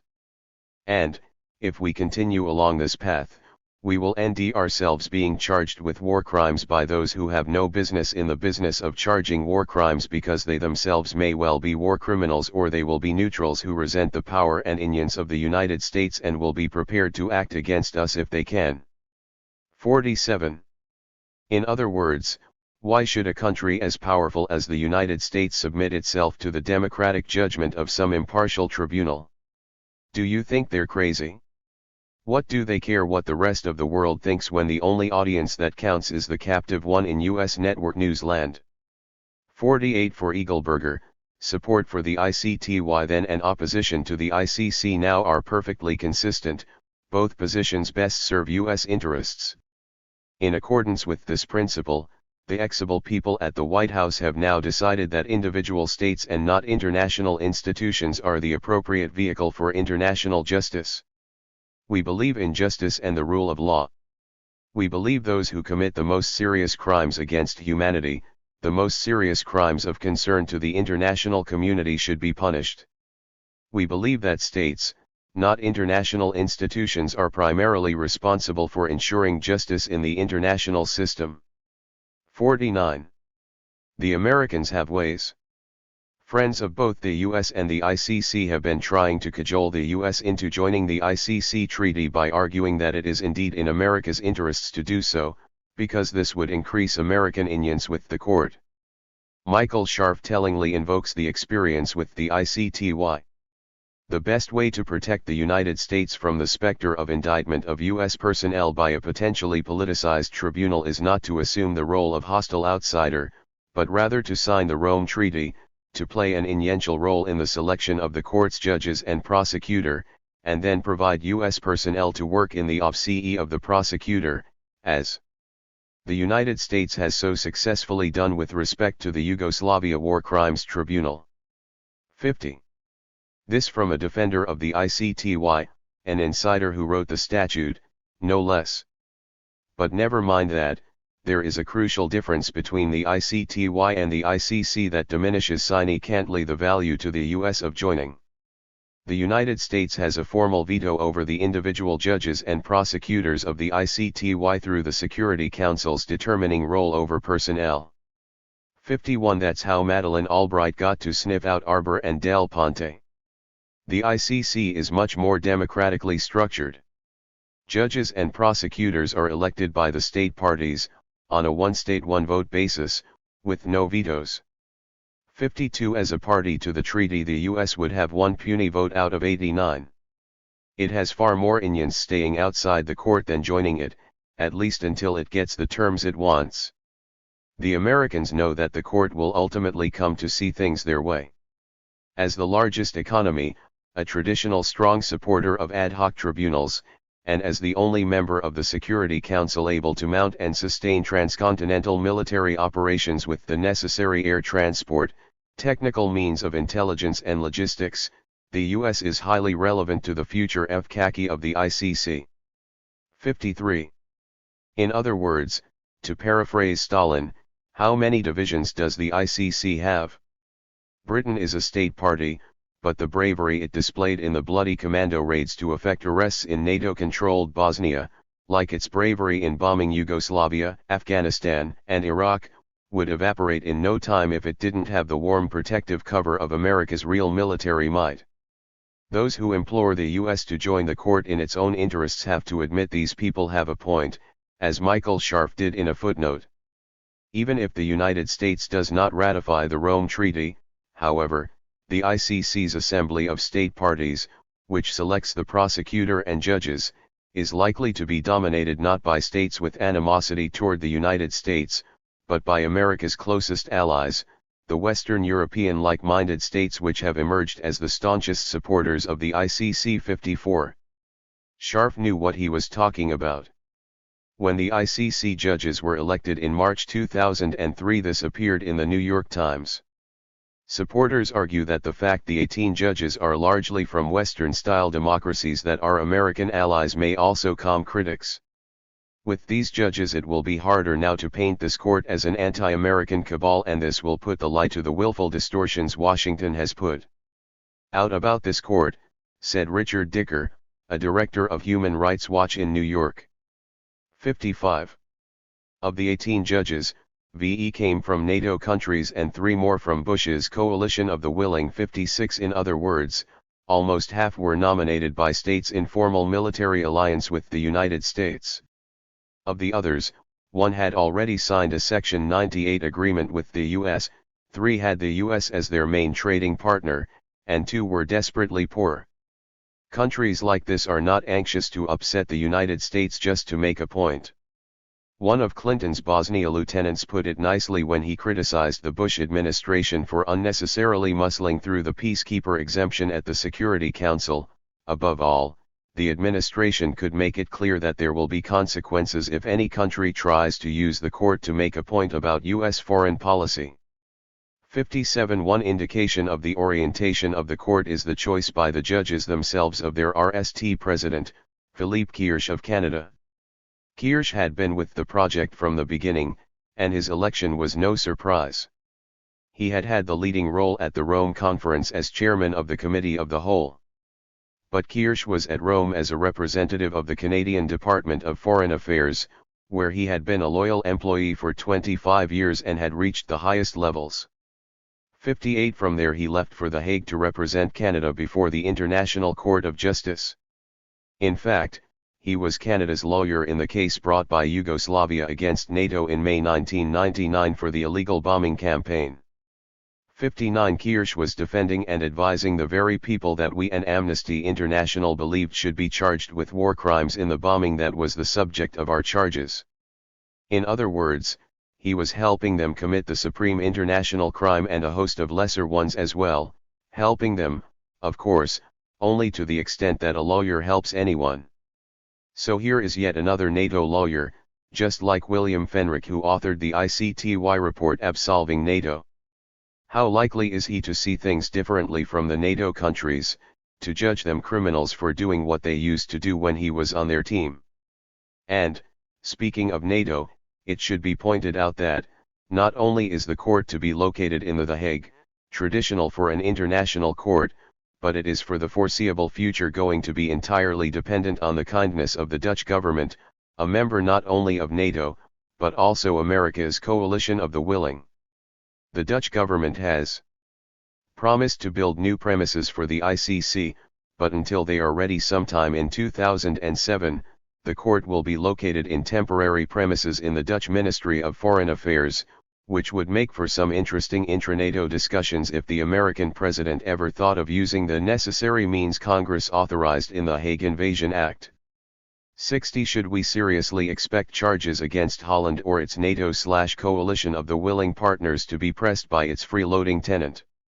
Experience with the ICTY shows that the most important post of all is that of the prosecutor, the person with the responsibility for choosing who, among the many guilty parties in any war, will be charged with war crimes.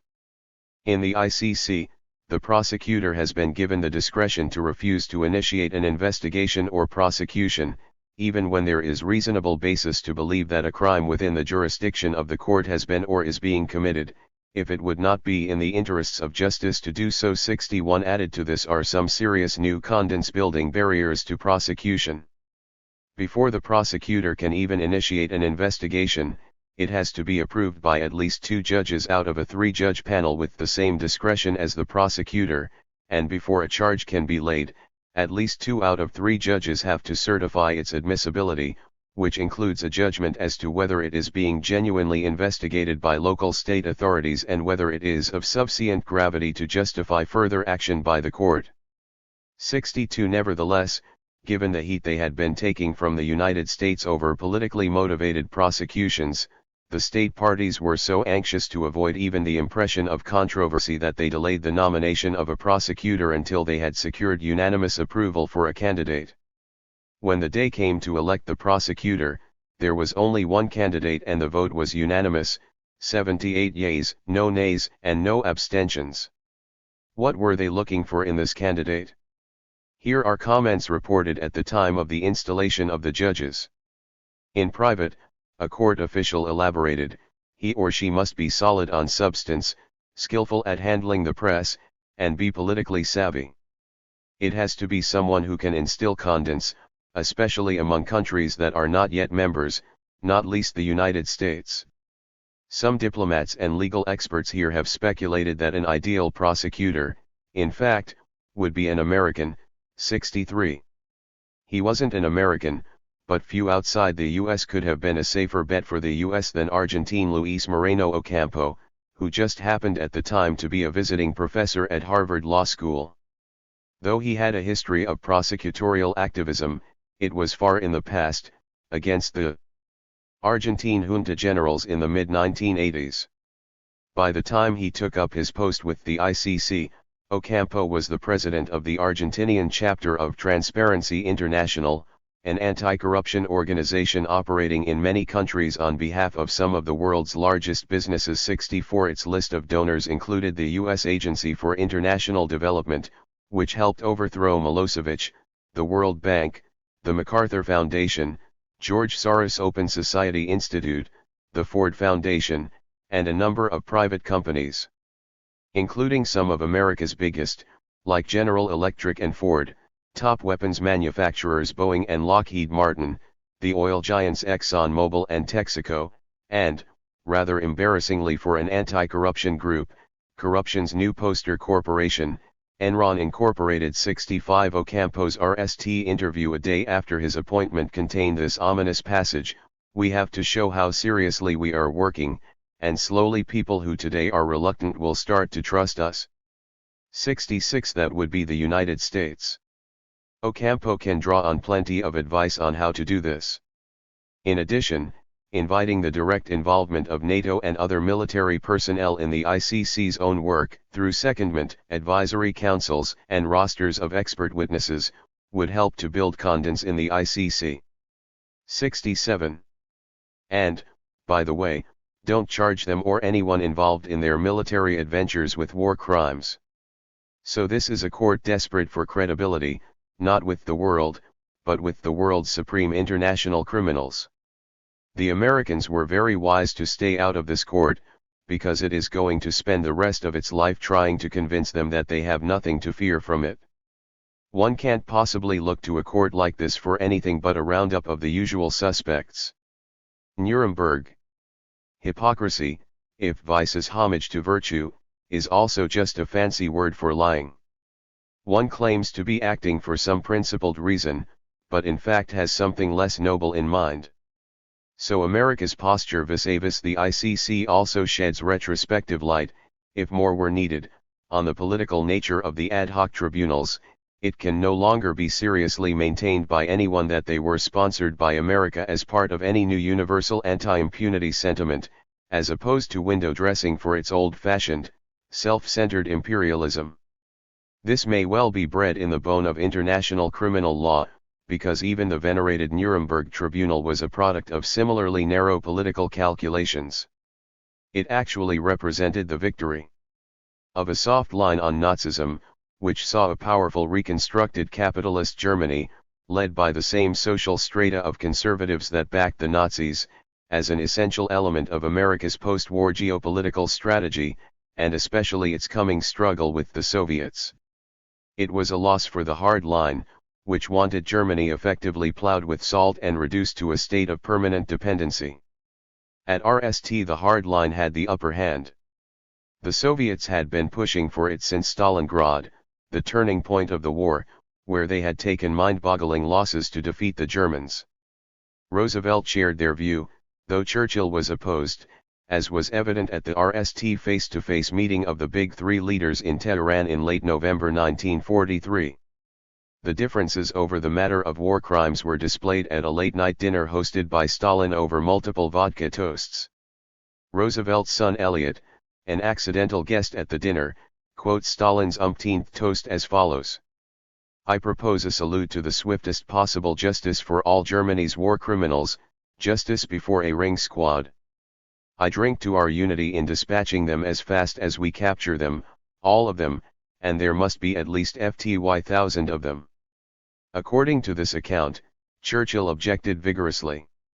"Any such attitude," he cried, "is wholly contrary to our British sense of justice. The British people will never stand for such mass murder. I take this opportunity to say that I feel most strongly that no one, Nazi or no, shall be summarily dealt with, before a firing squad, without proper legal trial, no matter what the known facts and proven evidence against him." At this point, President Roosevelt intervened and suggested a compromise. "Perhaps we could say that, instead of summarily executing 1,000 war criminals, we should settle on a smaller number. Shall we say 49,000 vs 100? 68 Churchill, who more or less corroborates the account, then bolted from the table and only returned when Stalin and Molotov personally chased after him to tell him all was in jest.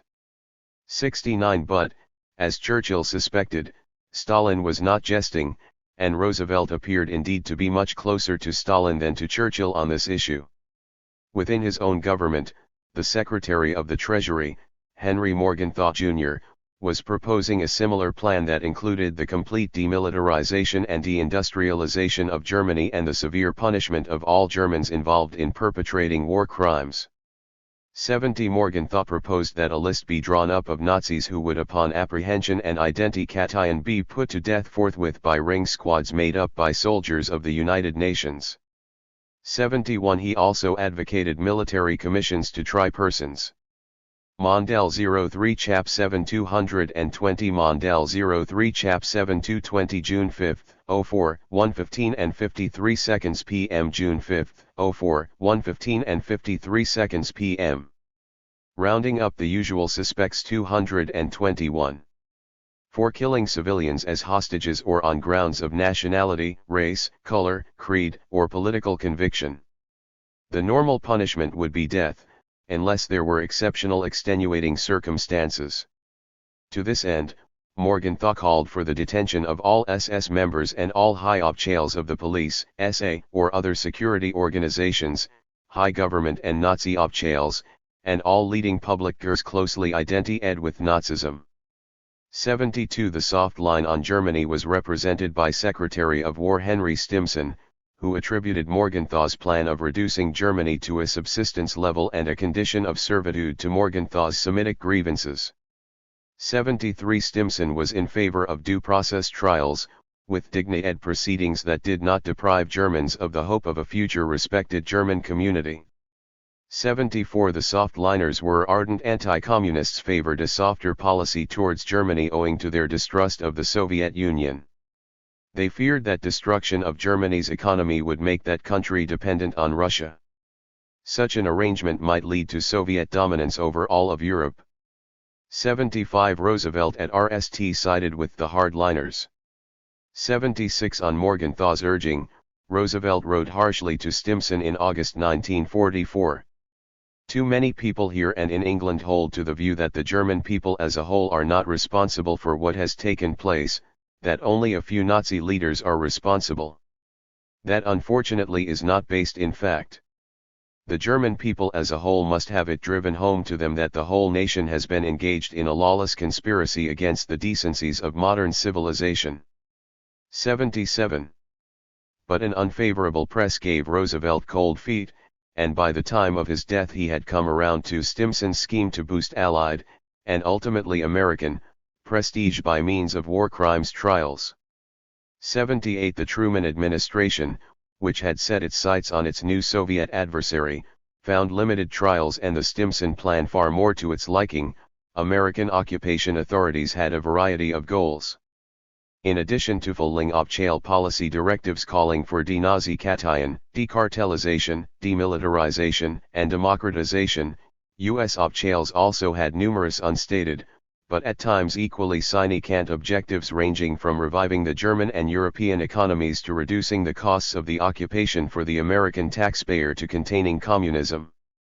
79 Prosecutor Telford Taylor, in a memo of June 1945, argued that the idea of the trials was above all to make a point, or several, to give meaning to the war against Germany. To validate the casualties we have suffered and the destruction and casualties we have caused. These larger objectives required procedures which will help make the war meaningful and valid primarily for the people of the Allied. Mondel 03 Chap 7 221 Mondel 03 Chap 7 221 June 5, 04, 1:15 and 54 seconds p.m. June 5, 04, 1:15 and 54 seconds p.m. 222. Nations. 80 For his part, Stalin was also attracted to the propaganda value of the trials and decided to go along with what had become inevitable.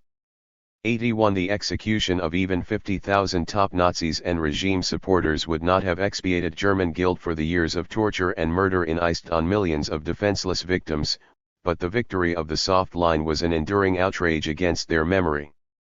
Only 22 political and military leaders were tried before the International Military Tribunal, and only 11 of those were executed. The US, British and French allies set up various tribunals, executed about 500 and sentenced about 1,000 to life or lesser terms. As the Cold War settled in, the sentences became lighter, and from 1949 a program of clemency was instituted to reintegrate the new German state into the Western defense system. By the early 1950s nearly everybody not sentenced to death was free, and nobody was in prison when the decade ended. In his careful study of the whole process, Arya Kochavi concludes that geopolitical interests dominated the Western Allies' treatment of war criminals and that the punishments bore no relation to the horrible crimes that had been perpetrated. 82 So, despite the romanticism and, indeed the criticism, the Nuremberg trials were a 1% solution, effectively a way of letting Nazis off, not of punishing them. Tokyo. A pillar of the Truman administration's anti-communism was the atomic bomb, and modern scholarship tends to take the view that dropping it on Hiroshima and Nagasaki had nothing to do with ending the war and everything to do with intimidating the Soviets. 83 One of those who subscribed to this position was the Dutch jurist B.V.A. Rawling, a member of the International Military Tribunal for the Far East, which tried 28 Japanese political and military leaders in Tokyo as war criminals and executed 7. In a 1977 interview with future ICTY President Antonio Cassese, Rawling said, "It appears from the history of Japan's capitulation that the death of millions of Americans and Japanese could have been prevented without the atomic bombs, just by accepting the Japanese condition, the maintenance of the imperial system." 84 Rawling believed the Americans had used the bomb because so much had been invested in it and to impress the Soviets with their new power. 85 According to Rawling, the trial in Japan was aimed at displacing the blame for Pearl Harbor, which many attributed at the time to American negligence or even connivance, onto the Japanese, to assert that they had acted in so villainous and scandalous a way that honorable Americans could not possibly have expected the attack. 86 The hypocrisy of the Americans in putting the Japanese on trial, after incinerating 200,000.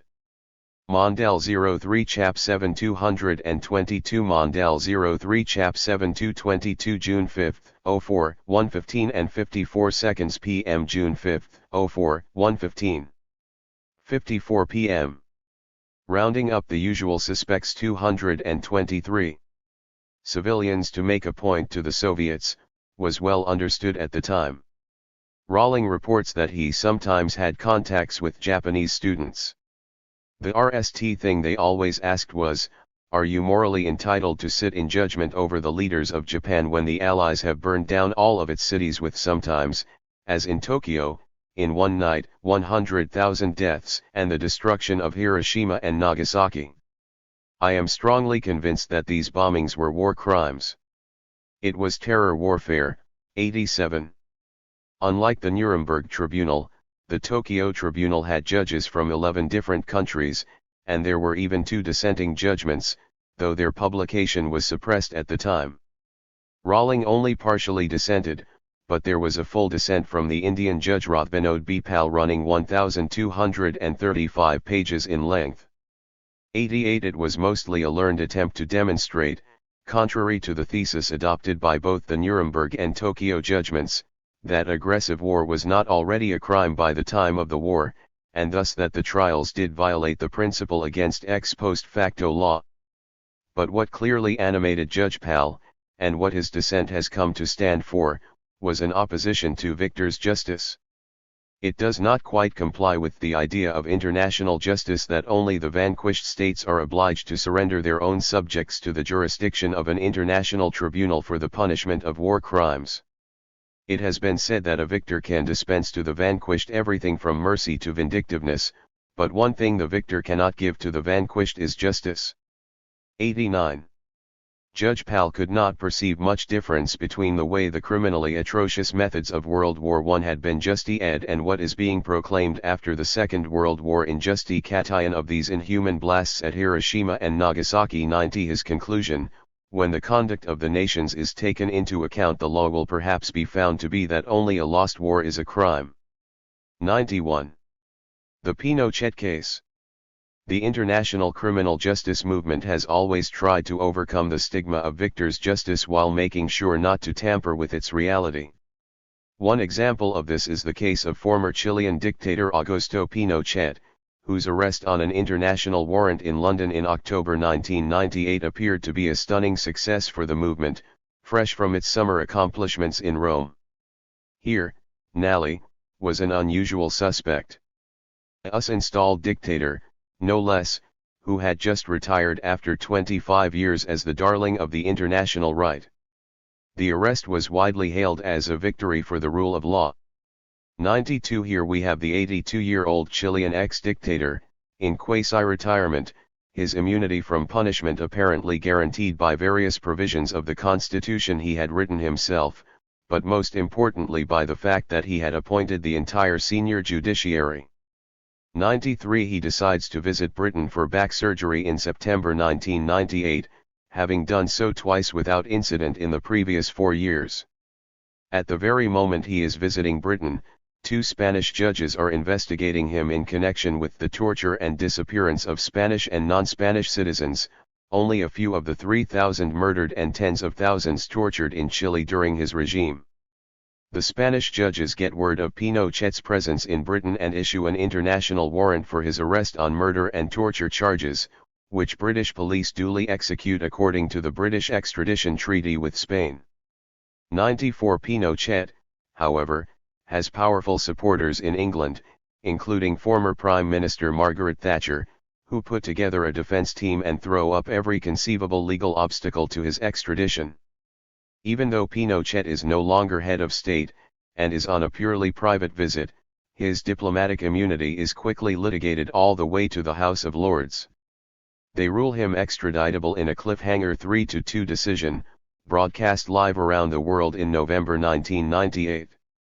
95 But, for the first time in the history of the Lords, the decision is wiped out because one of the judges is an unpaid director of a charity branch of Amnesty International, an intervener in the case. 96 You'd think this would have been cancelled out by the fact that all of the judges had been appointed by the Tory government of John Major, on such friendly terms with Pinochet that he couldn't be arrested on his 2 previous visits. 97 On March 24, 1999, a new panel of 7 law lords rules by a 6-1 majority that Pinochet must indeed face extradition to Spain. 98 This, of course, is the very day that NATO, with major UK participation, commences the bombing of Yugoslavia. However, the law lords also rule that Pinochet is immune from prosecution for crimes committed before 1988. Okay, but he still has to go to Spain and, what with the new charges the Spanish magistrates send as a consequence of the ruling, the torture and kidnapping counts would easily suffice to make him spend his remaining years behind bars. And if that's not enough, magistrates from Belgium, France, and Switzerland get in on the act as well, with their own accounts to settle. After more legal challenges and medical exams, Pinochet's extradition hearing finally takes place and he is committed for extradition on 35 charges on October 8, 1999. Within a week, the anti-impunity paladins of the UK government raise an entirely new obstacle to justice for Pinochet, an alleged recent and significant deterioration in Senator Pinochet's health. 99 Home Secretary Jack Straw commissions a medical examination, which, according to Straw, indicated that Senator Pinochet was unfit to stand trial and that no significant improvement could be expected. 100 Ordered by a court to disclose the medical report, in strict condens, to Spain, Belgium, France, and Switzerland. Straw gives them a week to reply, and then, after considering all this material, declares himself satisfied that the conclusion of the original report was correct. 101 On March 3, 2000, Pinochet is set free and put on a plane back to Chile. In fact, the leaked medical report is immediately demolished by experts in geriatrics as skimpy and unconvincing. 102 Pinochet demonstrates to the whole world the bogus nature of his medical excuse only minutes after setting foot, or rather wheelchair, on Chilean soil to a hero's welcome, complete with military band, when this diminished little man who London pardoned for human pity suddenly stretched to full size, the dull-wit smile dissolved into a vigilant expression, and, once again on his feet, saluted the RST row of 300 big shots who were waiting on the runway, with a lucidity that appeared to belie the medical, political hypocrisy of liberating him for lapses in memory. 103 In Chile it takes little time for investigating magistrate Juan Guzman to conclude that Pinochet is, in fact, perfectly fit to stand trial, but his attempts to put Pinochet on trial, or even under house arrest, are blocked by higher courts. In March of 2001, an appeals court grants what amounts to a complete acquittal, without penalty of any trial, on all the charges of murder in the Caravan of Death case, the murder of 75 leftists in the aftermath of the 1973 coup that brought Pinochet to power, despite the fact that former army generals have repeatedly testified that murders committed in their areas of jurisdiction were carried out on the direct orders of General Pinochet. 104 In July 2002 the farce comes to an end when the case is definitively stopped by the Chilean Supreme Court, in a 4-1 decision, on the grounds of Pinochet's unfitness to stand trial. 105 So the British Home Secretary was quite right when he said in his off-jail statement letting Pinochet go back to Chile that I am all too aware that the practical consequence of refusing to extradite Senator Pinochet to Spain is that he will probably not be tried anywhere.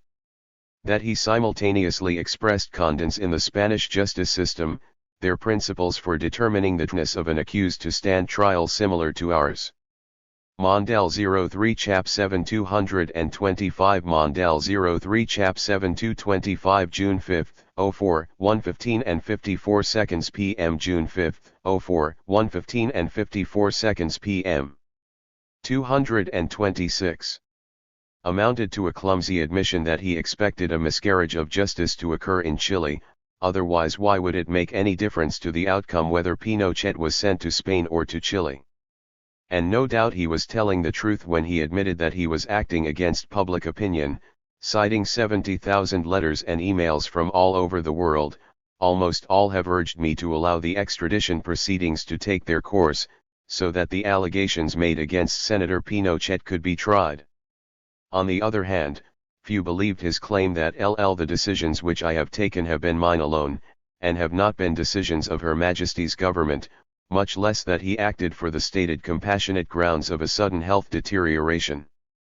On the contrary, British newspapers immediately denounced what turned out to be a deal reached many months earlier between the governments of Blair, Aznar of Spain, and Free of Chile. 106 At crucial moments the Spanish judiciary had been betrayed by the Aznar government, so eager a participant in America's wars from Kosovo to Iraq. The government of Bill Clinton was also said to have exerted considerable pressure to persuade Britain to release Pinochet. 107 Nor did it escape attention that the deal had been put together and approved by the anti-impunity gang, fresh from their Kosovo crusade and still howling for the arrest of Milosevic. Maurizio Mattozzi of Rome's Il Manifesto wrote that, if the governments concerned had a minimum of decency, they would be ashamed of themselves. And with them also other champions of the blah blah blah about human rights, like Clinton and his Mrs. Albright. Mattozzi called the decision the triumph of the worst mixture of realpolitik and business. 108 In fact Madrid had staked much of the country's economic growth on commercial ventures in Latin America, Chile above all, and was not anxious to champion an initiative that smacked of neocolonialism. 109. So we have a purely self-interested decision taken by hypocrites of the RST rank. This did not prevent these very same hypocrites and the human rights professionals from going on ad nauseum about the milestone and the landmark and the legacy and the precedent. Even as he announced he was guaranteeing Pinochet's impunity, Jack Straw pronounced the House of Lords decision a landmark judgment in human rights law, whose impact has been felt far beyond our shores. It will be a permanent legacy of the Pinochet case. 110 Regardless of outcome, Pinochet case sets precedent. Read one Washington Post headline over an article quoting the always quotable Richard Dicker of Human Rights Watch. The legal point has been made, there is no immunity for crimes against humanity and torture committed by a former head of state. What happens now has no bearing on the legal significance, or the practical significance, or the symbolic significance of the case. 111. Another human rights activist quoted in the Post article actually had the vacuity to pair Pinochet with Milosevic. Speaking of the Milosevic and Pinochet cases, and the launching of US-led airstrikes against Yugoslavia on humanitarian grounds last spring, Mr. Pisar said the doctrine had been progressing relentlessly to a point where the very underpinnings of the sovereign state have given way to human rights. That progress has been steady, and it will continue regardless of what happens to Pinochet. But what does pairing these two cases really show? Milosevic, the enemy of the United States and the United Kingdom, wins up at The Hague, extradited by the government in violation of the Yugoslav constitution and criminal code, and despite a decision of Yugoslavia's highest court to the contrary. Pinochet, the friend of the United States and the United Kingdom, wins up free, despite the fact that England's highest court approved his extradition, because the government blocked it. This is the same UK government that would not stop at killing Bosnian Serbs in order to arrest them, or at beggaring Yugoslavia with sanctions until it handed over Milosevic. And you didn't hear anyone say, it doesn't matter what happens to Milosevic so long as the precedent is established. The precedent established by Pinochet was, in fact, commit your war crimes on the right side and your impunity is guaranteed, whatever the law says, commit them on the wrong side and, whatever the law says, you're in for it. Even after the Chilean courts had let the old man off, the human rights groups were still inexplicably celebrating the precedent. Human Rights Watch, while lamenting the injustice to his victims, nevertheless claimed his case was a permanent advance in the cause of human rights, marking the beginning of the end of impunity for the worst state crimes because it helped to establish the principle that grave human rights crimes are subject to universal jurisdiction and can be prosecuted anywhere in the world without immunity, even for former heads of state. 112 But if you read the House of Lords decision you will nd that it's more of a precedent in favor of impunity than against it, and this despite the Nuremberg precedent. For one thing, the Lords decided that former heads of state had immunity for their crimes unless their states had relinquished it by treaty. That's why the only crimes for which Pinochet could be extradited were those of torture, committed from late 1988, because that's the date by which Spain and Chile and the United Kingdom had all ratified the Convention Against Torture. Pinochet's immunity was complete for crimes committed before that date, and for any crimes that fell outside the treaty.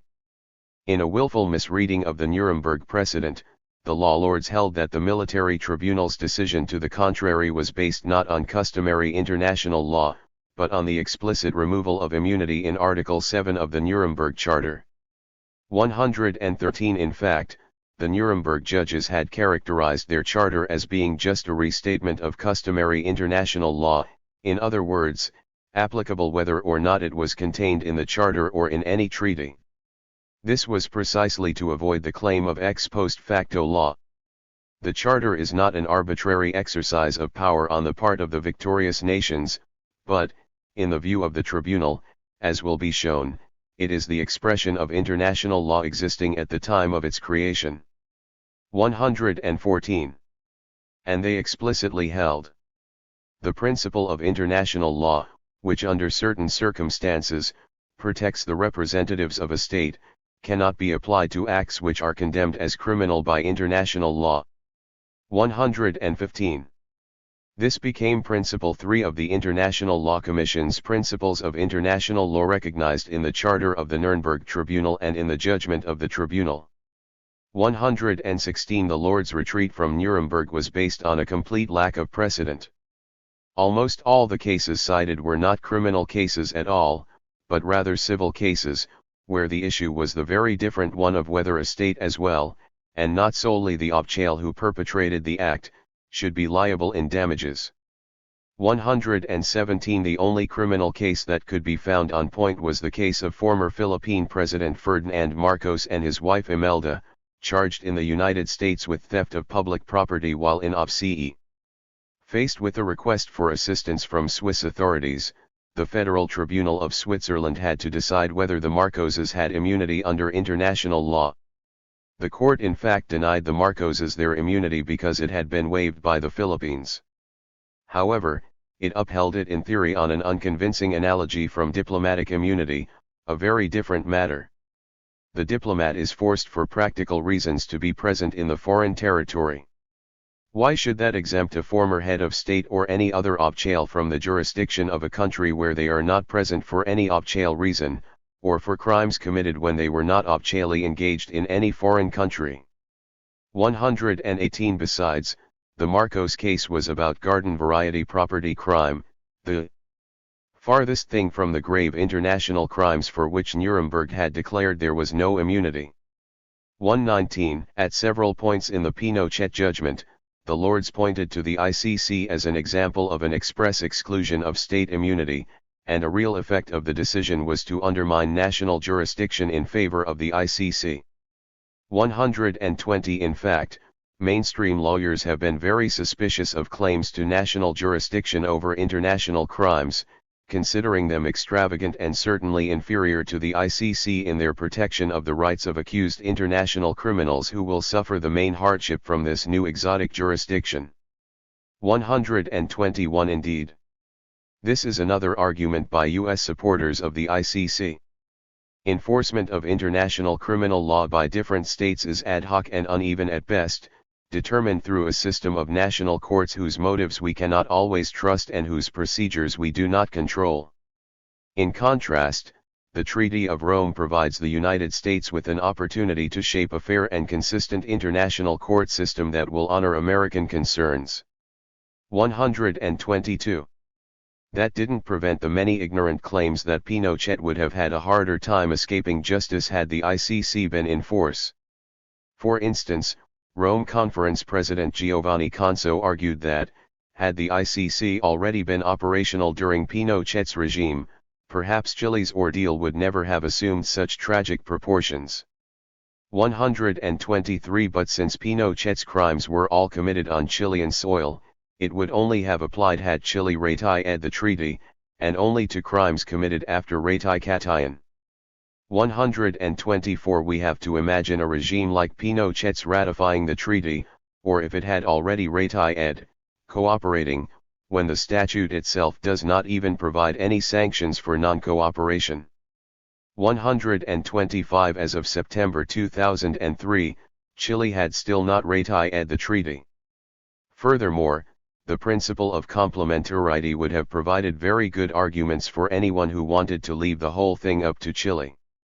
Finally, Article 98 of the Rome Statute would have given Britain an even better excuse to send Pinochet home instead of to The Hague, not only because it allowed for impunity agreements, but also because it explicitly incorporated the immunity applied by the House of Lords. 126. So the Pinochet decision legitimated the subordination of unpredictable national jurisdictions to the discipline of the ICC, and thus decidedly improved chances of impunity. Some anti-interventionists approved of Pinochet being sent home to be tried by a local court. 127. But they got the precedent wrong, too. First, because the US-installed dictator would never be tried, partly because he had been able, with the help of some supreme criminals, to transform Chile in his own image. Second, because the whole point of holding him as long as he was held was to legitimate the seminal military humanitarian intervention that was Kosovo. When Pinochet was arrested, NATO had for several months been planning an attack whose justification was essentially that Milosevic was an international criminal. Pinochet was held throughout the war as an example of the impartiality of the movement that NATO was leading, and he was released when the war had been over for almost a year.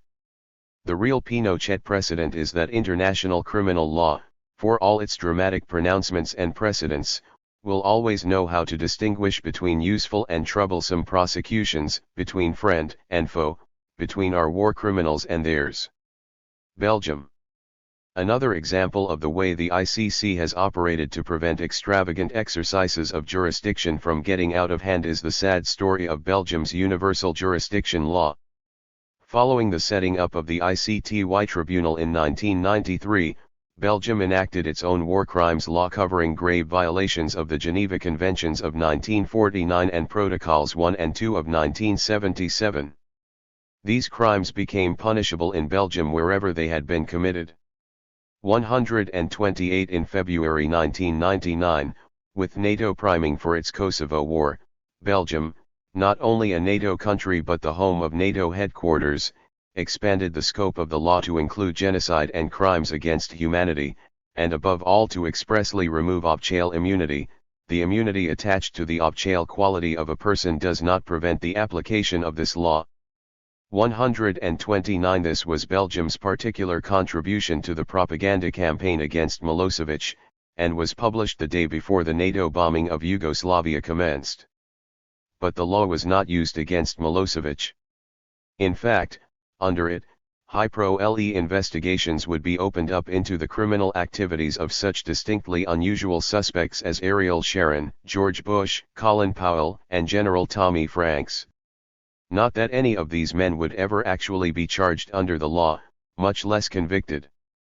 The honor of the only trials, convictions, and sentences went to some highly usual suspects, 4 Rwandan Hutus found to be complicit in the same Rwandan massacres of 1994 for which the ICTR had been prosecuting Hutus since 1995. The accused, who had fled to Belgium in 1994, were sentenced to terms of imprisonment ranging from 12 to 20 years in June 2001. The papers were full of stories of the Blood Sisters. Michael Ignatieff, never one to miss an opportunity to hammer a usual suspect, outdid himself, commenting for the New York Times on a photo of the nuns on trial as a study in the unimaginable disguises of evil. What mixture of terror and hatred led these nuns to betray the promise of their faith? The Rwandan massacres left in their wake hundreds of disturbing questions like that one: how does mass violence suddenly erupt? Are we all capable of murdering our neighbors? Where does evil come from? 130. But others weren't so puzzled. They put these events, and these trials of Africans by European courts, right in their context of 100 years of colonial rule, 80 of them by these same Belgians who now presume to try their colonial subjects for crimes that they did plenty to encourage and nothing to prevent. In the courtroom, Hutus and Tutsis seemed agreed on the nature of the proceedings. Quite frankly, this is a totally political process, said a Hutu observer. What about the French and the Belgians? Asked a Tutsi. They are the ones who brought tribalism between the Hutus and the Tutsis. They brought colonialism. They have to put themselves on trial. 131. In Belgium, the trial was seen as serving purely Belgian interests, an attempt to expiate Belgian guilt for pulling out of the peacekeeping force in the midst of the Rwandan massacres, while at the same time bolstering the reputation of Belgium's scandal-ridden justice system. The government wants to improve the country's image and restore faith in its institutions, no doubt about it, according to a lawyer for relatives of the victims in the trial. 132. Hence the rapid about-face when attempts were made to use the process on unusual suspects. The publicity given to the cases of the Hutus gave some Palestinians living in Belgium the idea of bringing charges against Israeli Prime Minister Ariel Sharon for his part in the 1982 massacre at the Sabra and Shatila refugee camps in Lebanon. The complainants were survivors of the massacre. In July 2001, Sharon had to cancel a trip to Belgium because a Belgian magistrate had opened a criminal investigation against him. In retaliation for the charges, Israelis also led a complaint in Belgium against Yasser Arafat. Other complaints from the political right followed against Fidel Castro and Saddam Hussein. Israel also began to threaten Belgium with diplomatic consequences. The Attorney General of Belgium referred the case to the appeals court for a preliminary judgment. Before it could be delivered, however, the International Court of Justice at The Hague, not the ICTY, not the ICC, but the long-established ICJ, gave Ariel Sharon a Valentine's Day present by striking another blow against extravagant jurisdiction. The case was about the Belgian law, but it concerned a rather more usual suspect, charged with the usual crime of inciting hatred against the Tutsis. The accused was Abdoulaye Uridia Ndambasai, Congolese foreign minister. 133. The Congo objected that the charge violated their sovereign immunity, and the ICJ agreed because the warrant had been issued while the accused was still foreign minister. The ICJ judges followed the Pinochet approach of extending diplomatic immunity by analogy to a non-analogous context and, more importantly, conning the Nuremberg precedent to cases where the express terms of a treaty or other binding instrument had removed immunity, contrary, as we've seen, to the way the Nuremberg Tribunal and the United Nations General Assembly saw things. 134. After giving an expansive reading to immunity, The ICJ judges also reminded everyone that incumbent and former ministers could be subject to criminal proceedings before certain international criminal courts such as the ICTY, the ICTR, and the ICC 135. In other words, the case was another vote against extravagant jurisdiction in favor of the domesticated and predictable ICC. This was the beginning of the end for the Belgian law. In February 2003, the Belgian Supreme Court ruled that no proceedings could be taken against Sharon until he left OFCE. The Israelis were still angry, but what counted more was American anger at complaints by Iraqi Belgians late in March 2003, with bombs again falling on Baghdad, against Bush Sr., Powell, and Cheney for 403 lives worth of collateral damage in the first Gulf War. 136. The Americans were already fed up with Belgium for not joining the war against Iraq and even opposing NATO involvement. Now they declared that if Belgium wanted to keep its status as an international center, let alone the headquarters of NATO, it would simply have to change its law. 137. This was the signal for the Belgian parliament, in mid-war, to pass an amendment to the war crimes law that not only tempered it to the immunities declared by the ICJ, but, more importantly, took the decision to investigate foreign war crimes out of the hands of the relatively independent Belgian judiciary, and put it RMLY into the hands of the government. 138. Proceedings could now only be commenced on the application of the federal prosecutor, who was directed to send the case to an international court, or the place where the crime took place, or where the accused could be found, whenever it was in the interests of the good administration of justice and respect for Belgium's international obligations to do so. So when, during the Iraq War of 2003, some Iraqis announced they would seek charges against General Tommy Franks in Belgium for war crimes during Operation Iraqi Freedom, the response was swift. Within a week the Belgian government decided to pass the case on to American prosecutors, in accordance with the law. 139. The domestication of the Belgian law brought it in line with the less celebrated Canadian law enacted in 2000, on the heels of my country's ratification of the Rome Statute. Though the Canadian law makes every crime in the Rome Statute a crime punishable in Canada, proceedings cannot be commenced without the personal consent in writing of the Attorney General of Canada or Deputy Attorney General of Canada, in other words, the Government of Canada. 140. No wonder nobody has heard of this law. But the changes to the Belgian law still weren't good enough for the Americans, because they couldn't stop the embarrassing charges from being led in the RST place. The law's fate was sealed when more charges were led against Bush Jr. and Rumsfeld himself, for war crimes during Operation Iraqi Freedom. America put its foot down, right on $352 million that had been earmarked for the renovation of NATO headquarters in Brussels, and threatened a diplomatic boycott of the country. 141. They would accept only the complete repeal of the law, and the Belgian government rushed to oblige with an extraordinary session of the Belgian House of Representatives on July 22, 2003. 142. Justice. The history of international criminal law seems to vindicate Judge Pal's skepticism about Victor's justice. With a track record like this, it would be unscientific to expect anything better from this movement in the future. The only rational assumptions are that international criminal law will be RMLY subordinated to power, that impunity will be a perk of economic and military hegemony, and that the usual suspects will continue to be rounded up while America gets away with murder. In Casablanca, the usual suspects were innocent, as was the real-life Alfred Dreyfus. That's not necessarily the case with modern international criminal law.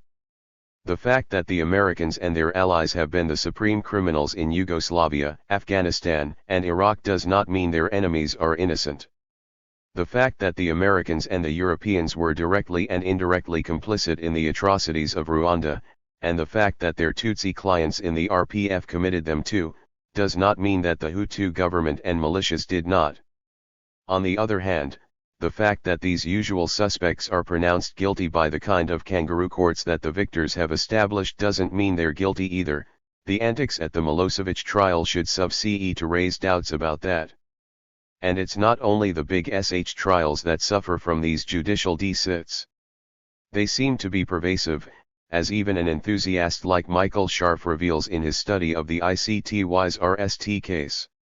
143. A Canadian trial lawyer who acts on behalf of Hutus charged by the Rwanda Tribunal describes his experience as one of a systematic miscarriage of justice, which he attributes to the impossible double harness of international criminal trials. History and justice cannot be written at the same time, with the same pen, without distorting both. 144. Is systematic miscarriage of justice against accused persons the destiny of international criminal law? Perhaps not. The ICC, unlike the ICTY, has not been handcrafted for the specific task of legitimating aggressive war. Though it will always have its public relations radar locked on Washington, there is a far bigger world constituency to satisfy, and this may require really fair trials for accused persons. Time will tell. However, the ICC does have a built-in systematic miscarriage of justice against victims, because it leaves a great swath of international crime untouched, namely, supreme crimes and crimes of the supreme powers. Now, this would seem to pose a big problem for a movement that prides itself on universal justice and anti-impunity. The Opchale Guide to the Rome Statute quotes Koanon on the sine cans of an international criminal court. In the prospect of an international criminal court lies the promise of universal justice. That is the simple and soaring hope of this vision, our struggle to ensure that no ruler, no state, no junta, and no army anywhere can abuse human rights with impunity. Only then will the innocents of distant wars and conists know that they, too, may sleep under the cover of justice, that they, too, have rights, and that those who violate those rights will be punished. 145. Universal justice, no state, no army. But what if there is a huge, gaping exception for the victims of supreme crimes committed by supreme criminals? What if there is selective impunity? One of the very arguments for the ICC was that the ad hoc tribunals were exercises in selective justice.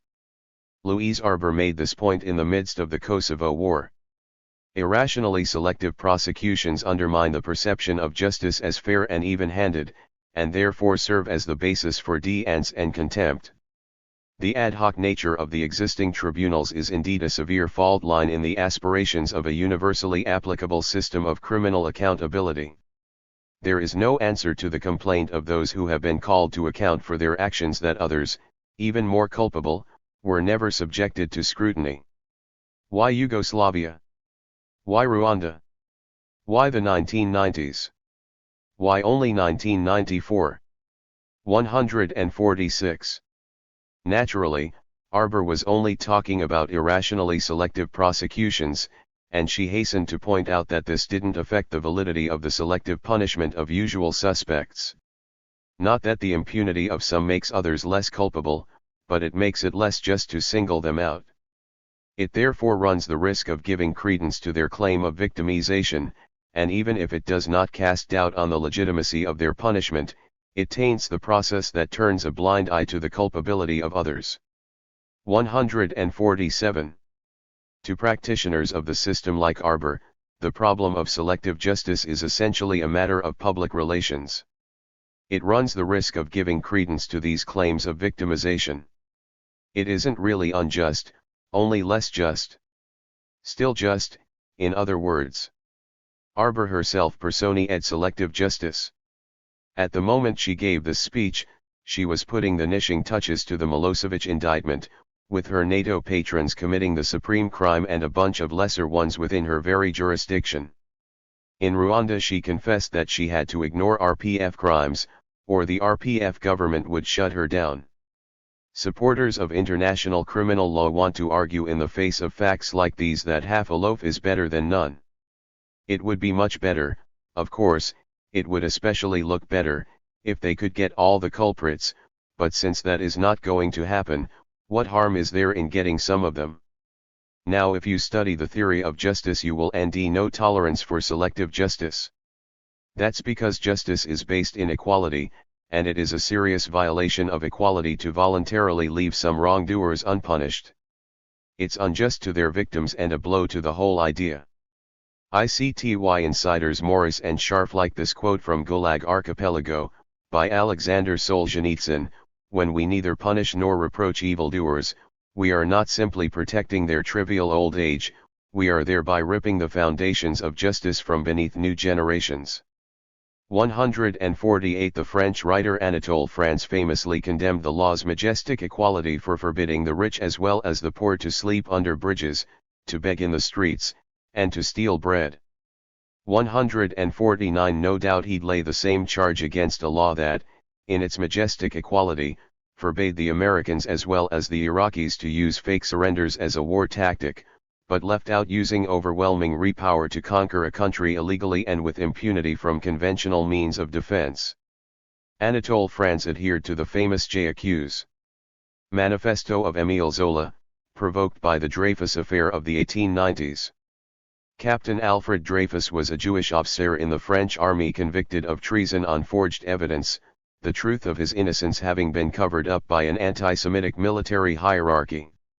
As enduring as the memory of Dreyfus himself was that of the world-famous article on the affair by the novelist Zola, entitled J'accuse, an open letter to the President of the Republic published in 1898.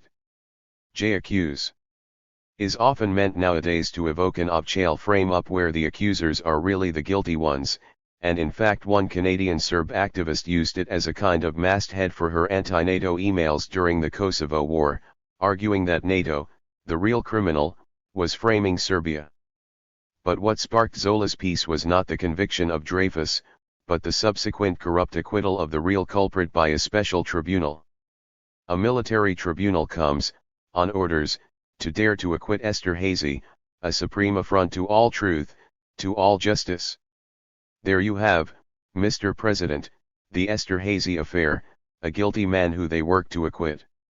We've been watching this pretty piece of work for almost 2 months, a villainous inquest where rogues emerge transgressed and honest people soiled. The RST military tribunal might have acted unwittingly, the second is perforce criminal.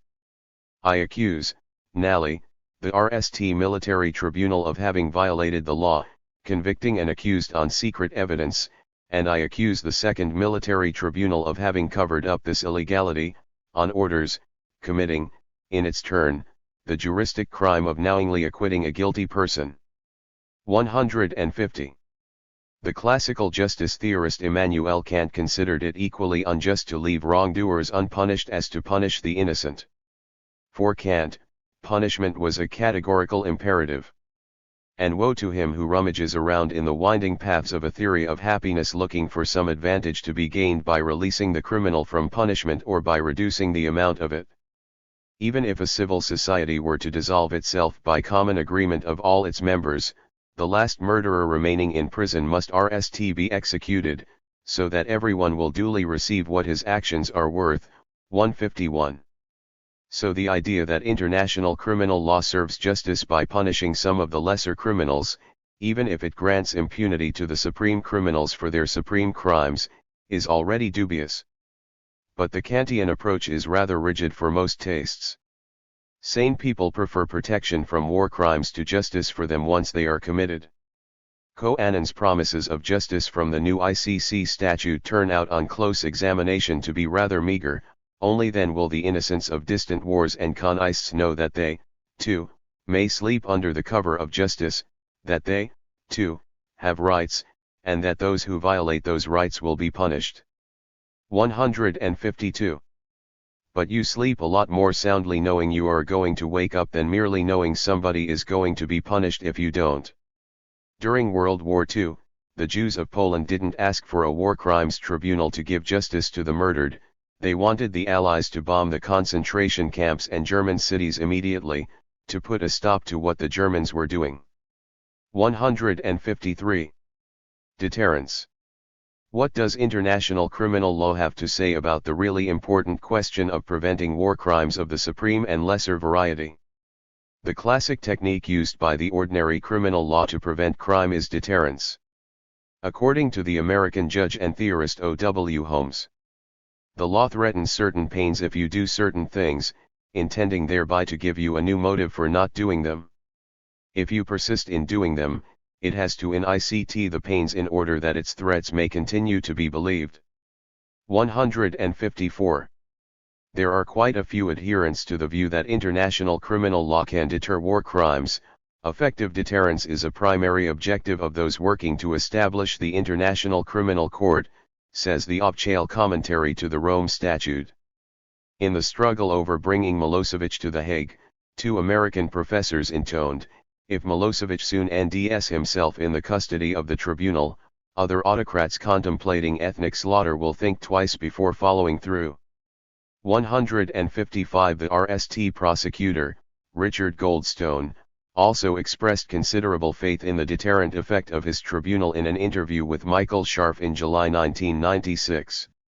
Indeed, Richard Goldstone believes the existence of the tribunal may have already deterred human rights violations in the former Yugoslavia during the Croatian army offensive against Serb rebels in August 1995. Fear of prosecution at The Hague, he said, prompted Croat authorities to issue orders to their soldiers to protect Serb civilian rights when Croatia took control of the Krajina and Western Slavonia regions of the country. 156. But the only thing this shows is how badly informed by his American handlers Goldstone had been about the Croatians' Krajina operation. In July 2001, in a belated attempt to pretend to some impartiality, an indictment was nally issued by the ICTY against Croatian commander Ante Gotovina for war crimes and crimes against humanity in the ethnic cleansing of 200,000 Serbs. From August to November 1995. The counts included persecutions, murder, plunder, wanton destruction of cities, towns, and villages, deportation, forced displacement, and other inhumane acts. 157. A New York Times story of the time referred to the notorious American military involvement in the action, but being supreme criminals, no indictments were issued against them. 158. So no deterrence there. And if the interview were held now, the prosecutor would have trouble reconciling the supposed deterrent effect of the tribunal with the tribunal's own theory that Milosevic continued to commit his crimes even after the indictment of his colleagues, and even after his own indictment, right up until the conquest of Kosovo by NATO in June 1999. Nor does the arrest of Milosevic himself seem to have deterred all the war crimes and crimes against humanity that have occurred since July 2001, in New York, in Afghanistan, in Iraq, and so on. The idea that the threat of ultimate prosecution, to be precise, the extra threat from the slightest chance of international law prosecution, would work as a deterrent to war criminals should have been laid to rest with World War II. If Mussolini wasn't deterred by what the partisans were sure to do to him if he lost power, why would he fear a war crimes tribunal? Hitler knew exactly what was in store for him should he lose the war. It didn't stop him from slaughtering tens of millions of people. Did he even slow down the death camps after the Moscow Declaration on War Crimes of November 1943? Over 400,000 Hungarian Jews were murdered after March 1944 alone. 159. Anne Frank and her family were only betrayed and deported to their deaths in August 1944. Could there possibly have been even more war crimes in the second half of the 20th century had there been no Nuremberg or Tokyo? 160. Judge Pal got this right in his dissenting judgment at Tokyo. When the fear of punishment attendant upon particular conduct does not depend upon law but only upon the fact of defeat in war, I do not think that law adds anything to the risk of defeat already there in any preparation for war. There is already a greater fear, namely the power, the might of the victor. 161. In other words, if you're not going to punish the Americans for pulverizing a country with bombs, whether because they're in the right or because they are blessed with selective impunity, what conceivable deterrent purpose can there be in punishing the leaders of the country they're bombing after it's over? After all the years of America threatening Saddam Hussein with war crimes prosecution, do you think he was more worried about that or about the precision weapons being aimed at him by American bombers in March and April 2003? And that's the losing side. What about the winners? ICC enthusiast Hans Corell, United Nations Under-Secretary General for Legal Affairs, hit the nail on the head when he said, "From now on, all potential warlords must know that, depending on how ICT develops, there might be established an international tribunal before which those will be brought who violate the laws of war and humanitarian law, precisely, depending on how ICT develops, better yet on how it turns out, but most importantly, on which side the war criminal happens to be." The accompanying commentary says things will surely be different, once it is clear that the international community will no longer tolerate such monstrous acts without assigning responsibility and meting out appropriate punishment. 162 But nothing could be clearer than that the international community will indeed tolerate them, will have to tolerate them, if they come from a superpower, or one of its allies or clients. And what this means is that the rational thing to do is not cease committing crimes, but to commit them on the right side. The lesson is that serving U.S. interests allows you to do whatever you want with your ethnic minorities. 163 As George W. Bush might put it, either you're with us, or you're a war criminal. Look at the case of Israel. It has been in unbroken, illegal occupation of the Palestinian territories, home to about 2 million Palestinians, since June 1967. It has been settling these territories, by force, with its own citizens since 1968. The very settlements are grave breaches of the 1977 Protocols of the Geneva Conventions, and war crimes under the Rome Statute, Belgian law and Canadian law, as are many of the practices Israel uses to maintain these settlements against the will of the occupied people. 164 But Israel has nothing to fear from international criminal law because it is under the protection of the United States, which provides it with both military invincibility and war crime impunity. Truth. Another claim that is impossible to accept is that these tribunals somehow serve the function of establishing historical truth. Advocates see themselves as bulwarks against the Holocaust deniers of the future. Michael Scharf makes this claim in his study of the ICTY's RST trial. The record of the trial provides an authoritative and impartial account to which future historians may turn for truth, and future leaders for warning. While there are various means to achieve an historic record of abuses after a war, the most authoritative rendering is possible only through the crucible of a trial that accords full due process. By carefully establishing these facts one witness at a time in the face of vigilant cross-examination by distinguished defense counsel, the Tadic trial produced a definitive account that can endure the test of time and resist the forces of revisionism. 165.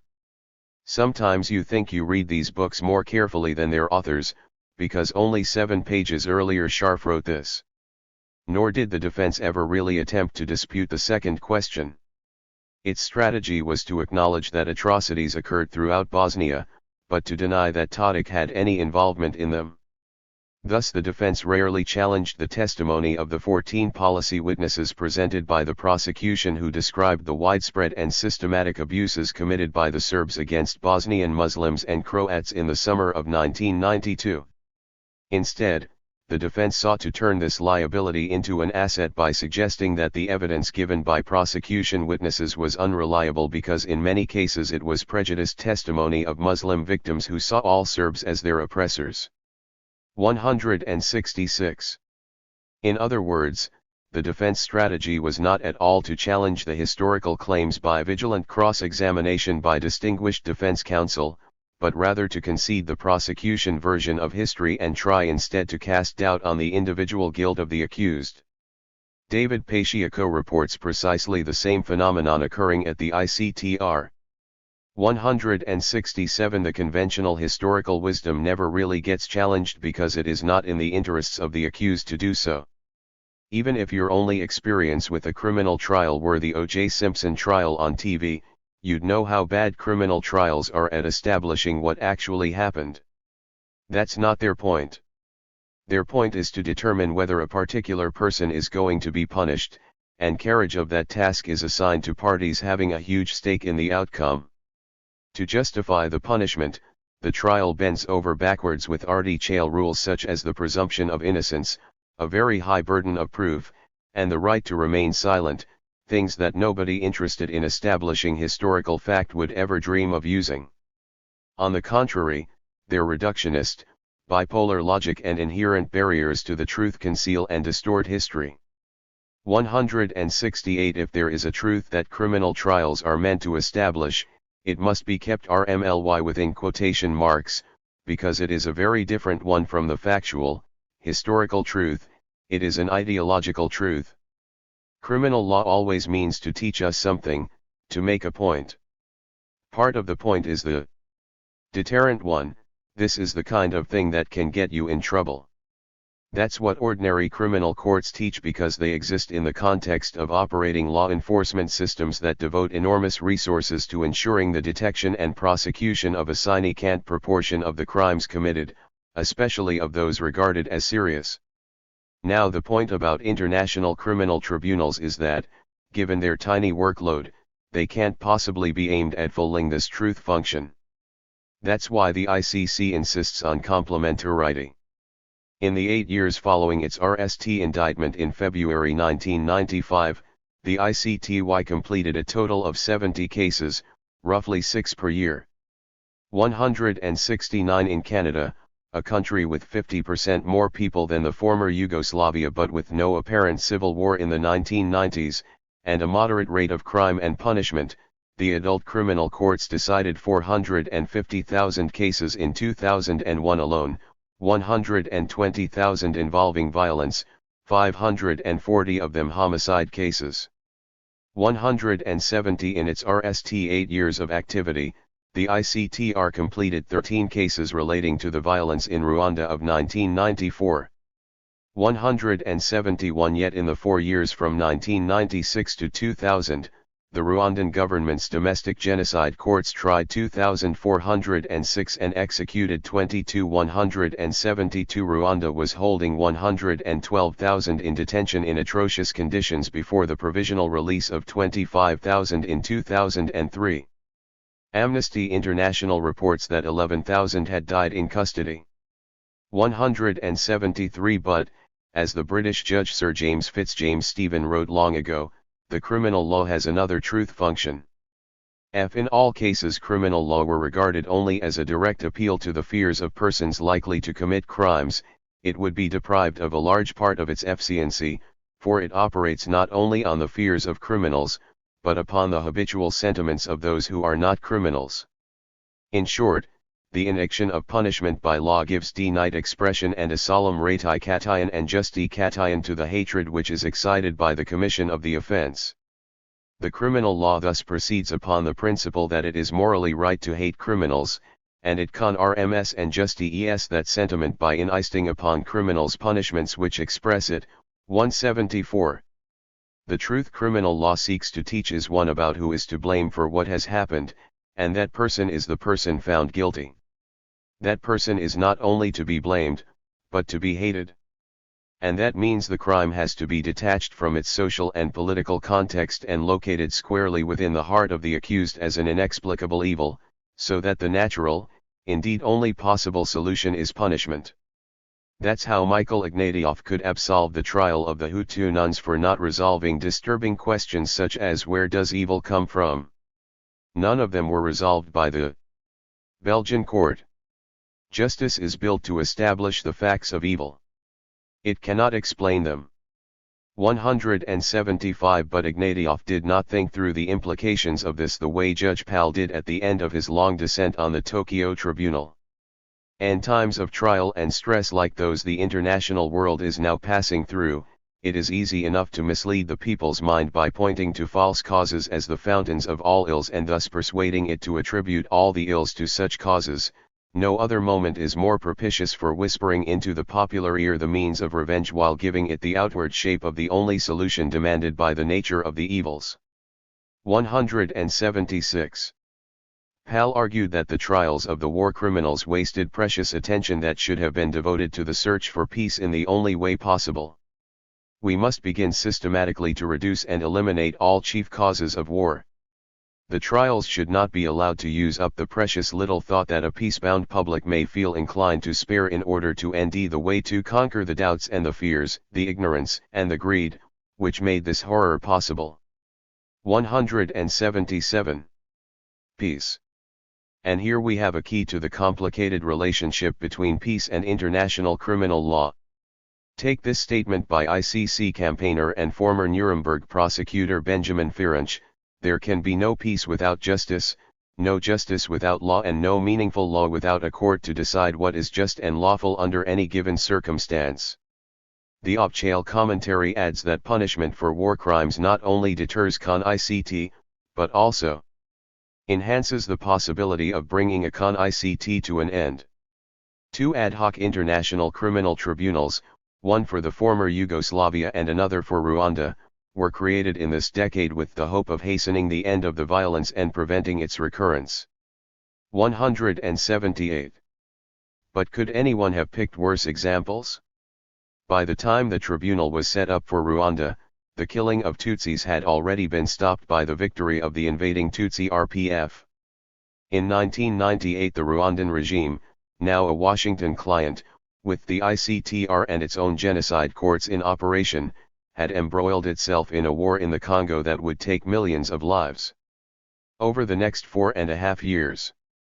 As for Yugoslavia, Tribunal President Kosasi made the same claim in 1995. Justice is an indispensable ingredient of the process of national reconciliation. It is essential to the restoration of peaceful and normal relations, especially for people who have had to live under a reign of terror. It breaks the cycle of violence, hatred, and extrajudicial retribution. Thus peace and justice go hand in hand. 179. But, like Del Ponte after him, Kosasi was willing to have justice wag the dog of peaceful and normal relations, and demanded severe economic sanctions to punish Serb civilians until the ICTY's arrest warrants were executed. 180. This was, as insider Scharf reminded us in 1999, the public relations role for which the Americans had designed the tribunal in the RST place. Indictments would serve to isolate offending leaders diplomatically, strengthen the hand of their domestic rivals, and fortify the international political will to employ economic sanctions or use force. 181. And virtually everything the tribunal has done can best be understood on this one organizing principle: the legitimation of force. In late 1992, Eagleburger's spontaneous speech kicking off the tribunal by naming Serb war criminals was aimed directly at scuttling the Vance, Owen peace initiative in favor of NATO muscle, and at justifying the more aggressive measures he announced in the same breath. 182. The indictments of Karadzic and Mladic on July 25, 1995 were a prelude to the NATO bombing of late August and September 1995. That was followed, it is true, by the Dayton Accords, but these were only made possible by letting peace trump justice through the deliberate non-indictment of Milosevic, the alleged mastermind of Bosnia. In 1998, not only did Arbor, MacDonald, and Company supply the necessary Holocaust analogizing for the Kosovo War, they even successfully opposed the establishment of a Truth and Reconciliation Commission for Bosnia, on the grounds that it might undermine their work and draw funds away from the ICTY. 183. Such a commission had been implemented in South Africa as part of the peaceful transition from apartheid to majority rule, generously using its broad powers of amnesty, too generously. According to some victims. Imagine how ludicrous it would have been, though, for some NATO court to have insisted on prosecutions and to have told South Africans that they couldn't have peace without justice. Throughout 1999, the ICTY devoted itself almost full-time to the war effort, starting with Rakok, which it helped turn into a pretext for war, through to the indictment of Milosevic, so that European peace efforts could be derailed and the bombing could continue a few more weeks until it ended on terms favorable to NATO. The ICTY was par excellence, an instrument for the legitimation of war and the undermining of peace. But the ICTY is just one example. It was preceded, remember, by the RST Gulf War, where Bush Sr. invoked Nuremberg to paint the Iraqis, falsely, as Nazi-like monsters who threw babies out of incubators. When the Americans decided not to overthrow Saddam Hussein, war crime prosecution ceased to be a moral imperative. The idea was only revived periodically to remind Americans why the US continued to bomb and sanction Iraq. 185 On March 16, 2003, 3 days prior to launching its war, the US released a list of Iraqi leaders to be charged with war crimes. The excuse for the list was that it had been intended as a way to avoid war, by inducing Iraqi leaders to leave Iraq and escape charges, but that this had unfortunately fallen through, as if that's all the Iraqi leadership had to worry about, and as if America was not already irrevocably committed to war. All the list really did was provide another chance to justify the war by expounding on the endishness of the Iraqi leaders. In his radio address, Mr. Bush reminded his listeners that it was the 15th bitter anniversary of Mr. Hussein's chemical weapons attack on the Iraqi Kurdish village of Halabja. The attack, Mr. Bush said, provided a glimpse of the crimes Saddam Hussein is willing to commit, and the kind of threat he now presents to the entire world. Using some of his most graphic language yet in describing Mr. Hussein's Iraq, Mr. Bush added, "We know from human rights groups that dissidents in Iraq are tortured, imprisoned, and sometimes just disappear. Their hands, feet, and tongues are cut off, their eyes are gouged out, and female relatives are raped in their presence." Mr. Bush, seeming to prepare the nation for war, 186.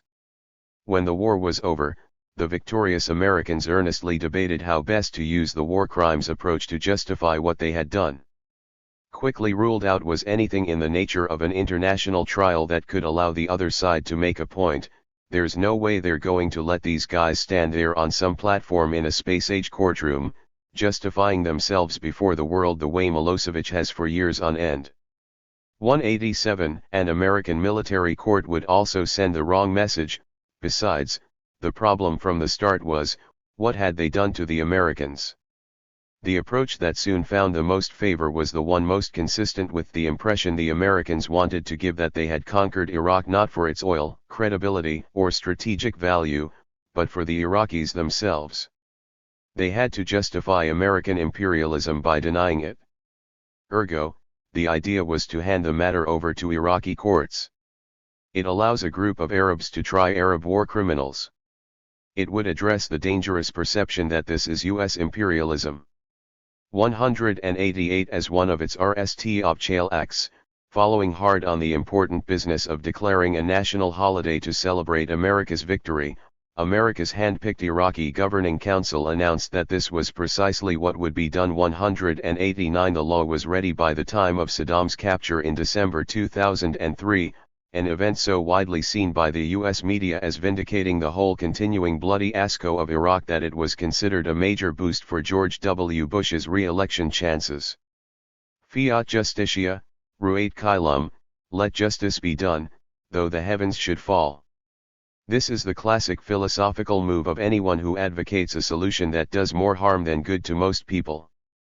But ask yourself whether justice, let alone the selective justice promised by the international criminal law movement, is worth sacrificing any given quantity of peace. Ask yourself whether Hitler's pathetic head on a platter would have been worth the life of even one Jewish child. Kant was driven to his abstract theory of justice in order to try and defend the institution of capital punishment from the charge that it did not prevent crime. Capital punishment as justice is meant to detach violence artificially from its powerful social causes and locate it in the perpetrator alone. The international criminal law movement tries desperately to do the same thing. In October 2002, Human Rights Watch issued a report condemning Palestinian suicide bombers for crimes against humanity, whether the bombings took place in Israel proper or in the occupied territories. What about the occupation? Palestinians protested, criticizing the report for fail to take account of Israel's military superiority, and for withholding the same label from Israel's activity in the territories. But Human Rights Watch replied that the one had nothing to do with the other. The ban on harming civilians, they said, was absolute and unconditional. Naturally, they also relied on the familiar distinction between murder and collateral damage, holding that there was a difference between what Israel did and suicide terror attacks, perpetrated with the deliberate aim of harming civilians. 190 The fact that Israel had killed almost 3 times the number of Palestinians, and almost 4 times the number of children, than vice versa was irrelevant.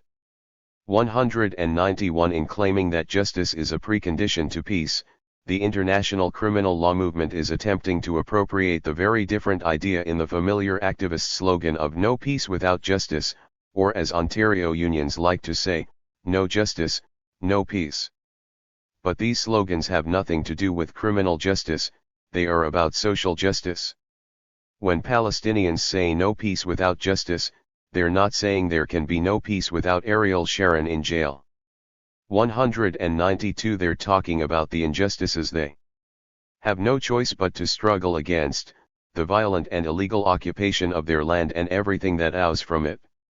This is also the sense in which the Pope meant it in his New Year message for 2002, true peace therefore is the fruit of justice, that moral virtue and legal guarantee which ensures full respect for rights and responsibilities, and the just distribution of benefits and burdens. 193 This is the opposite of international criminal law's attempts to detach consequences from causes, which is absolutely of the same cloth as the Bush administration's attempts to detach terrorism from its causes. Another version of the peace and justice connection is the idea of international criminal law as an alternative to war. At a meeting of practitioners in the ELD held in May 2003, the head of the International Defense Bar put it this way. The policy of the American administration is to oppose the objectives of the ICC and to promote war as the only instrument capable of dealing with crimes against humanity. It's working hard to convince other countries to join it in this doubtful and dangerous enterprise. The best means for the ICC to confront these contestations is to get itself going right away. 194. This expresses a sentiment widely held, especially among lawyers, that these international legal processes offer a realistic alternative to war. One example often cited is the criminal trial of 2 Libyans suspected of blowing up Pan Am Flight 103 over Lockerbie, Scotland in 1988, and causing the deaths of 270 people. The trial in the Netherlands was accepted by the US and the UK as a quid pro quo for agreeing to the removal of the Security Council sanctions imposed at their insistence. But there is absolutely nothing to suggest that the trial was seen by the Americans as an alternative to war with Libya, as opposed to an alternative to sanctions, support for which was already eroding in the international community.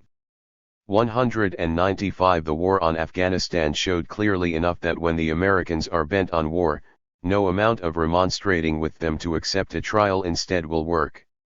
The Taliban were anxious to negotiate bin Laden's extradition, and the whole peace camp, including the Pope, shouted GHT terror through law, not war. 196 The US rejected this out of hand and attacked Afghanistan as soon as it was ready.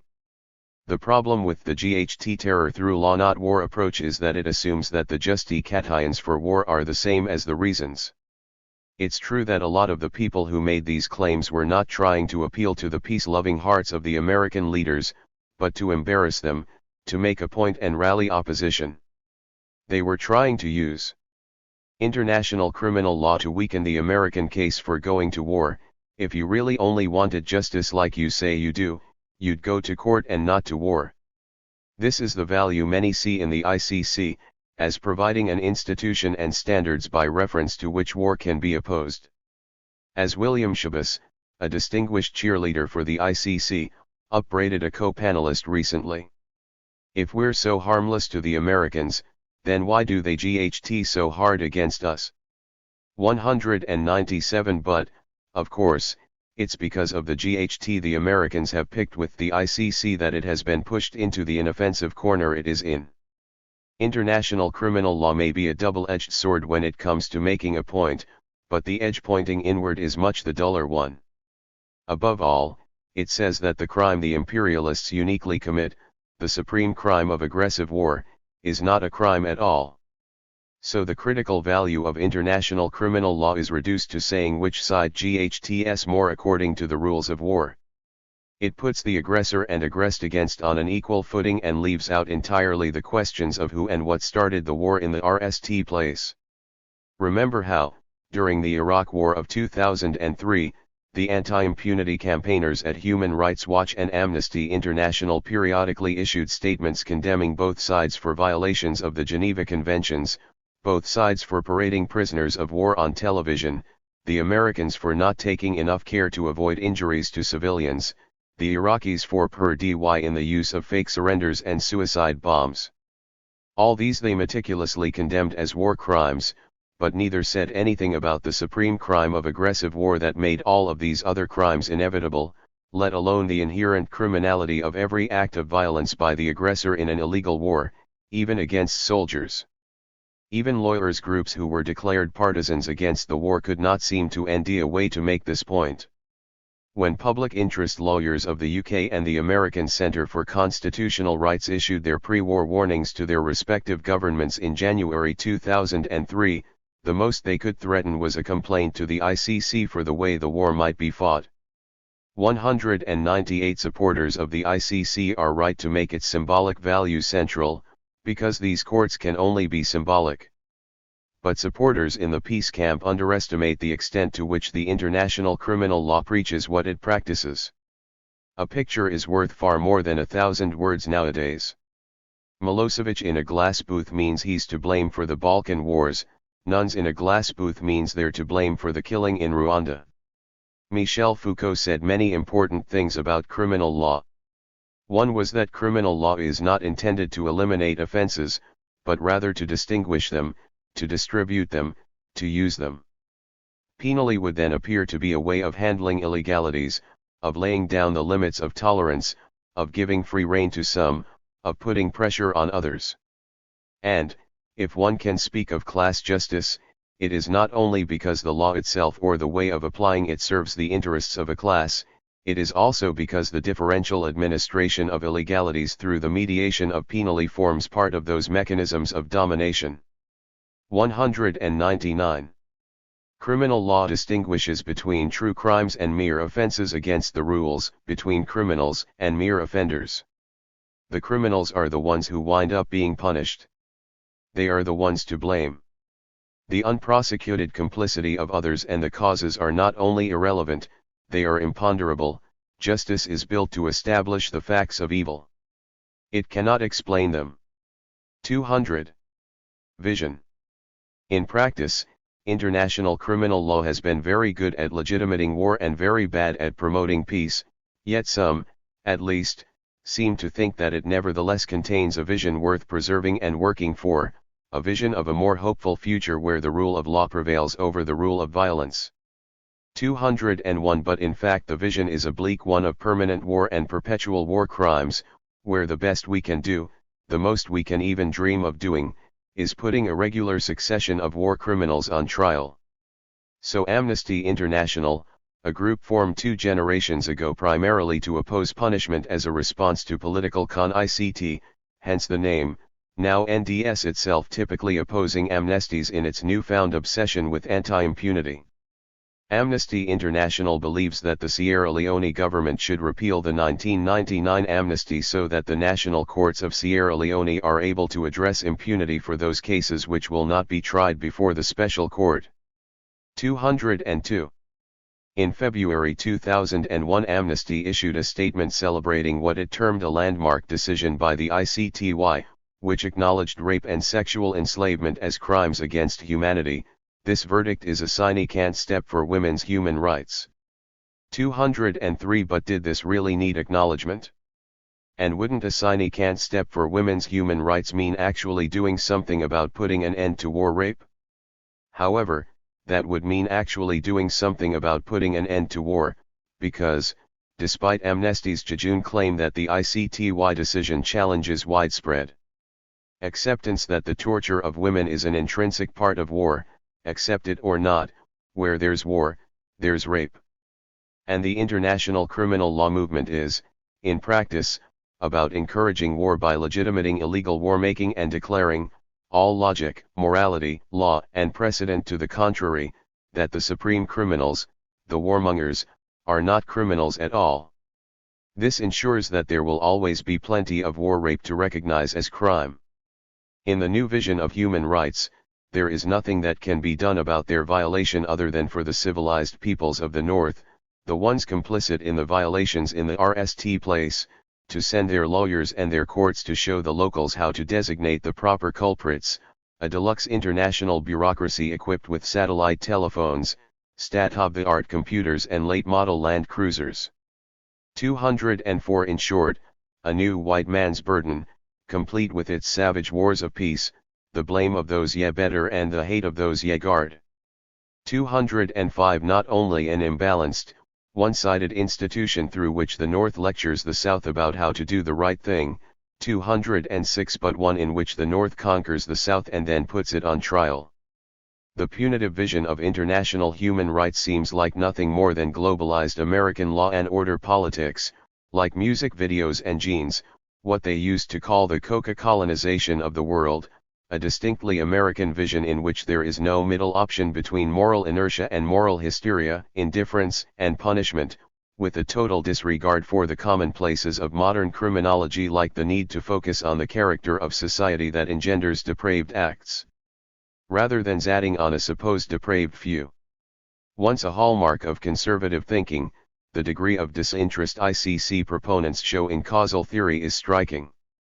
207 In fact, the human rights as punishment vision of the international criminal law movement seems to come straight out of the Bush family's Texas, which despite the freedom everyone hates America for, has the world's largest per capita prison population, and on top of that executes one of its own people by lethal injection roughly every other week. It's also a state, by no coincidence, with enormous inequality, fabulous oil wealth on the one hand, and among the highest rates of poverty on the other, with lots of violent crime as the predictable product. 208 The Texas vision is RST to create social conditions that, while to the bounty of a tiny elite, are so intolerable to others that people wind up killing each other in great numbers, and then to self-righteously kill the killers, as if you had nothing to do with it, or rather, to show that you had nothing to do with it. A Canadian colleague has called this phenomenon the criminalization of politics, in which social, economic, cultural, and political problems are primarily addressed through the use of the criminal sanction. 209 In other words, punishment as human rights. Specifically concerning Canada, Kent Roach writes.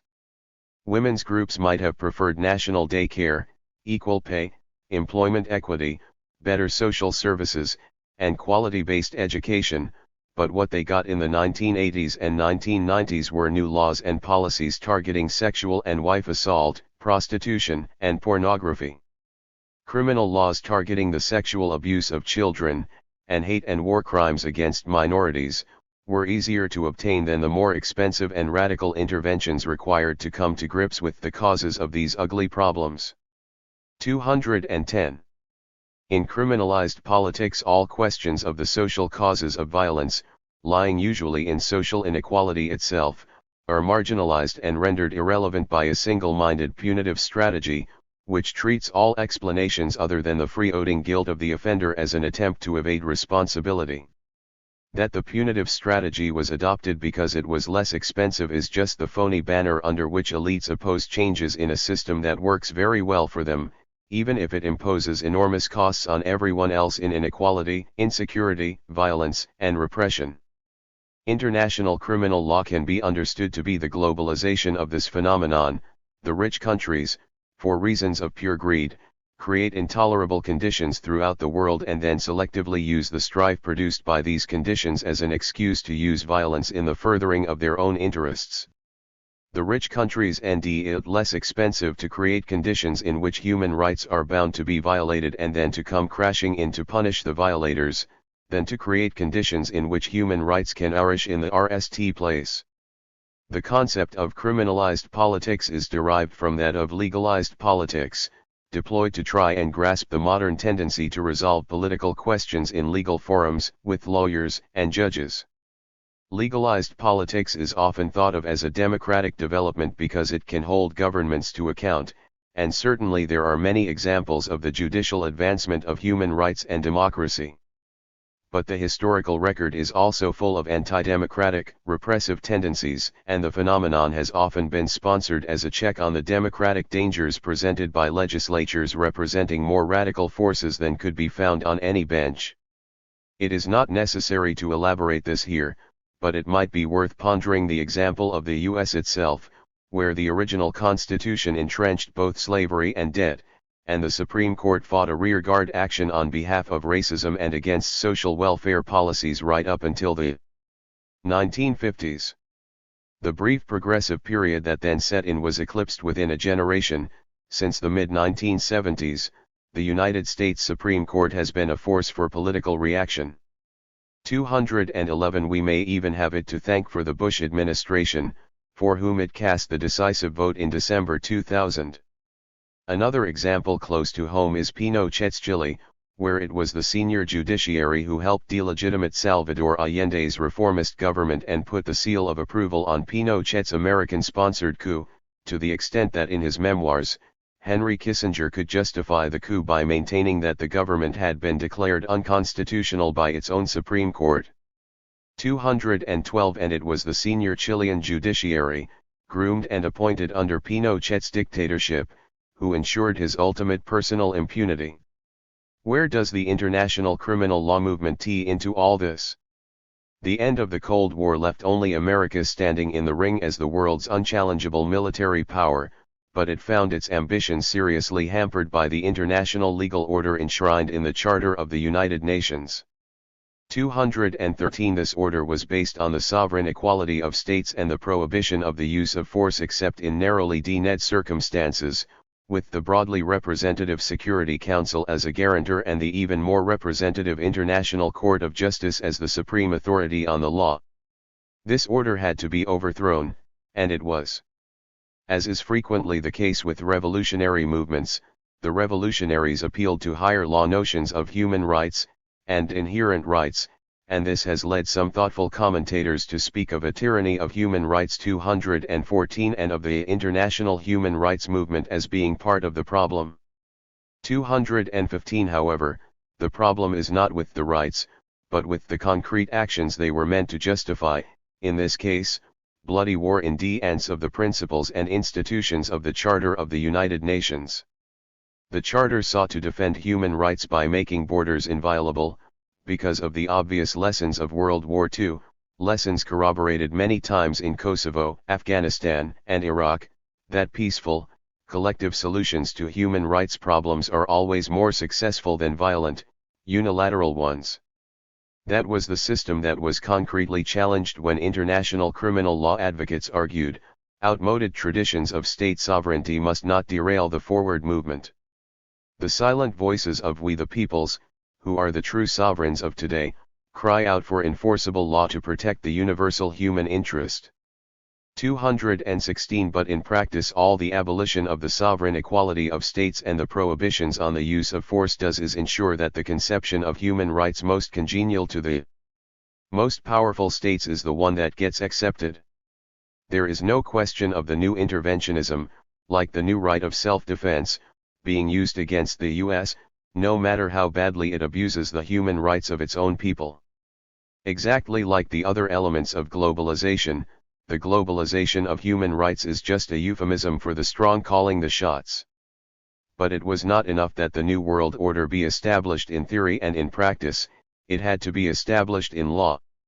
Enter the international criminal law movement, in the form of the ICTY, bristling with judges even as its prosecutors, acting as a supreme court of the world, where no mere nation's law could possibly stand in its way, a criminal and constitutional court all bound up in one, more powerful than any other court, including the World Court, because it didn't depend on anyone's consent, and could actually arrest people at NATO's gunpoint. When the history of the overthrow of the United Nations is written, a lot of credit will have to be given to the ICTY for its role in Kosovo, because Kosovo gave unilateralism an enormous boost. It allowed the United States, through NATO, to break free of the limits of international law by fashioning a higher legality. As Diana Johnstone has observed, the war over Kosovo marked a turning point in the expansion of U.S. military hegemony, rehabilitating war as once again an acceptable instrument of politics, and overturning the psychological and legal barrier entrenched in the Charter of the United Nations 217. This was the historic mission of the international criminal law movement, to legalize aggression and the whole repressive apparatus of the New World Order, an order the Americans like to describe as freedom, but one that, in practice, only means freedom for the most powerful countries, freedom from the democratic obstacles that shore up the freedom of the rest. However undemocratic the world states may be, including naturally the US, which has perfected the democracy of $1, one vote, the substitution of American rule for the pluralism of the United Nations cannot be regarded as anything but an epical democratic setback. Nor is it possible any longer to romanticize as autonomy or self-determination the subordination of post-war Yugoslavia, Afghanistan, and Iraq to the military and economic rule of what Peter Gowan calls the dollar Wall Street regime. 218. What is the future of international criminal law? It may already have outlived its usefulness to the sole remaining superpower, and certainly any hint of an adversarial role will spell its doom. If the US can delegitimate and marginalize an institution like the United Nations, think how little trouble it would have with an upstart ICC. But, because the results would be so predictable, this is very unlikely to happen. If the ICC is to survive, and it wants badly to survive, it will continue to ignore the crimes of the US and to round up the usual suspects, to regulate, but not prohibit, indeed, to legitimate, the use of violence in international affairs.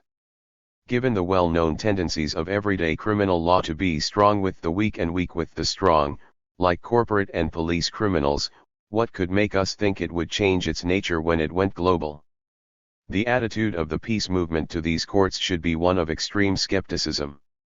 With some well-known exceptions, judges and lawyers as a class are not known for rocking the boat. They should be judged by their practice and not by their rhetoric, the way Tokyo Tribunal Judge B.V.A. Rawlings said we should judge the Nuremberg principles. It is true that both trials had sinister origins, that they were misused for political purposes, and that they were somewhat unfair. But they also made a very constructive contribution to the outlawing of war, and the world is badly in need of a fundamental change in the political and legal position of war in international relations. Yes, notwithstanding all the justifiable criticism, I have reached a favorable opinion of the trials. The evaluation is, of course, provisional. One never knows what role the judgments will play in later events. 219. So far these principles have failed us very badly, but I suppose we have to keep an open mind.